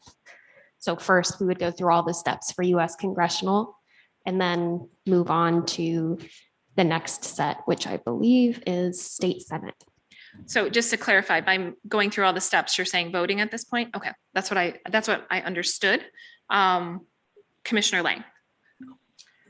There was the topic of potentially making changes to the maps at the beginning that said we would be coming back to after discussion. So when do we come back to that? Commissioner Witches? I'm going to make a motion right now that we do not make any changes to the maps. Is that all maps or just these congressional maps? All maps. Okay, so we have a motion by Commissioner Witches, seconded by Commissioner Valette to, oh gosh, how do I want to say this? Not make any changes to the map, I guess. Any maps, just any district type maps. Any discussion or debate on the motion? My hand has been up for a while. This is Commissioner Wagner. Thank you, Commissioner Wagner. I can't see you. Please go ahead. Thank you. I also wanted to get back to actually amending the maps because as everyone on the commission is aware, I've got a letter of demand out there, and thank you for whoever leaked it to Bridge, Michigan. That was much appreciated. But this is where we're having the problem is this all pertains to round 1 voting. My letter pertains to round 2 voting. We're being pressured into accepting a plan that we may not concur with. And my problem is I was prohibited from actually submitting a plan because I contracted diabetes and could not see to tell anyone to draw or anything. That's why I passed when we hit Detroit, because I could not see to do it. So I have effectively had my rights as a commissioner taken away to not be able to submit any plan whatsoever to this commission. And I am being pressured into accepting a plan or plans I do not concur with. And at that point, it's taking away every commissioner's right who wanted to submit anything at this point. And thank you. Thank you, Commissioner Wagner. Any additional comments about the voting? General Counsel? Yes, thank you, Madam Chair. So I might suggest as a part of step 2, your discussion before the vote, that the compliance chart tracking that is available on the commission's website, that also be examined and that data referenced as well as part of your discussion before voting. I'm sorry, could you repeat that? I was answering a question at the same time. Go ahead. I would suggest that as part of your step 2, as part of the commission's step 2 discussion before the vote, that the compliance tracking chart that's available on the commission's website as far as partisan fairness scores, compactness scores and all that also be referenced during and it magically appears from Ms. Reinhardt as. So before we talk about this, we do have a motion that's been seconded and restated on the floor. So Yes. Let's go ahead and vote on that motion. And so we have a motion by Commissioner Witches, seconded by Commissioner Villette to that we are no longer going to amend maps. And I'd ask for a Roll call roll vote, vote. please. Yeah, I was going to ask for the same thing. Roll call vote, please.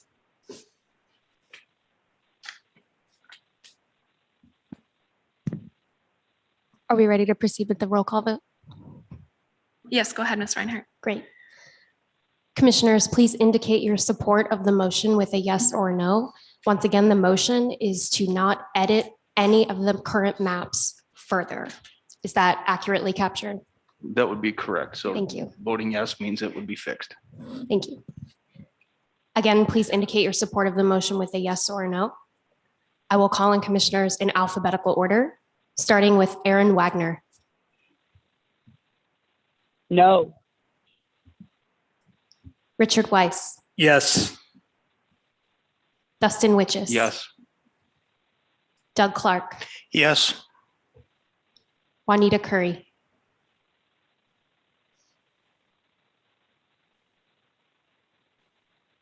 You're on mute. Yes. Anthony Eade. Yes. Brittany Kellum. No. Rhonda Lang. No. Steve Lett. Yes. Cynthia Orton. Yes. MC Rothorn. Yes. Rebecca Satella. No. Janice Villette. Yes.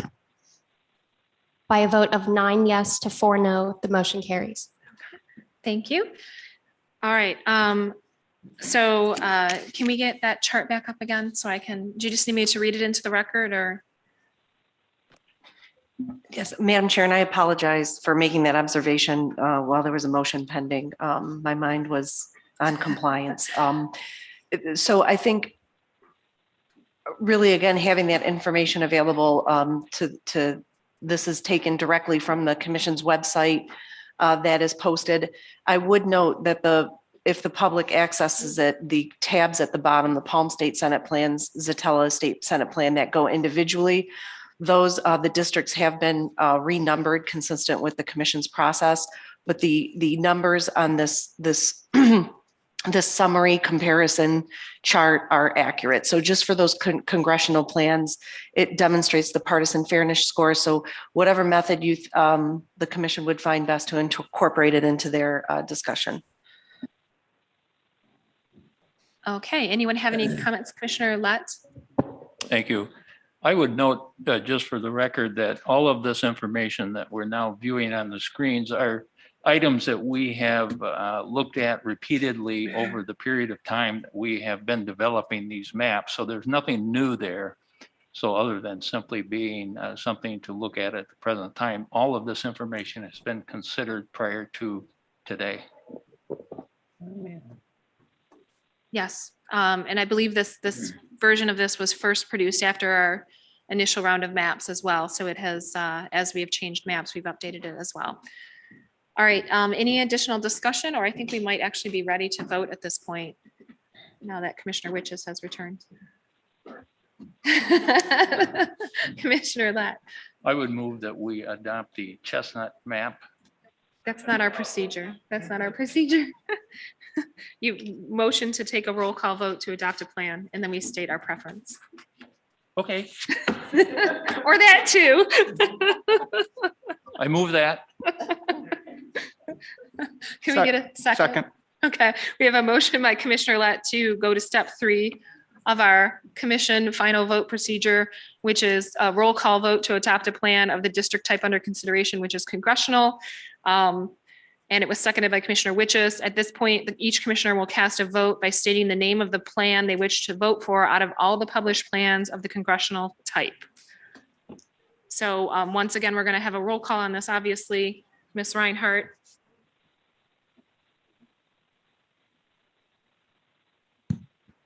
Commissioners, when called upon, please state the name of the U.S. congressional plan that you would like to vote for.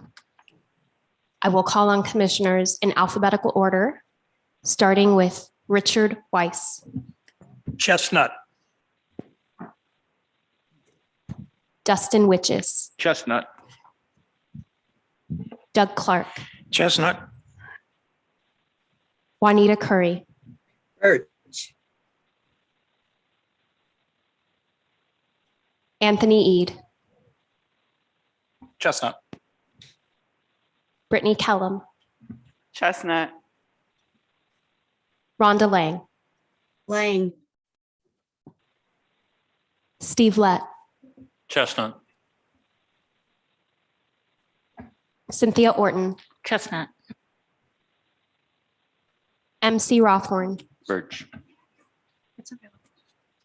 Rebecca Satella. Birch. Janice Villette. Chestnut. Aaron Wagner. Lang. Please allow us one moment to tally the votes. They got it. Yeah, they got it. There's enough.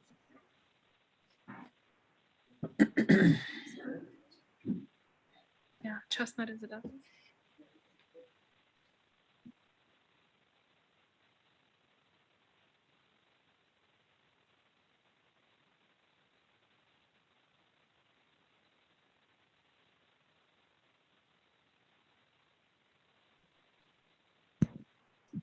The U.S. congressional plan adopted by the Michigan Independent Citizens Redistricting Commission is Chestnut.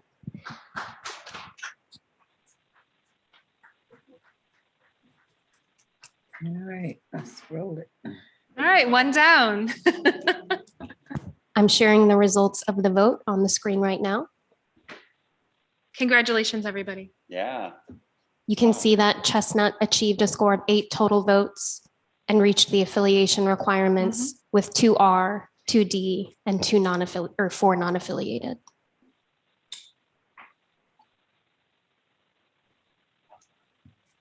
All right. Commissioner Witches, Let's take a break. you want to take a 5-minute break or 10 minute, 10-minute break? 10-minute break. Okay, without objection, it's 3:15. We will take a recess until 3:25. Actually, let's just say 3:30 because we never make it back in 10 minutes. So without hearing no objection, we will stand in recess until 3:30 p.m. Thank you.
Here we go, here we go. Wayne, Tennessee, Oakland sidewalk. Oakland. See how table 7 says Oakland, and that's correct, but this is supposed to be 7.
I think so. All right, as chair of the commission, I call this meeting of the Michigan Independent Citizens Redistricting Commission back to order at 3:30 PM. Will the secretary please call the roll? Good afternoon, commissioners. Please say present when I call your name. If you're attending today's meeting remotely, please announce during roll call that you are attending remotely, as well as where you are physically attending from. I will call on commissioners in alphabetical order, starting with Doug Clark, Present. Juanita Curry, Present and attending remotely from Detroit, Michigan. Anthony Ede, Present. Brittany Kellum, Present. Rhonda Lang, Present, attending remotely from Reed City, Michigan. Steve Lett, Present. Cynthia Orton, Present. MC Rothorn, Present. Rebecca Satella, Present. Janice Follett, Present. Aaron Wagner, Present, attending remotely from Charlotte, Michigan. Richard Weiss, Present. Dustin Witches. Present. All commissioners are present. Thank you, Ms. Reinhardt. Okay, we are going to go back through the process that, continue with the process that we were proceeding with before. So we're going to return to the Senate. I already talked about the cherry and the linden, and I believe we were pulling up the palm to take a look at that. And just to sort of reorient everybody, the cherry and the linden and the palm are identical with the exception of the Ann Arbor area. And so the cherry has those top and bottom districts, 14 and 15. The linden has sort of a more like Dow shape where you've got a bigger northwest. And then we were about to look at the palm as well. So once we get the palm up.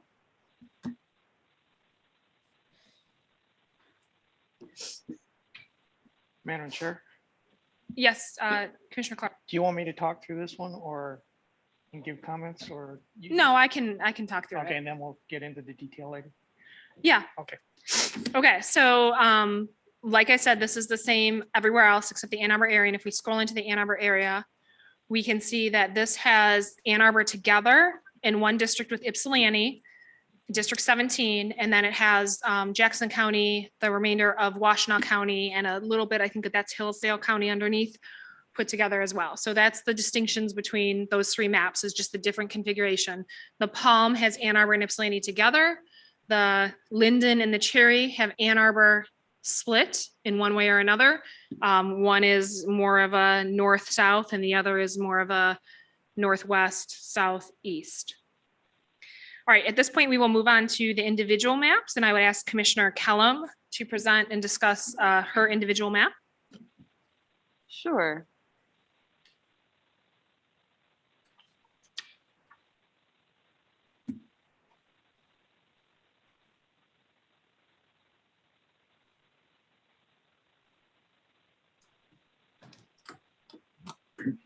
Okay, mine is pretty simple and straightforward. I'll remove, can you all hear me? I'll remove my mask, it's fine. It's simple and straightforward. I used linden, and then of course my concentration was to make some adjustments in the Detroit area because I felt that our Senate maps could have had some different configurations. So I basically concentrated, as I've said before, in numerous of our meetings on keeping communities together. Mainly I kept communities for the most part below the 8 mile line. I used the neighborhoods that we had discussed, considering Southwest Detroit, the Northwest area, the Fitzgerald community, the areas of LGBTQIA. I used those neighborhoods and kept those together. And I focused on our public comment where the concern was around representation and observing Detroit's compactness and communities and rich history. So I think that's a fair description of the changes that I made for the Kellum Senate map. But basically, yes, didn't change anything else in the Linden map, just refocusing on the Detroit and Metro Detroit area. And of course, as we go west for my map, there are some changes that had to be made because I concentrated on Detroit proper, kind of expanding and adding some districts in that area. Thank you, Commissioner Kellum. Mr. Adelson, did you want to conduct the voting rights analysis of this map? Sure, it's my pleasure. Thank you. Commissioner Kellum, a couple of questions I wanted to ask, if that's okay. You said that the. Repeat it again, Bruce. I'm sorry. I was, That's okay. Okay. That's okay. In fact, I'm already into it, so I won't repeat it. I wanted to be sure that I understood what you said, that the changes in the Detroit districts that they had a community of interest focus. Am I correct about that? Yes. Could you explain a little bit more about what that means, please? Yes, Bruce. I feel like I've explained this many times, but so we know that Detroit has a high population of African American Black people, and they also have they've talked about they being the residents of Detroit have also talked about the Bengali community. They've talked about we've heard from the Arab community. We've heard from the areas of the Latino community. So Detroit is an area where, though it's a predominantly Black community, we have those other ethnicities and those communities of interest. It's also, besides those various ethnicities, it's also a place that has tons and tons of neighborhoods, different that are identifiable on the map. So those communities have expressed wanting to be together. For instance, if you look at District 1, the Grosse Pointe Park, Grosse Pointe Woods, that's a community that is diverse in the fact that it has, of course, Black and white, but it also has neighborhoods like East English Village. It has the neighborhoods, the points and the farms and the parks together. So thinking about the public comment that we've heard, expressing, how those different folks get along, the lakeshore communities, those are things that I kept in mind, just using this one district as an example when I was looking at the city of Detroit and looking to see how that could play out as we move into the suburbs and what would make sense in terms of drawing the lines. Does that answer your question, Bruce, or do you want me to use another example? No, that's perfect. Thank you. That really was just what I was wondering about. It's populous, it's compact, and I think the districts that I drew, while not perfect, make a good attempt at mirroring the geography of the city as well as the folks that live there. Okay, great, thank you. So why don't we look at the recompiled election results, please? And let's start with District 1. Okay, District 1 as drawn is Biden 76, Trump is 24, Clinton is 75, Trump 25, Obama 77, and Romney 23. For Senate, 75 for Peters, 25 for James. Stabenow is 72, James is 28 in 2018. 2014 is Peters 75, Land 25. Stabenow is 80 and Hoekstra is 20. For governor, 74 Whitmer, 26 Schuette. Shower is 65, Snyder's 35. For attorney general, 72 Nessel, 28 Leonard. Totten 67, Schuette 33. And then for Secretary of State, Benson 74, Lang 26, Dillard 64, and Johnson 36. And then for governor primary, El Said 34, Thenadar 24, and Whitmer 42. Thank you. So this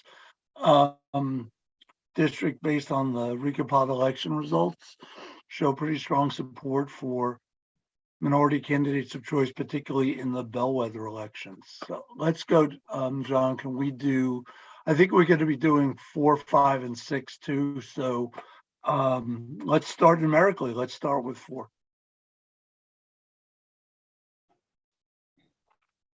Okay, 4. Yes, thank you. Okay, so 4 is 78 Biden, 22 Trump. 80 for Clinton, 20 for Trump, 86 for Obama, 14 for Romney. For US Senate, Peters is 78 and James is 22. Stabenow is 77 and James is, 78 and 22 for James in 18. Peters in 14 is 87 and Land is 13. Stabenow is 89 and 11 for Hoekstra. For governor, it's 79 for Whitmer, 21 for Schuette. Shower is 80 and Snyder is 20. For attorney general, Nessel is 78 and Leonard is 22. Totten is 80 and Schuette is 20. For secretary of state, 80 for Benson, 20 for Lang, Dillard 79, and Johnson 21. And then for the governor primary, 26 for El Said, 32 for Thanadar, and 42 for Whitmer. Okay, great, thank you. Let's go to, excuse me, to the 6, please. I'm sorry, to 5, my mistake, to 5. And let's start, John, let's start with the Biden-Trump in 2020, please. Okay. Sorry, say again, start with what? No, right where you are. I think I'm going to jump over a couple of elections, if that's okay. So Sure. I can see, Sure. go ahead with Biden and Trump. Okay, so Biden is 68 and Trump is 32. Okay, let's go to Obama-Romney, please. Okay, Obama 77, Romney 23. And Peters-James. Peters in 2020 is 68 and James is 32. Okay, thank you. So let's do, Stabenow, James, please. Okay, Right where you are. Stabenow on 18 is 68 and James is 32. Okay, and let's go to, where you are now for governor. Okay, so Whitmer is 70 and Schuette is 30 in 2018. Okay, and to the right, please. Let's move one to the right. My right, the shower. Okay, so moving on to governor in 2014 is Shower is 69 and Snyder is 31. Okay, now let's go to Dillard, please, in 2014. Okay, in 2014, Secretary of State is Dillard 68 and Johnson 32. Okay. And let's look at El Said as well, too, please. Okay, governor in 2018 primary is El Said is 31. Thanadar is 26. And Whitmer is 43. Great, thank you. Now let's go to 6, please. Next district 6, you said? Yeah, so let's start with Biden and Trump in 2020, please.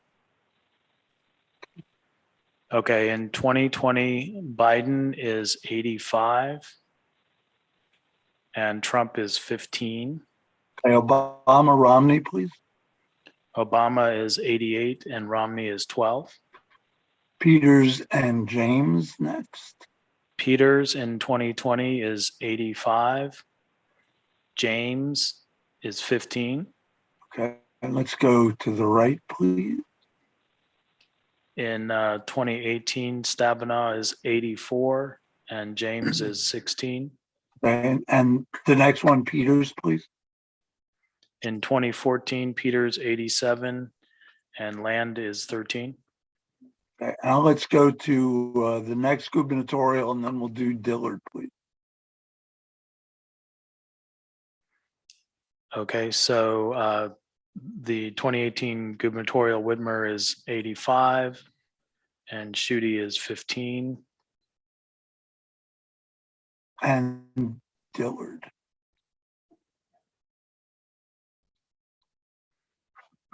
Secretary of State 2014, Dillard is 80. Johnson is 20. Okay, and El Sayed, please.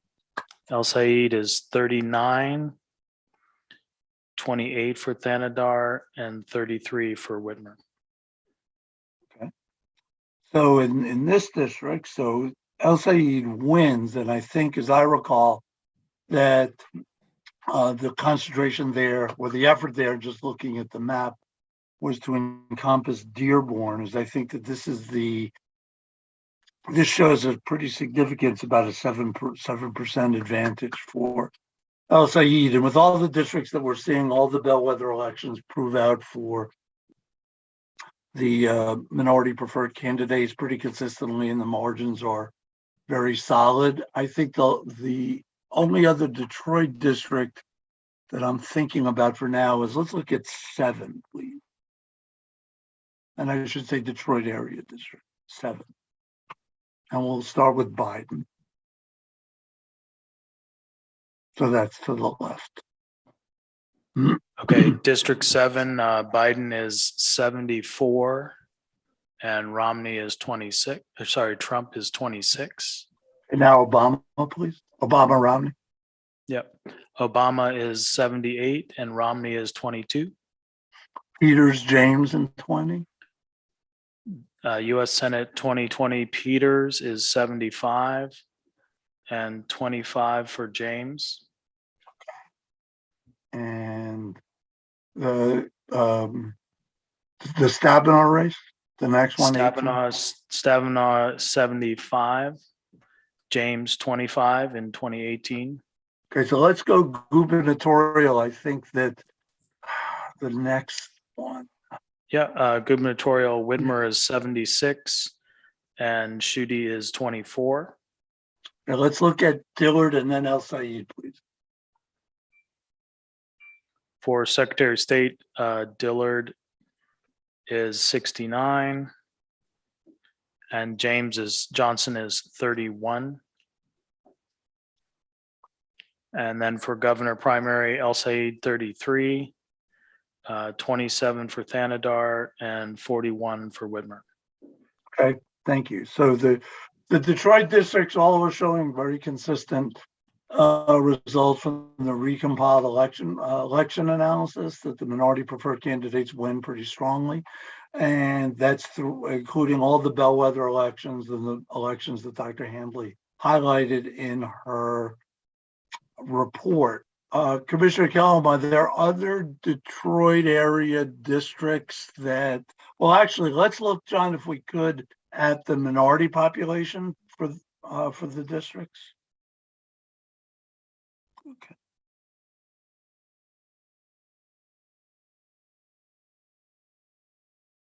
And where this? Oh, I see District 11.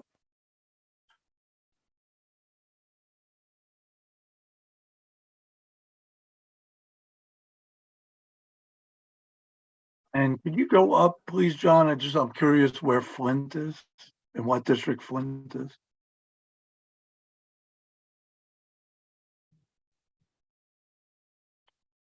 It's a little more north. Yeah. Yeah, right there. 27. Can we look at that too, John? The election results. And I think we can look at fewer for this district, please. Sure. I think this is the same configuration as one of the other maps in this area. Oh, exactly. Okay. I believe there were no changes in this area. Is that right, MC? Mr. Kellum, this is based on Linden, correct? Yeah. Yep. So this is the same as Linden, which means that there's no change or that. Okay. Yeah. So, Commissioner Kellum, are there other districts that changed on this map that have a large minority population? The majority are in the Detroit area, but you can look at districts 3 and then maybe 9. But other than that, the focus of it would be the Detroit area. And I'm just thinking of I think Chaldean and some other populations in those two communities of interest, excuse me, in those two districts. Thank you. But other than that, no.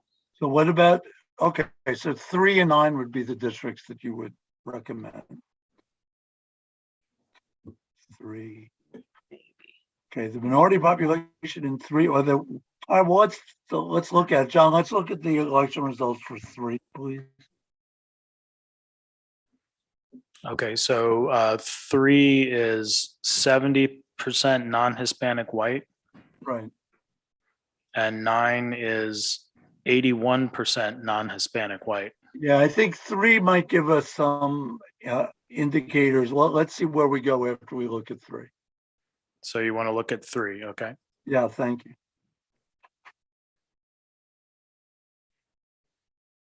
Okay, so District 3 is 56 Biden, 44 Trump. Okay, Obama. Obama 61, Romney 39. Okay, the Peters is in 2020 is 58, and James is 42. Okay, so let's move over the next couple and go to the next gubernatorial, please. Whitmer is 62 and Schuette is 38. Okay, and Dillard and then El Sayed. Dillard is 50. Johnson is 50. Okay. And then El Sayed is 32. Thanadar 17. Whitmer 51. Okay, thank you. So the only difference here in looking at the bellwether elections is that Dillard narrowly loses to Johnson. Can we? Yeah, okay. And let's just skip down quickly to 9, please, John, and let's see what the Dillard election shows. The Dillard election in 9. Yes, please.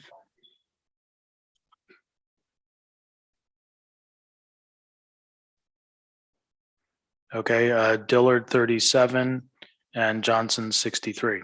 Okay, thank you. So I think certainly the results in 3 show, 3, the minority population, as John has pointed out earlier, is relatively low. But this is a district where there is still opportunity to elect candidates of choice.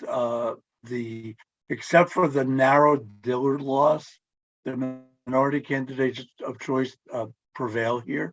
So although this is not the type of district, the same population as District 4, for example, where the election results all prove out for the minority candidates of choice, this is a district that seemingly does provide some opportunity to elect, significant opportunity to elect for minority communities. So it seems like, Commissioner Kellum, it seems like we've looked at the Detroit districts, and those are the ones that you indicated were the source of the primary changes in this map. You're correct, Bruce. Okay, so I think that the Detroit districts all consistently show strong opportunity to elect based on the recompiled election results.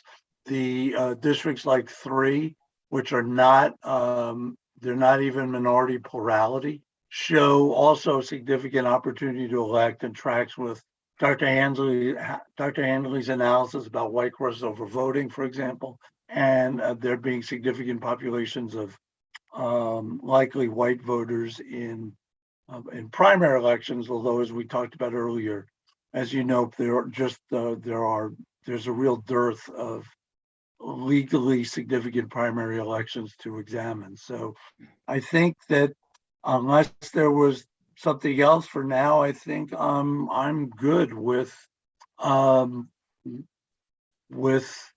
election analysis. Thank you. Thank you, Bruce. All right, so I think we are good with our criteria number 1, equal population and Voting Rights Act compliance. So Commissioner Kellum, are your districts for your map geographically contiguous? Yes. Do they reflect the state's diverse population and communities of interest? Yes. Does the map provide a disproportionate advantage to any political party? It does not, better not. Does it favor or disfavor an incumbent elected official or candidate? No. Does it reflect consideration of city, county, and township boundaries? Yes, it does. And are your districts reasonably compact? Yes. Okay, thank you very much. Thank you, Chair Zatella. And then just for the record, the planned deviation is 4.27%, which is within specifications. All right, at this point, we will move on to Commissioner Lang to present her individual map. Mr. Adelson? You're on mute. Thank you. I just wanted to mention briefly to throw out for the commission's consideration in reviewing the individual maps, and we did this for the collaborative maps. Do you want to also put up the partisan fairness score as part of the analysis and comparison? We actually have that on the spreadsheet that we posted at the end, so we will cover that, yes. Okay, great, thank you. So Commissioner Lang, take it away. Okay, as soon as I see the map. I can tell you starting out until I can see the map that it was based off from Linden. I basically moved Linden onto a map and then adjusted certain areas. Again, you'll see that Northern Michigan is more compact. I did not split up the counties, which is what they asked for repeatedly. The UP has minimal splits within the counties, which is what they asked for also. I went to Ottawa County and kept Ottawa County whole, except for part of Holland, which, as you know, Holland and Allegan County and Ottawa County,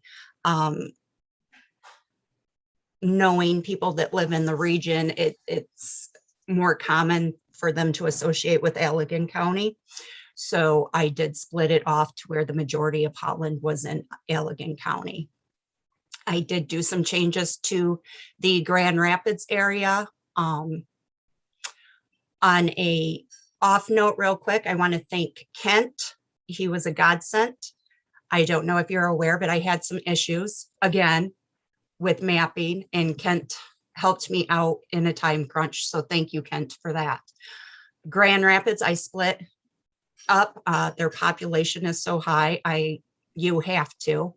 And I included in each one, both 30 and 29, Ada and Cascade. They wanted to be included with Grand Rapids and not rural areas. So that was done in there. I also changed what I consider Central Michigan to be more compact, where it doesn't go halfway down the state, which would include Osceola County, Mecosta County, and such. I did make the change to Midland based off from the hundreds of public comments regarding the Tittabawassee watershed. And Detroit, I left the way it was presented in the Linden map. So there were absolutely no changes made there. The only thing, if I had a downfall for my map that I regret, is it was my intent to make changes to Jackson County. And to be honest, I can't tell you if I made those changes. My maps did not upload as I did them, and my backup was cleared. I don't know how that happened. I guess I'm not as tech savvy as I thought. So the only downfall I see with that is I personally would not have done the split with Jackson County in with Ann Arbor, and I would have respected that community of interest. Other than that, the maps are pretty much the same as the Linden. Mr. Adelson, did you want to handle step one? Yes, thank you. And the planned deviation, I'll note that that's within one person, one vote jurisprudence by the Supreme Court. And if I could, Commissioner Lang, if we could go west and look at this, the districts 30 and 29. Mm-hmm. Can you provide some information about where you made the dividing line between 30 and 29 and what your process was? I will be completely honest with you, Bruce. The original maps I submitted, I'm not positive that the lines are exact where I had them. I tried to use like the river in certain roads in Grand Rapids to draw them. But again, I had a glitch. And so these, I hate to even say it, the Grand Rapids area was done a little more on the fly off from memory. So they may not be exact, but my thought was to try and follow not only the rivers, but the roads. And was hoping that they were as close. There was another map where it was collaborative that the commission did, where it split it into an added cascade. And I was hoping that it was as close to that as possible. Thank you. I'm certainly sorry about the technological glitches at the end of the day, Commissioner Lang. I think none of us is as technologically adept as we like to think we are. And I know that's true for me. John, can we look at District 29, please, at the recompiled election results?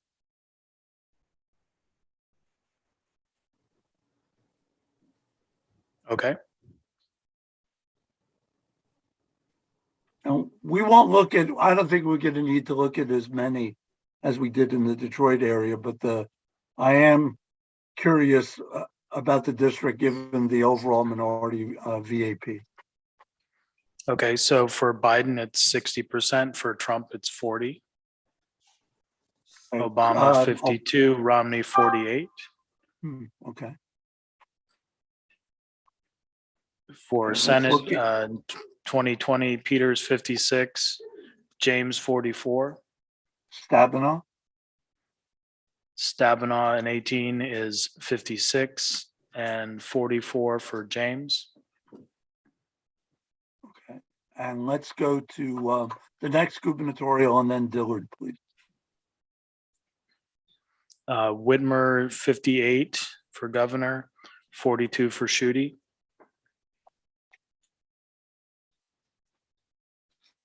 And then for Secretary of State is Dillard is 39 and Johnson is 61. Okay.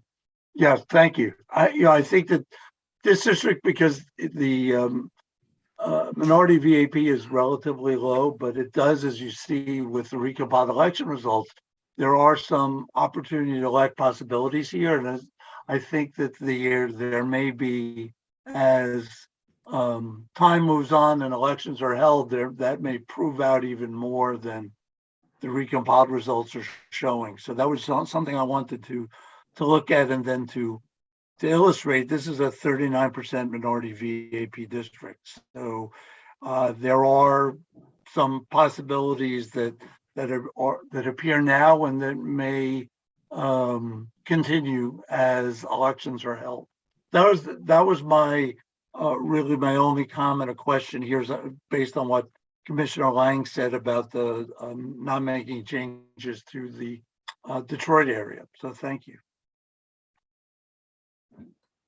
Thank you, Mr. Adelson. Rhonda, I have a couple questions for you. So are your districts geographically contiguous? Yes.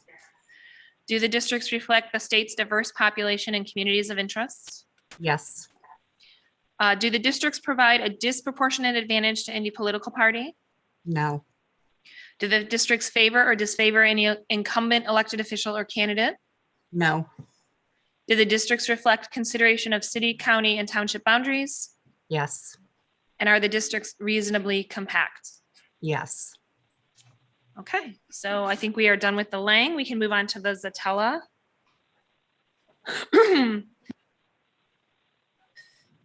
And John, are you pulling it up? Okay. Can you put the overlay on for the Linden, the shapefile on top of it, and then go into the city of Detroit area?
Okay, so you wanted to look in Detroit. If we could just zoom in between District 1 and 3. If you just zoom in right on that central line there. Okay, and go up a little farther north. Okay, so my change to this map is super easy and you can see it right there. All I did is adjust the line between 1 and 3. And the reason why I did that is I know 35% is our threshold for the city of Detroit, but we only had 35.03 BVAP in District 1, which is just like so razor thin to me. I just wanted to increase it a little bit by moving some neighborhoods into 1 from 3, because District 3 in the Linden had 42% and District 1 had 35.03. So I just readjusted that one line and that increased the BVAP to 35.84, which isn't a huge increase, but it's just a little bit higher than it was. And that reduces the BVAP in District 3 to 41.41. So that's the only change in this map. It was just to adjust that little boundary. You can see where there's a little bit more yellow, and then at the bottom down by the riverfront, more of the riverfront is put back into District 3 to sort of balance that out a bit. That's it. Commissioner Witches? So based off Linden, correct? Yeah, this is 100% Linden except for that line.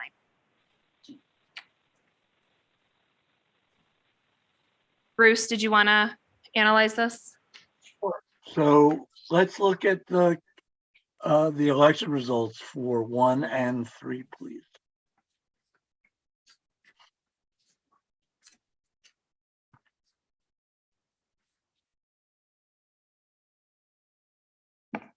Okay. So District 1 is 70% for Biden, 30% for Trump. 81% for Obama, 19% for Romney. Peters 71, James 29. Stabenow 72, James 28. For governor, Whitmer 74. Schuette is 26, or sorry, yeah. Oh, yep. Let's look We'll at- go 73-27, we'll say. Okay. Yep. And then for Secretary of State, Dillard 72 and Johnson 28. Okay, thank you.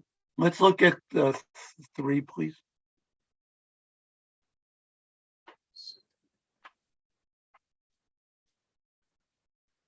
For District 3, Biden is 78, Trump is 22. Obama 84, Romney 16. Peters 79, James 21. Stabenow 78, James 22.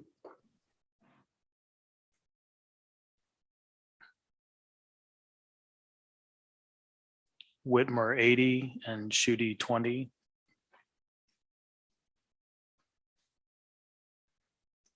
Dillard 76, Johnson 24. El Said is 37 for governor, 26 for Thanadar, and 36 for Whitmer. Can we look at, thank you, John. Can you just go back and look at the population numbers for 1 and 3, please?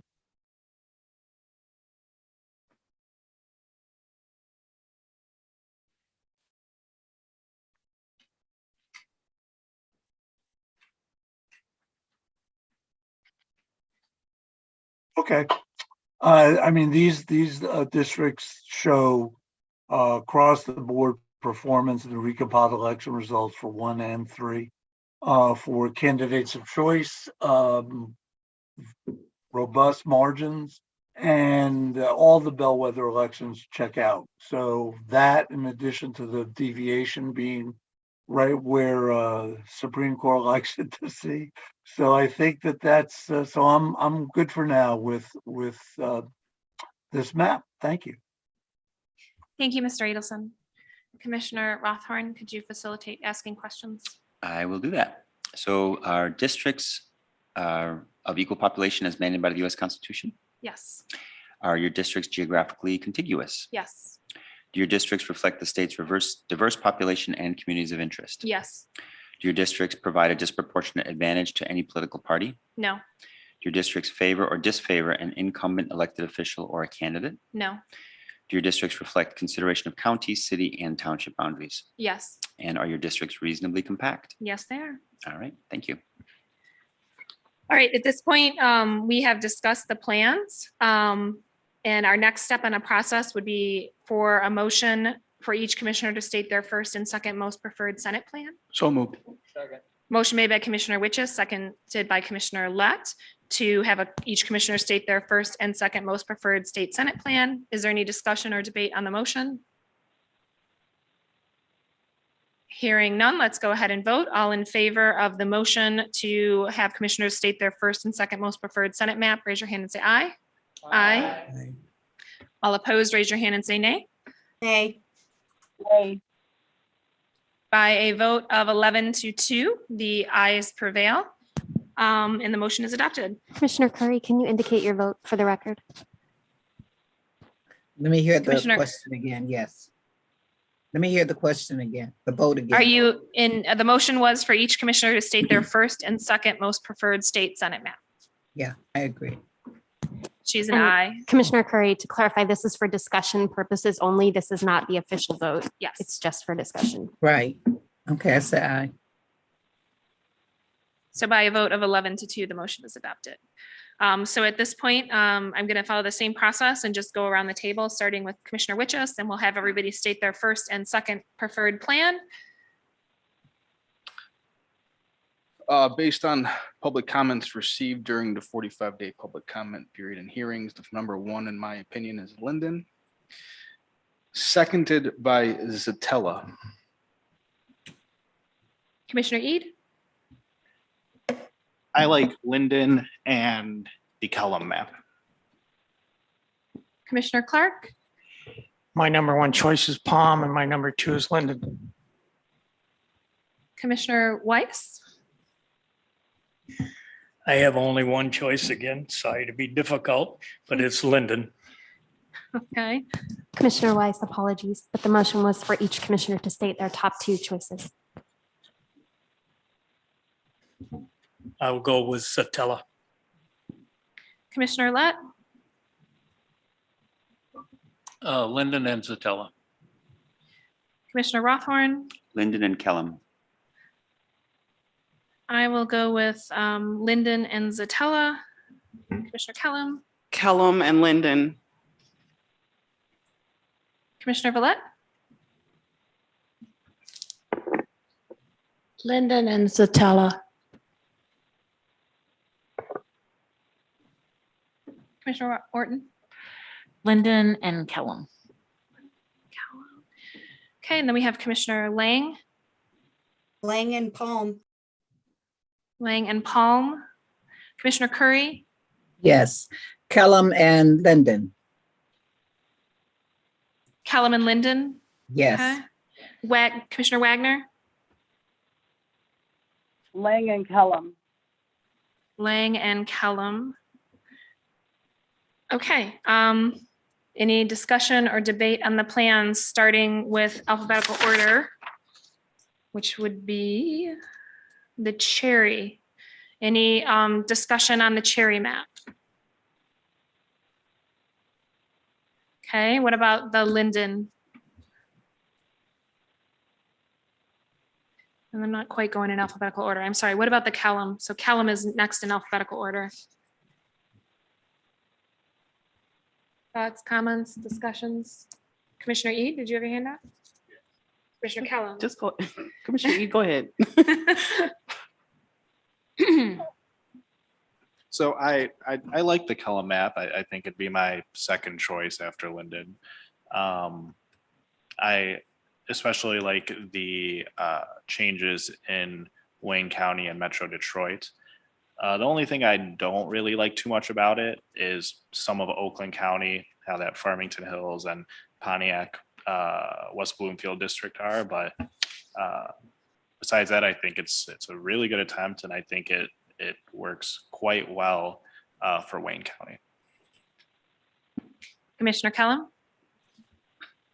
I also really enjoy the Linden map, but I think the Kellum map does the best job of observing what we've heard in the in the city of Detroit and elsewhere, just in terms of representation. So I think even thinking about our inability to change maps at this point, I think if we were going to have like a best foot forward to show that we were listening, and not to say that we weren't, because I know someone's going to raise their hand. Well, we were listening. These are maps. That's not what I'm implying, but really, really doing a good job to honor the city of Detroit, because this has been an overwhelming debate, not just with us, but in the media, just everywhere. I think that map does the best job. It continues the conversation with Linden, I think, in a more holistic and equitable way. Any comments about Commissioner Lang's map?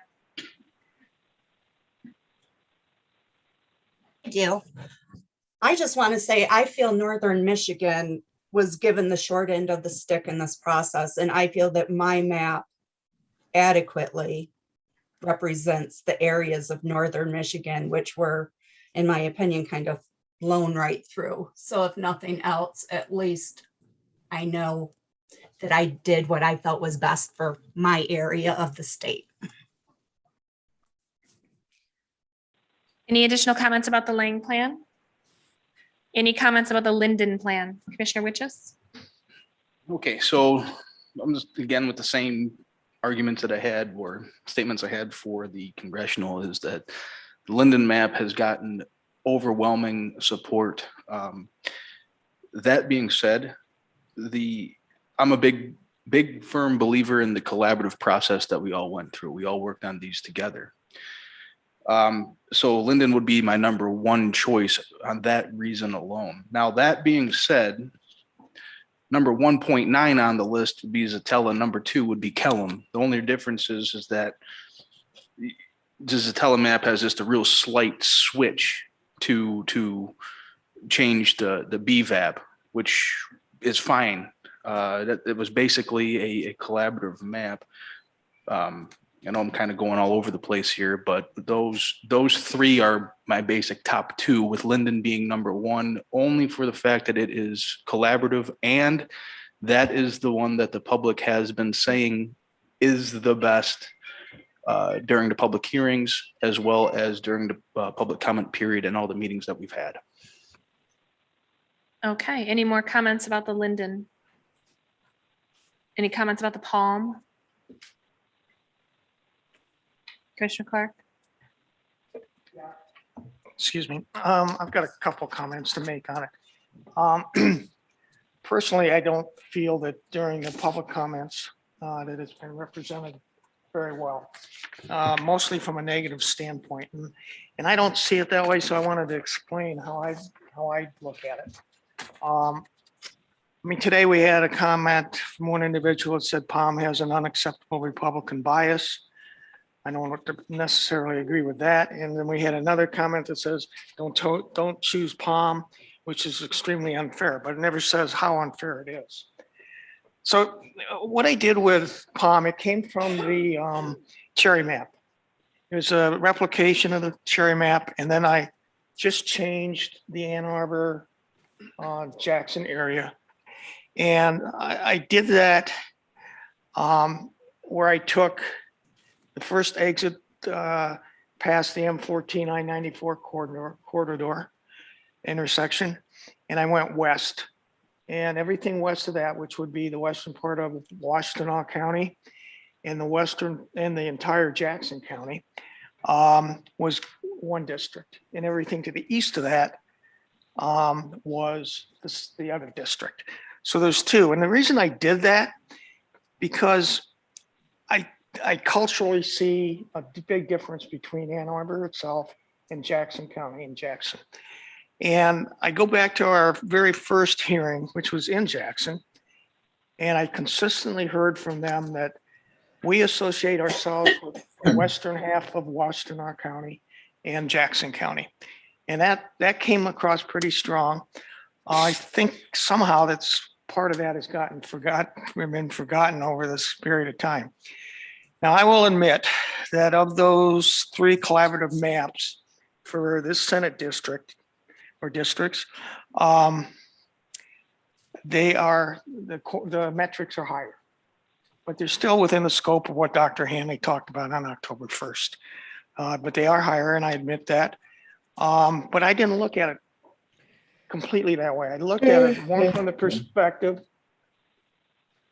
perspective of communities of interest, because I saw such a diversity between the city of Ann Arbor, which is and the rest of Washtenaw County and Jackson County, which really got into the argument about the rural-urban split.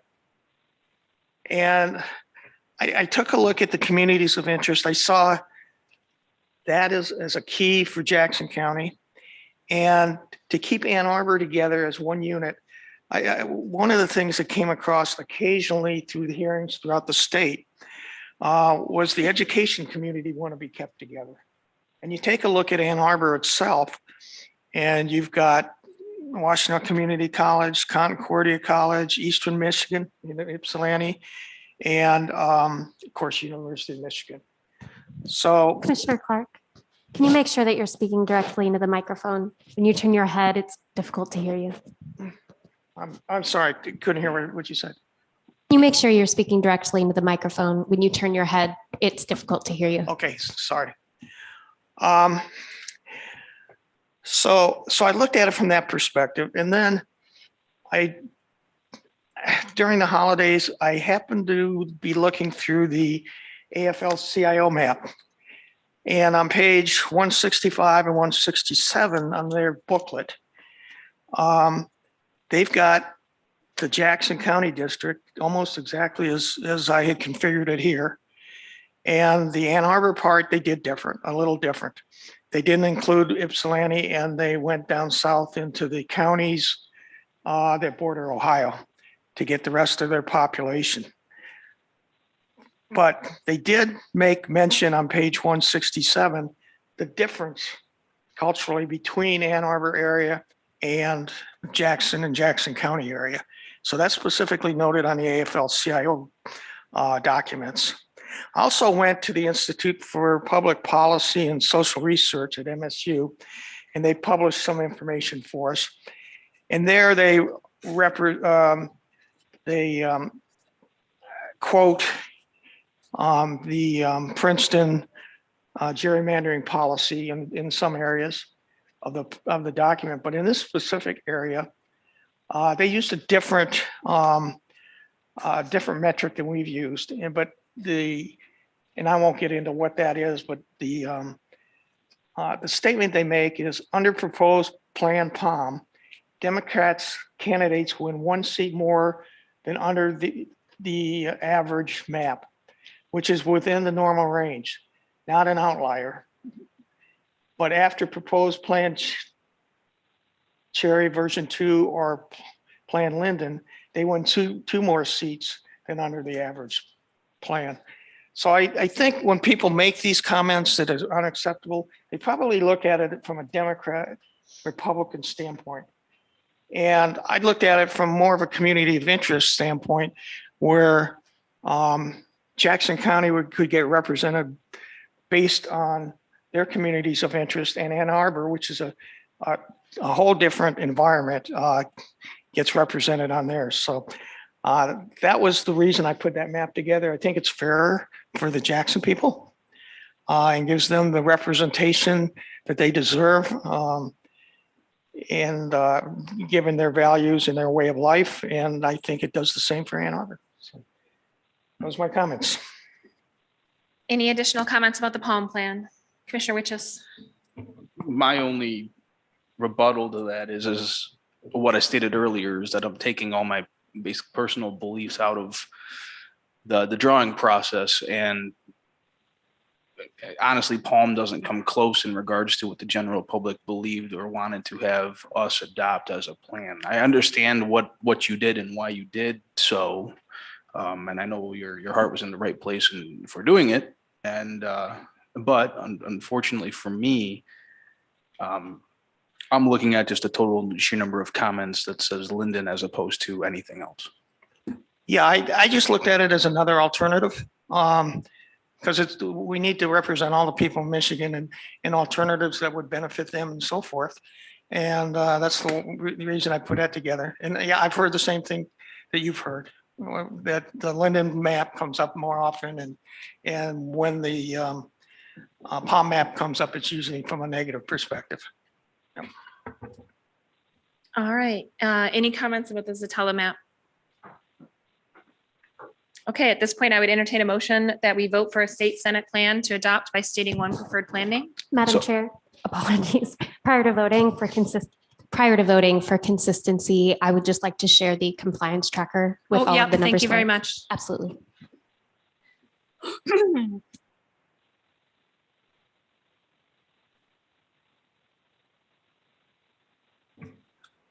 So moved.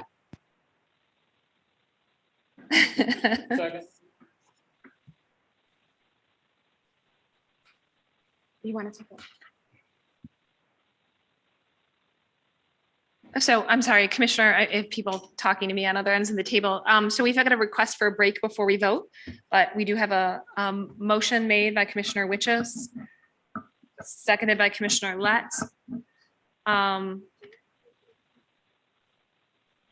we you just need a 10-minute break or, okay. What time is it? Can we, General Counsel, is it okay for us to break once we've had a motion in a second, just for a recess for a few minutes? Just lay it on the table, Madam Chair. Actually, a proper use of it for the first time this year. Wait, what? Say that You can again? just lay the motion on the table and pick it back up when you're ready. Okay, all right, thank you. All right, it's 4:27. Let's, hearing no objections, we'll recess for 10 minutes and we'll come back at 4:37. Hearing no objections, we're in recess till 4:37.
Chair of the Commission, I call this meeting of the Michigan Independent Citizens Redistricting Commission back to order at 4:38 PM. Will the secretary please call the roll?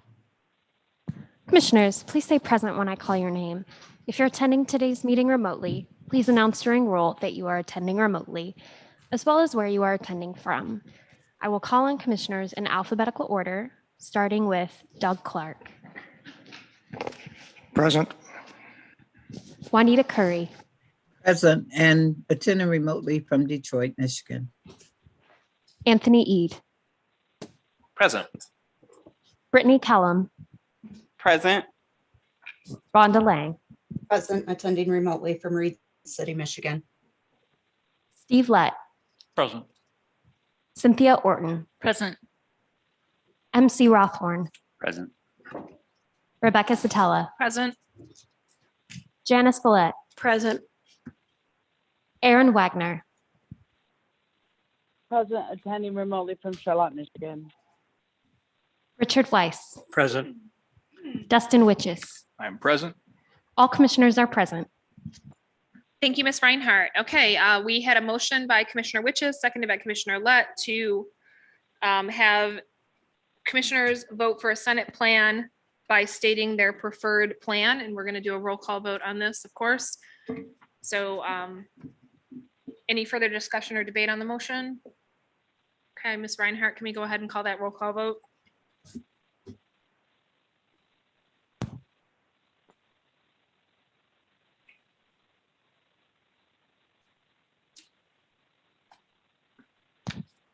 Commissioners, please indicate the plan that you are voting for Michigan State Senate by stating the name of the plan.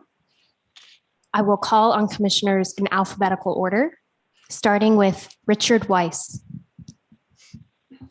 Linden. Dustin Witches, By overwhelming support during the 45-day public comment period, I will vote for Linden. Doug Clark, Linden. Juanita Curry,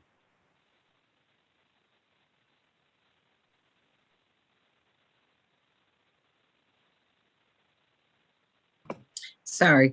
I'm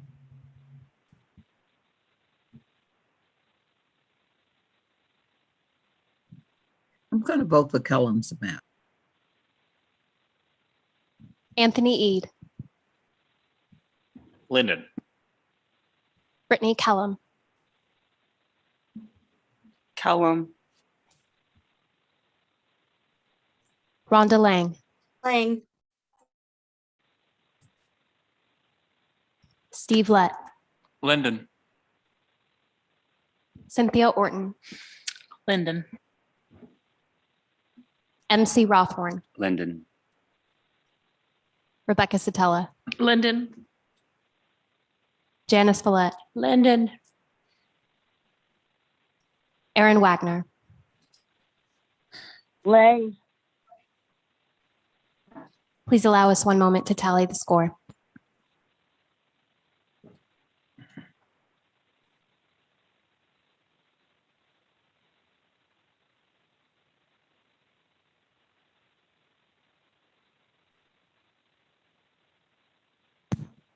The state Senate plan adopted by the Michigan Independent Citizens Redistricting Commission is Linden.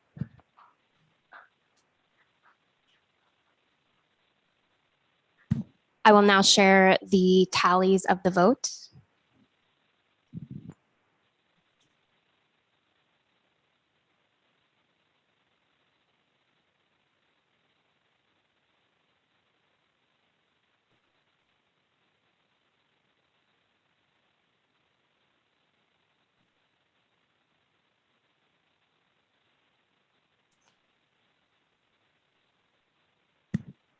Linden received 9 votes, as you can see totaled here, and it received 2 R votes, 2 D, and 5 N. Thank you, Ms. Reinhardt. Congratulations, everybody. All right, at this point, we are going to move on to our House districts. Madam Chair? Yes, General Counsel?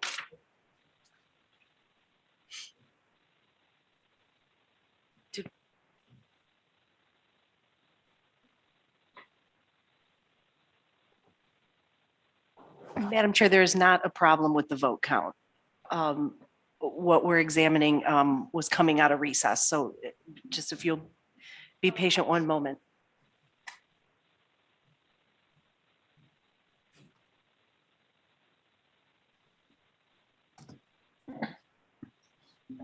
So Madam Chair, thank you for your patience. The procedural issue, again, there was not a problem with the vote count.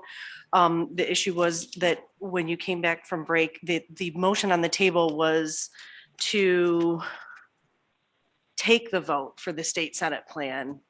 It was a two-step process when you took your vote for the congressional. So what ended up happening was that the commission just went directly into the vote for the plan, which I just wanted to highlight it. So it's. No.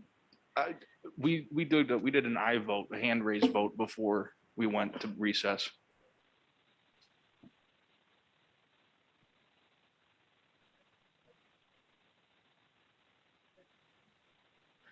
I believe I can't speak for the secretary's records, but I know that I don't have any vote log before it was laid on the table in order to go to recess.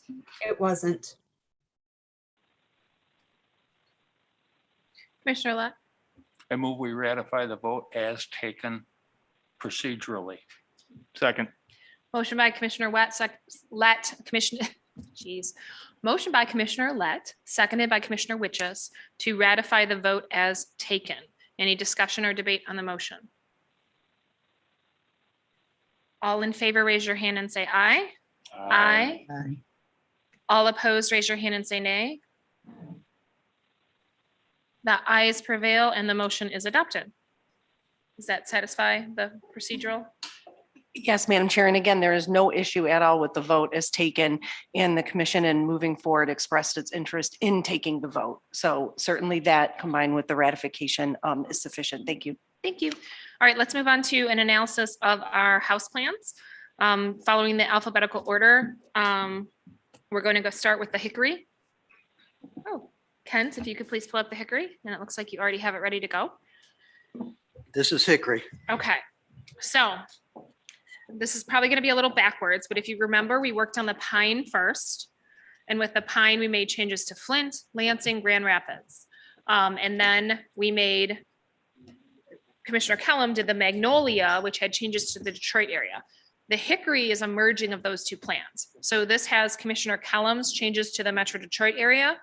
And then this also includes the Pines changes to Grand Rapids, Lansing, and the Flint area. So this is a consolidation of those two maps together. And yeah, if we can just, if you put up the shape files for the Magnolia and the Pine, you'll see that they overlap, like the Pine overlaps on the West Coast. And then the Magnolia overlaps on the Detroit area. All right, Madam Chair, I have the plans available. I can just turn them on at the request, whichever one. We get all three at the same time. It gets a little blurry, but does anyone want to see overlays, or do you have any certain area or? So if you could put on the Magnolia and then go into the Detroit area, I think that would be helpful because it shows that it's the same as the Magnolia in that area. Yeah, so you can see that this matches the Magnolia. This is the Magnolia map for that entire area. And then if you zoom out and you go over to Battle Creek area, this is where you'll start to see differences. Actually, let's go up to Grand Rapids because I thought maybe it was Grand Rapids. Where are our changes on here? I thought it was Grand Rapids. We're looking at Hickory. We're looking at Hickory with Magnolia overlay. Okay. Was there a change in Flint? Did I just see if Yeah, I think there's Flint. in 70, District 70? Mm-hmm. Is that a change there? No, I don't think so. No? Well, maybe I've gotten I was gonna say, I feel like this isn't the right overlay. I wonder if that's not the right Magnolia. Yeah. Yeah, but the short version is Pine was the outside of Oh, look Detroit at- changes. Between 20, 21 and 20 Yeah, and 21 and 19, there's some changes. which one did you just turn on? Oh, yeah, right here. There it is. Yeah. It's it's the Ann Arbor See the blue line right here? Mhm. All of this would be 48 in the Magnolia plan. Yeah. And then this up through here.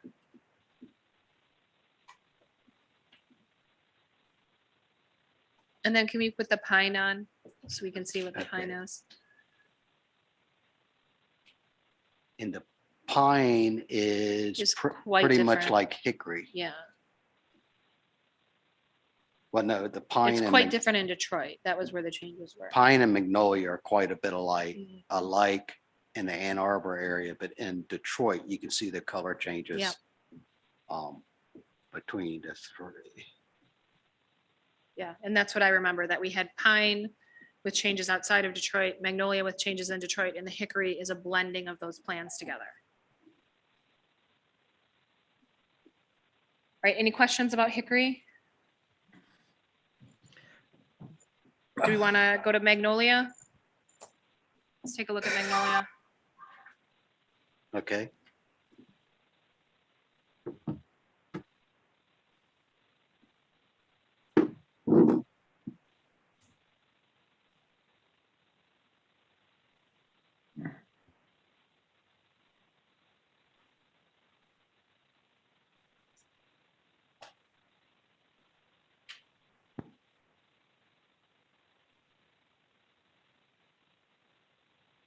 Okay.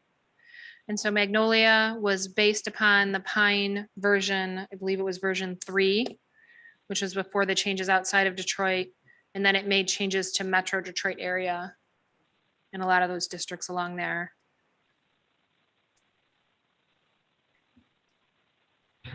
Madam Chair, we can turn on hickory and pine. I'd put on the Pine Okay. and then zoom into Metro Detroit and you can see the differences between the Pine. All of it, yes, Yeah, frequently in pretty the significant changes. one, all this, all of it. Yeah. And it bleeds on up into Oakland, Macomb. Yeah. And then if we go up to Flint, can we look at the Flint area?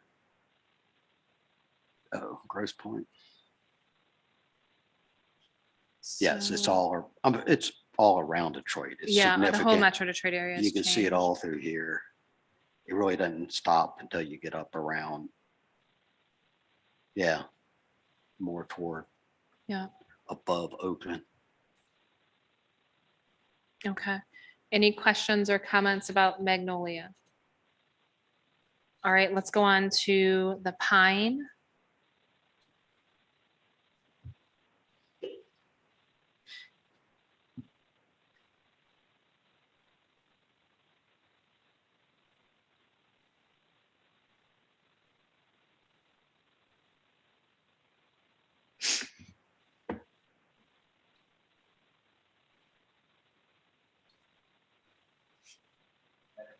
V5, correct? Pine V5, yeah. Yes.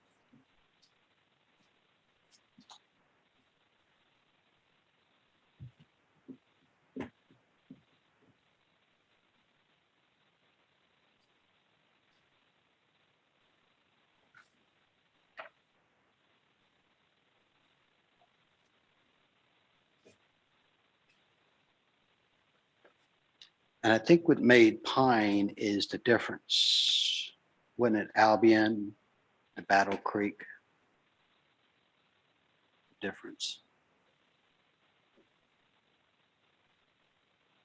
Which one do you want to load? I would lay the Hickory over the, oh, actually, no, the Hickory blends it, doesn't it? Yes, now Hickory has Albion. Yeah, okay, so it was the Albion Battle Creek change that we made. Yeah. And that was in response to public comments. And it did, And then obviously Detroit is Hick- very different. and Hickory has lots of changes Yeah. in there, Mhm. but it also has the Albion. Yeah. So the Pine is the original before we changed Hickory or before we changed Albion.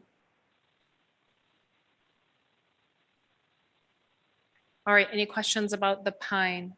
I feel like we're all very familiar with these maps. All right, can we go to the Zatella And then if you could put the Hickory overlay on it, I think that would probably be the most helpful.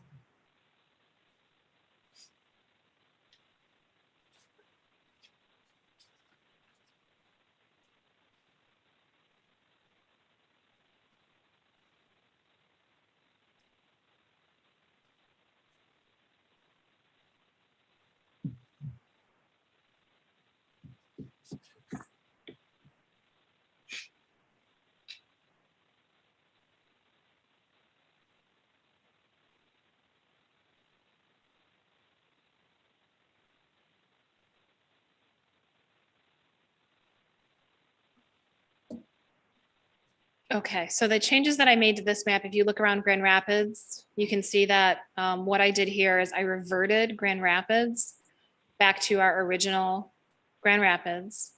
I made some changes where Kent was just circling in the balance between Kalamazoo as to how Kalamazoo is broken up based on COI comments. If you scroll over to Ann Arbor area, so see the changes in Grand Rapids are going back to our original Ann Arbor configuration that we had. If you remember, we had the discussion about Wealthy and Fulton and all of that. If you go down to Ann Arbor, you can see there's some adjustment in the lines for 46 and 33, where those are moved around, and that was done for partisan balance purposes. And then if you go up to Flint, this again, this was our original Flint configuration where we had it split north and south to get 2 VRA districts. And then we reverted that in the Hickory back to a single district. So this is going back to our original Flint district that we had. And then if we scroll up to Midland and Bay City, you'll see that I also reverted Midland and Bay City back to being together. So again, so basically the whole concept behind this map was putting in ideas that we had considered before, so that they would be in front of the public during the 45-day public comment period, and we could potentially consider them if we wanted to. And then the only thing on here that's kind of unique to my map is the Saginaw area, because our Saginaw area, we have it in one single district, and this change is what changes and improves the partisan metrics on this map, is the change in Saginaw. If you split Saginaw into 2, you then have 2 Democratic districts, which tilts the partisan balance on a map that was leaning Republican to more of a equal map. And that really comes down to the Saginaw. You could leave everything else the way it was on the Hickory and change Saginaw, and it's going to improve the partisan fairness. But we had significant discussions about Saginaw when we built it, because we were trying to create a VRA district, but we couldn't because there just isn't enough minority population in that area. So we ended up, I believe, under the original Hickory map with a population of about 30% minority. Which, given the Lisa Hanley's analysis, is not sufficient for it to be an opportunity elect district in that particular region of the state. So Dr. Adelson, I'll hand it over to you to look at the VRA analysis. Oh, I'm sorry, I made you a doctor, Mr. Adelson. Dr. Hanley, Mr. Adelson. We're interchangeable. Thank you. So this map was built on which collaborative map? Pine 3 was Okay. the original map we had before we made the changes in Pine 5. Okay. And so I so, have but the significant difference is Saginaw. That's where it differs from, that's not in any of our collaborative maps. Okay, so if I could ask about Saginaw, how did you determine how to split Saginaw? I was basically just following population and balance. We look at Ken, can we look at the demographics, please, for 94 and 93? Okay. Can you read that, Mr. Adelson? Yes, I can. Yeah, Okay. that's good. Thank you. Could we go back down to, oh, and also let's go to Flint, please. I don't have the original.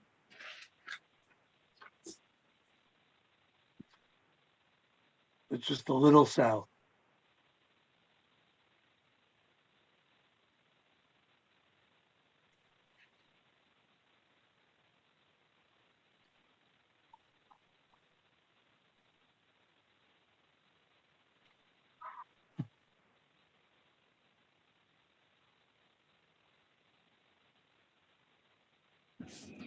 So just for reference, Bruce, the original BVAP for District 94 was 31.92% in District 94, and then District 93, it was 4.2%. Okay, thank you.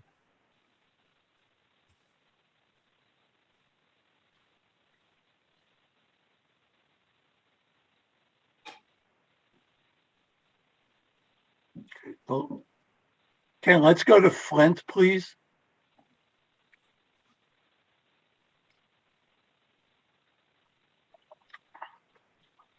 Okay, yes, thank you.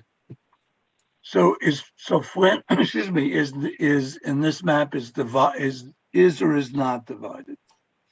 So it's divided north and south, and this was what was originally in the Pine 3, and it should be 2 districts, I believe, just around 30% BVAP.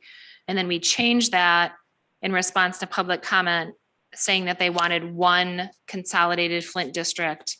But then we were getting further comments basically saying they didn't like that, and that some people wanted us to go back to having it be 2 districts. Okay, so excuse me, in this configuration, Flint, the Flint districts are 60 and 69 and 70. Yes. Okay, thank you. Okay. Ken, can we look at the election results for 69 and 70, please?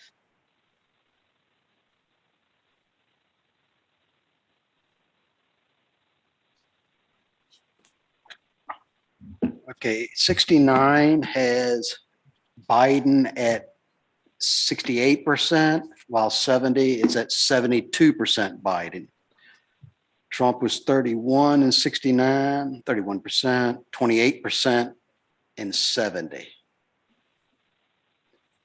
Clinton had 71% and 69 and 72% and 70, while Trump had 29 and 27%. Okay, so let's go next to the Obama-Romney, please. Obama in District 69 had 78.5%. Romney had 21.5 and 69. In District 70, it was 79% Obama and 20% Romney, 21% Romney. And I see the Peters James, please. The next one. Perfect, thank you. 70 and 30, 73 and 24. And Stabenow James, please. 71% Stabenow, 28% James, 75% Stabenow, 25% James. Okay, and let's, excuse me, skip to the right to the next gubernatorial election, please. Yes, Whitmer, right. So Whitmer had 74% in District 69. Schitt had 26% in 69. District 70 was 77% Whitmer and 23% Schitt. And let's move to Dillard, please. Okay, Dillard was 74%. Johnson was 26% in District 69. District 70 is 75% Dillard and 25% Johnson. Excuse me, thank you. Let's go down to the Detroit districts, please. Okay.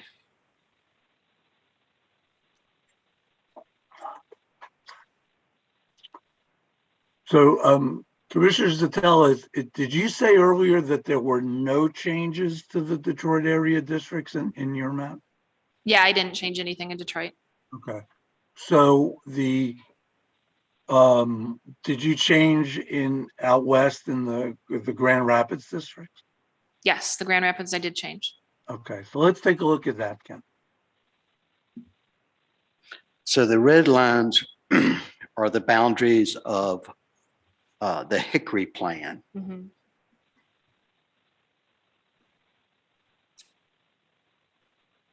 Okay. Yeah, the difference is 80 and 82 were fairly significantly changed, 83 and 84. and 81. How about, can we look at the election results for 80 and 83, please?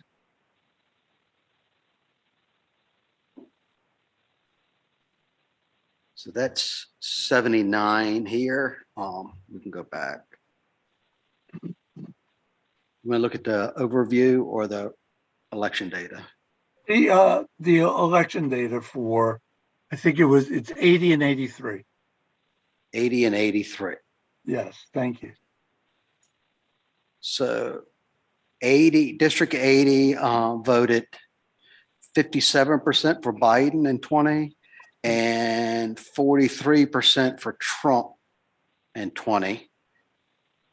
Obama, they have voted 49.27 while voting 51% for Romney in District 80. District 83 voted 46% for Biden, 54% for Trump in 20. While Obama had 38.5% to Romney's 61.5%. Okay. Let's go to the next gubernatorial, please.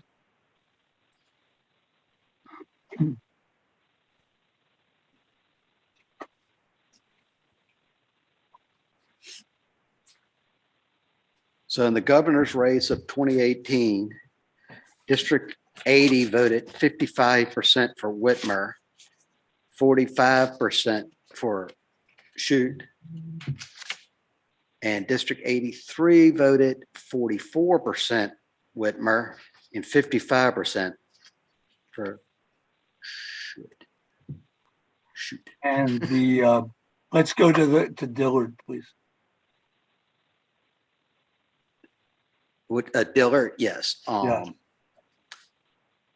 80 was I'm sorry, I'm losing my place. 37% for Dillard and 63% for Johnson. While 83 was 27.5% Dillard and 72% Johnson. Okay. One other thing, if we could go back, and there's just a couple of things I'd like to look at for 82, please. And we won't need to look. Yeah, we won't need to look at as many. You want to look at what now? I'm sorry. This will be 82, but let's go back there. Just a couple of elections I'd like to look at for 82. Let's look at Biden and Trump, please. Okay. So 82 was 76% Biden and 24% Trump in 20. Okay. While voting 70% Obama and 30% Romney. Okay. And yeah, I'm sorry. And James and Peters, please. Next. Yeah. So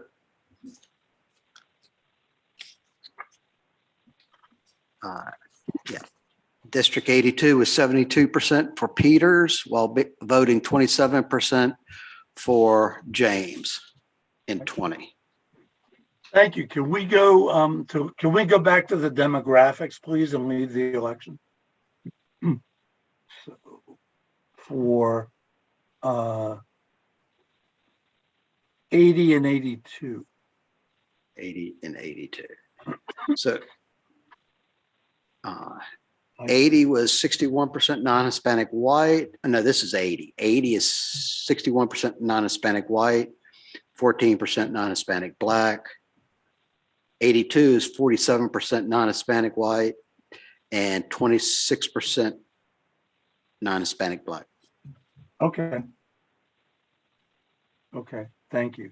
And okay, so the Detroit districts haven't been changed. I'm going to save Flint for a moment. The population deviation is within Supreme Court preference. The West Michigan districts do show some opportunity to elect. These are not majority minority VAP districts. And as you know, Dr. Handley's analysis, because of the population and configuration of the precincts, could not be as definitive as she was in the Detroit area.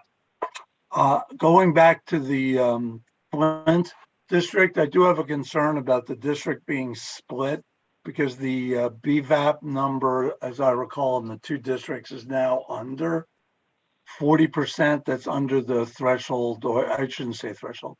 That's under the recommendation Dr. Handley had included in her September analysis and in her report. So that would be a reservation that I have on this map concerning primarily the two districts in Flint. Thank you.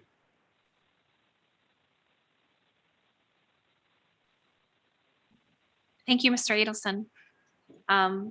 Oh, I'm sorry, you need your list, don't you? Okay, so we have the final questions are to Commissioner Zatella. Districts are your districts of equal population as mandated by the US Constitution? Yes. Do your districts, are they geographically contiguous? Yes. Are your districts, do they reflect the state's diverse population and communities of interest? Yes. Do your districts provide a disproportionate advantage to any political party? No. Do your districts favor or disfavor an incumbent elected official or a candidate? No. Do they reflect consideration of county, city, and township boundaries? Yes. And do your districts, are they reasonably compact? Yes. All right, so we have covered all of the 4 plans that we have for the House. At this point, I would entertain a motion for commissioners to state their top 2 favored published plans for the district type under consideration. So moved. Motion made by Commissioner Witches, seconded by Commissioner Lett. Is there any discussion or debate on the motion? Hearing none, all in favor of the motion to have each commissioner state their top 2 favored published plans for the House districts, raise your hand and say aye. Aye. Aye. All opposed, raise your hand and say nay.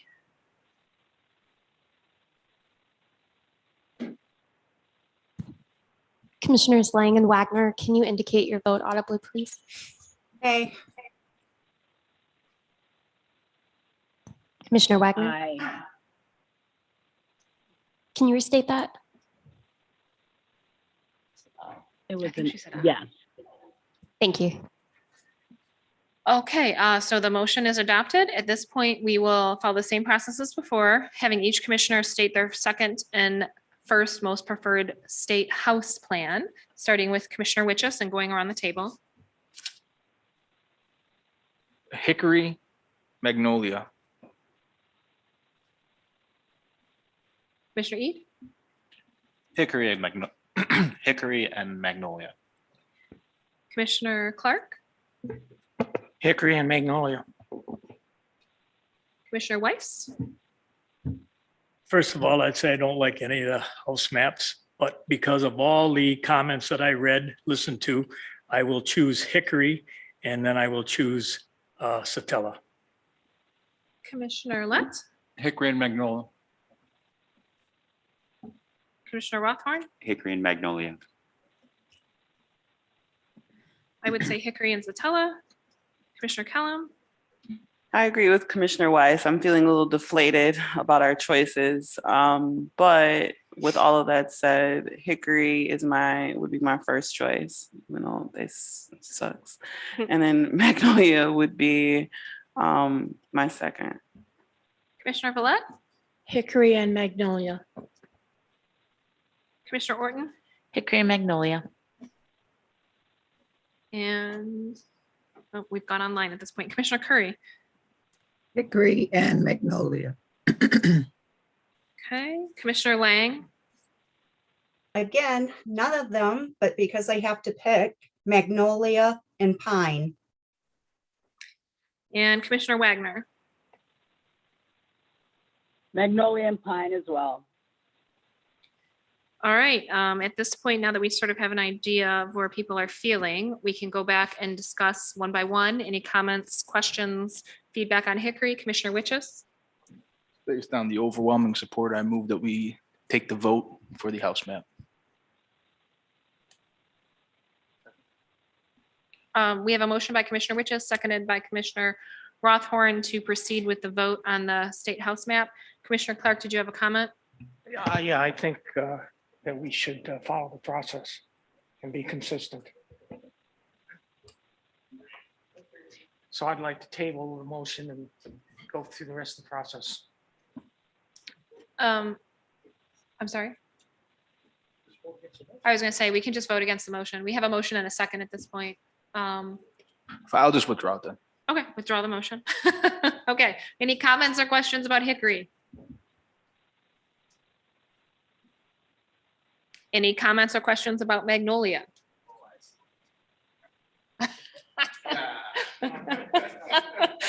Justin.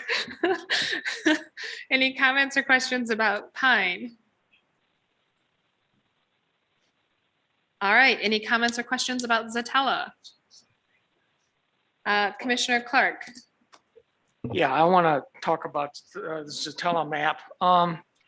We had a lengthy conversation about Midland and Midland County at one point in time, and we came to the agreement that on the Senate and congressional maps, Midland, the city of Midland would be split from Midland County, and on the house maps, on all the house maps, Midland City would be with Midland County. And this map does not reflect that. So I guess my request is that you withdraw it from consideration. Why would I withdraw? That it's my constitutional right to submit a map. So why would I withdraw it just because you don't like it? But it's also your obligation to follow through on your commitments. No, it's not. Well, I disagree with that. I am not withdrawing my map. And like I said, my reasoning behind this map is because I knew going into the 45-day comment period that we had problems with the Hickory map. And we have heard abundant public comment that there are problems with the Hickory map. And so I was proposing alternatives that we could consider. Now, if the commission doesn't want to consider it, that's fantastic. You're not going to hurt my feelings. I'm not going to cry and go home. But the point was to offer alternatives that had a more favorable and more fair partisan balance, which I did, which I feel is my constitutional obligation to do so. If you don't like it, that's fantastic. That's your opinion, but I'm not going to withdraw it. Moving on. That's fine. I accept that. And I will, before we move on to the vote, can we bring up the chart, please? Okay, Commissioner Lang. Yeah, I want to make a comment on that same thing. I agree, you have the constitutional right, but I also recall in a meeting where Doug wanted to make changes on one of the maps and you basically bullied him, saying, no, that was not the agreement. And if you do that, I'm going to submit my map. And then in turn, you did it. So I just want to point that out that, again, consistency. I think, Doug, I think that there was a communication amongst the commissioners there. And I do feel it was broke, but I do agree with you also, Commissioner Zatella. You're absolutely right. It is your constitutional right to submit maps, just as it's any commissioner's constitutional right. But I can understand Doug's argument. Thank you, Commissioner Lang. Commissioner Kellum. I spoke on this when it came up, so I don't even know if this warrants lip service, but it's ridiculous that we would be openly discussing this quote unquote communication when basically it was like a deal. And I said it then, I'm saying it again, we shouldn't as commissioners be saying, oh, if we did this on this map, we're going to do that on this other map. That's ridiculous because as it stands, we haven't covered Detroit at all. So if we're going by what's fair, let's just cut that conversation.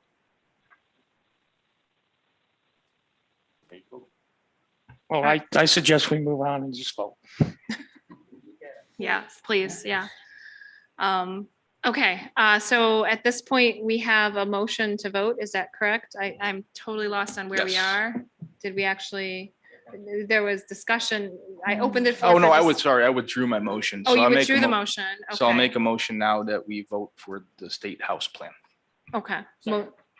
Motion made to vote on the state house map, seconded by Commissioner Lett. Original motion was by Commissioner Witches for the record. Any discussion or debate on the motion? All right. So to clarify, we are taking a vote on whether we are going to vote. This is not the vote. All in favor, raise your hand and say aye. Aye. All opposed, raise your hand and say nay. Okay, before we move to the next stage, which is voting, can we bring up the chart so that we're being consistent? Sarah Reinhardt.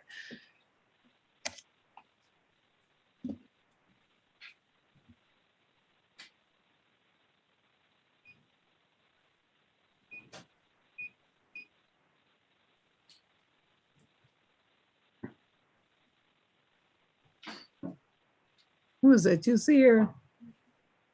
What you eating up? I'm sorry, Commissioner Curry, what'd you say? Oh, excuse me. I thought I was off. I'm sorry.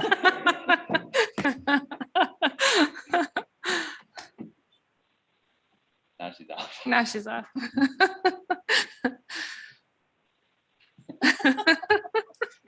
All right, Sarah Reinhardt, can you bring that back up again? We lost it again for some reason. All right, so at this point, I would entertain, do we need to do a separate motion? General counsel, help me here. No, Madam Chair, Just I go would, straight I to roll call? would do it consistently. Yes, it would be a roll call vote where members of the commission call out their vote for the plan with which they would like to vote on. Okay, Sarah Reinhardt, can you run that process, please? Absolutely. Commissioners, please indicate what plan you would like to vote for State Senate to adopt by stating the name of the plan. State Oh, I House. apologize, State House. I'll restate. Commissioners, please state the name of the plan you would like to vote for to adopt for State House. I will call on commissioners in alphabetical order, starting with Dustin Witches, Hickory. Doug Clark, Hickory. Juanita Curry, Hickory. Anthony Ede, Hickory. Brittany Callum, Hickory. Rhonda Lang, Magnolia, Steve Lett, Hickory. Cynthia Orton, Hickory. MC Rothorn, Hickory. Rebecca Satella, Hickory. Janice Follett, Hickory. Aaron Wagner, Pine. Richard Weiss. Hickory. Please now allow us one moment to tally the score.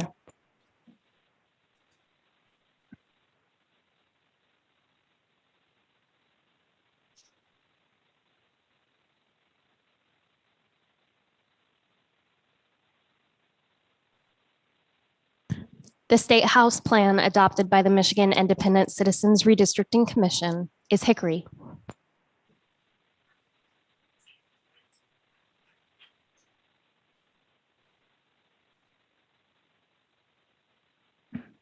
All right, guys. I don't know what to do with myself now because I was expecting this to take us the next 2 days.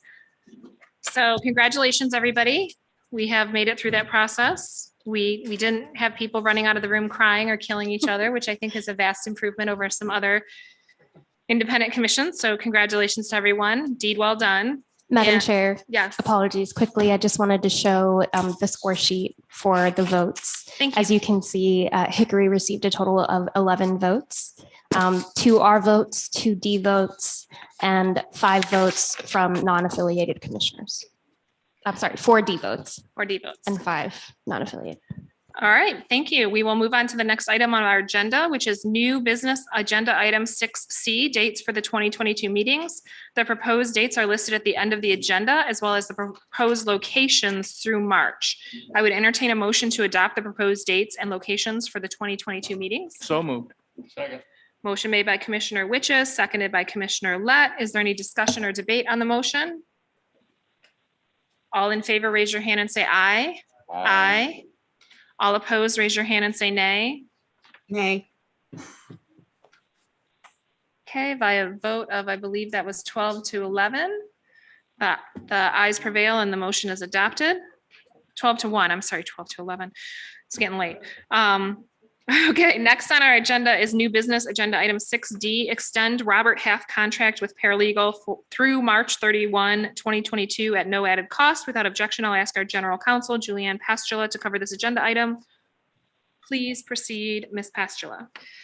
Thank you so much, Madam Chair, and congratulations to the commission on this historic day and your historic votes.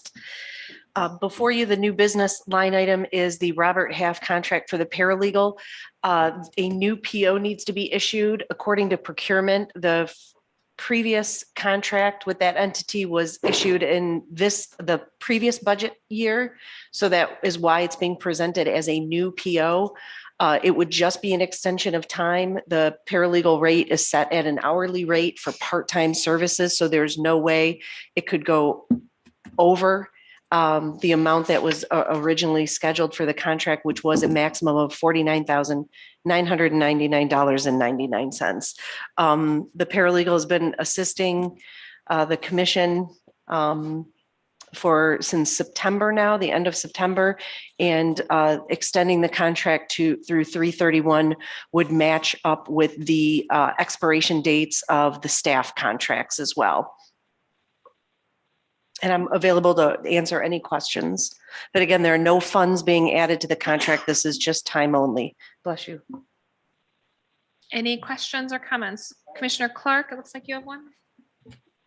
So if we don't go to court and we don't need a paralegal, we can cancel the contract. That's funny. It's got a cancellation clause. Certainly, any of the contracts that the commission has entered into have the ability to cancel. Okay, thank you. I move the adoption of the amendment extension. So it's resolution 2021-1206, Robert Half government purchase order. Is that what you're moving to adopt? Yes. Okay. I'm seconding it. That we adopt resolution 2021-1206. Thank you very much. All right, we have a motion to approve resolution 2021-1206, Robert Half government purchase order 220000002629 for paralegal services extension of time only. Is there any debate or discussion on the motion? All in favor, raise your hand and say aye. Aye. All opposed, raise your hand and say nay. The ayes prevail and the resolution is adopted. Moving on to new business agenda item 6E, remote attendance after December 31st. Okay, so as I'm sure General Counsel has advised you, the ability to have remote attendance is no longer going to be valid under the Open Meetings Act after December 31, 2021. So as of the end of this week, you will no longer be able to remotely attend. It's not authorized. So we could have the option to make changes to our policy to allow remote attendance. And so I wanted to bring that up in case anyone wants to do that, especially as we're moving into the winter. I know, Steve, you're coming from often far away, and Cynthia, you're coming from Battle Creek, which also has potential issues. So it's just something to consider. We don't have to do it, but I just wanted to throw that out there in case we wanted to change the policy. Commissioner Orton. So I would just like clarification. Is that just our policy? I thought we were told at the very beginning of this that we had to comply with the Open Meetings Act and that is a requirement of that. So clarification, please. Go ahead, General Counsel. Thank you so much, Madam Chair. Yes, to date, the commission has been bless you as well, Ms. Reinhardt.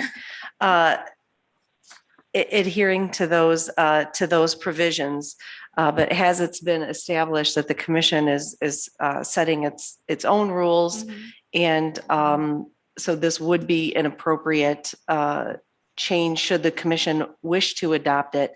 I sent proposed language to the chairperson as she requested it. And I don't know if that language, if you had a chance to review it yet. I have not. And so certainly to circulate the proposed language, any changes to the rules would need at least a 3-day in advance notification for that language and what would be changed. But certainly if the commission made this amendment corresponding edits would also need to be made to your remote attendance policy. The Open Meeting Act goes after December 31st, only remote attendance for purposes of active military duty. So even after 12/31, remote attendance for prior medical conditions or existing medical conditions would not apply. So it would be, hopefully that's responsive, Commissioner Orton. It is under the commission's prerogative to make those changes should it choose. Commissioner Lett, Yeah, I move that we amend our policy to allow for remote attendance after December 31st pursuant to the suggested language, which will be posted appropriately for 3 days. Looks like Commissioner Curry was seconding. Commissioner Curry, were you seconding? Yes, okay, so we have a motion by Commissioner Lett, seconded by Commissioner Curry to allow remote attendance after December 31, 2021. Is there any discussion or debate on the motion? Madam Chair. Yes, General Counsel. Thank you so much. And just to clarify that, again, under the rules, the proposed language needs to be posted and circulated. So I will distribute that language, the draft language, to the full commission. We'll post it on the website. And as in the past, it'll have the redlined so the commission can see the proposed changes and then take that action at the appropriate time, the next time it convenes. Okay. Any discussion or debate? Commissioner Eid and then Commissioner Rothorn. Well, we have several commissioners with health concerns, and I think we should try to make accommodations for them. And if meeting virtually helps that, then I think we should do it.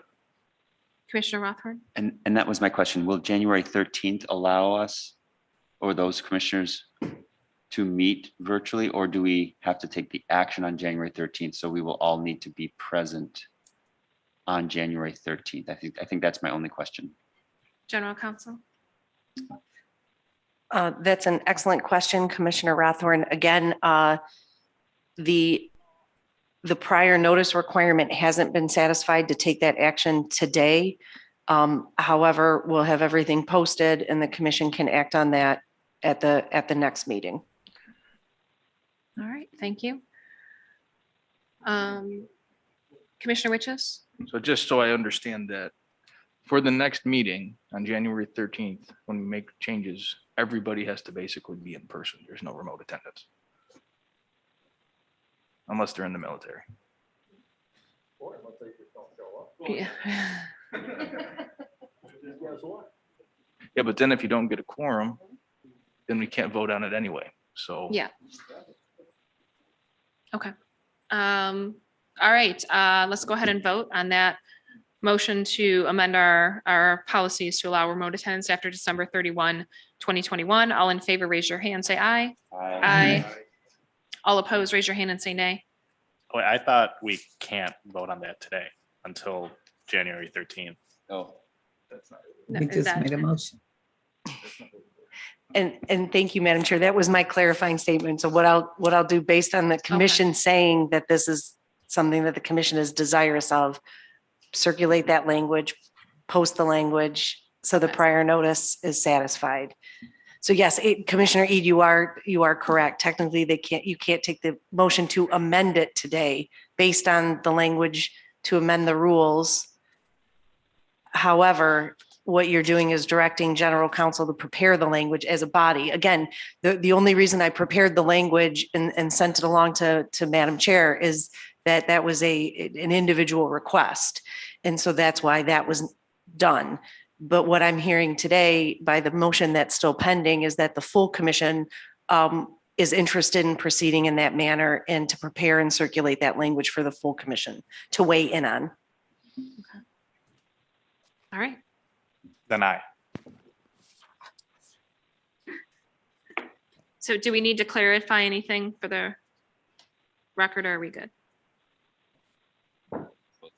With the vote that we just had, do we need to clarify anything with that vote?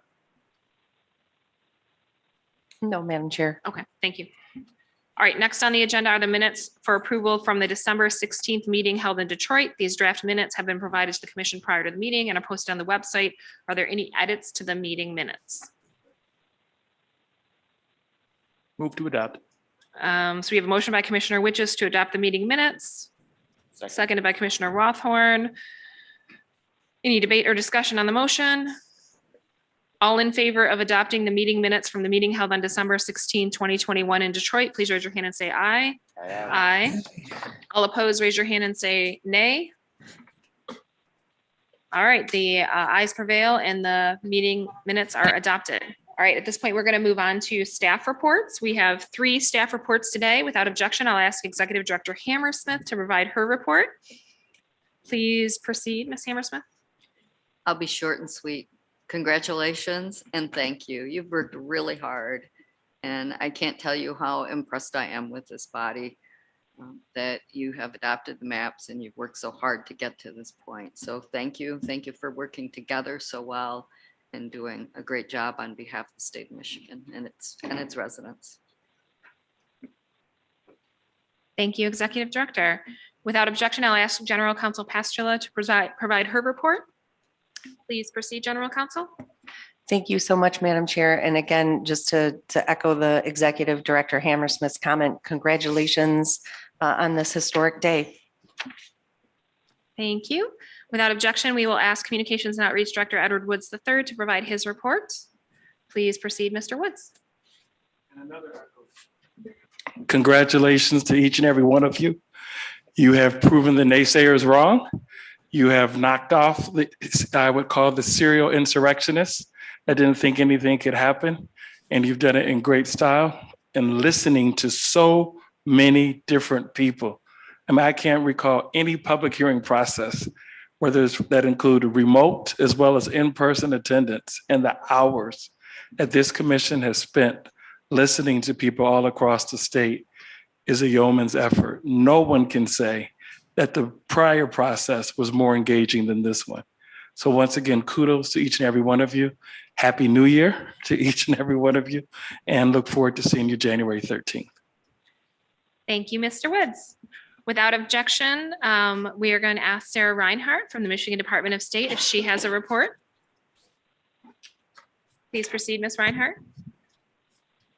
Hi, Commissioners. On behalf of the Michigan Department of State, thank you for all your hard work and the many hours that you've put into creating these maps, and sincerest congratulations to each and every one of you. And I'll echo what your communications director said, and have a great new year. Thank you, Ms. Reinhardt.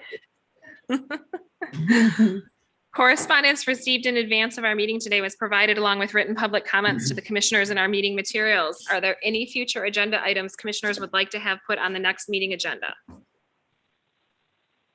I'm hearing silence. Are there any announcements? Commissioner Eid. You know, it's kind of feeling a little anticlimactic today in a way. Like we did it, you know, and it really is a history defining day. We've adopted fair maps that are fair to both parties and fair to the people of Michigan. And, you know, that's a big deal. I think because of the work that we've done, processes like this, you know, it shows that it can work. And on a personal note, I just want to thank everybody around this table and the commissioners attending virtually and the staff attending virtually. I really have learned from each and every one of you around this table. And I think I've become a better person throughout this process, and I'll take those lessons with me going forward. So just want to say thanks to all of you for that. Thank you, Commissioner Eid. As the items on the agenda are completed and the commission, oh, sorry, Commissioner Gillette, I didn't mean to. Yesterday was Cynthia's birthday. Oh, happy birthday. Happy birthday, Cynthia. For your birthday, you get new redistricting plans. Yes. As the items, oh, Commissioner Witches. For the final time this year, I move to adjourn.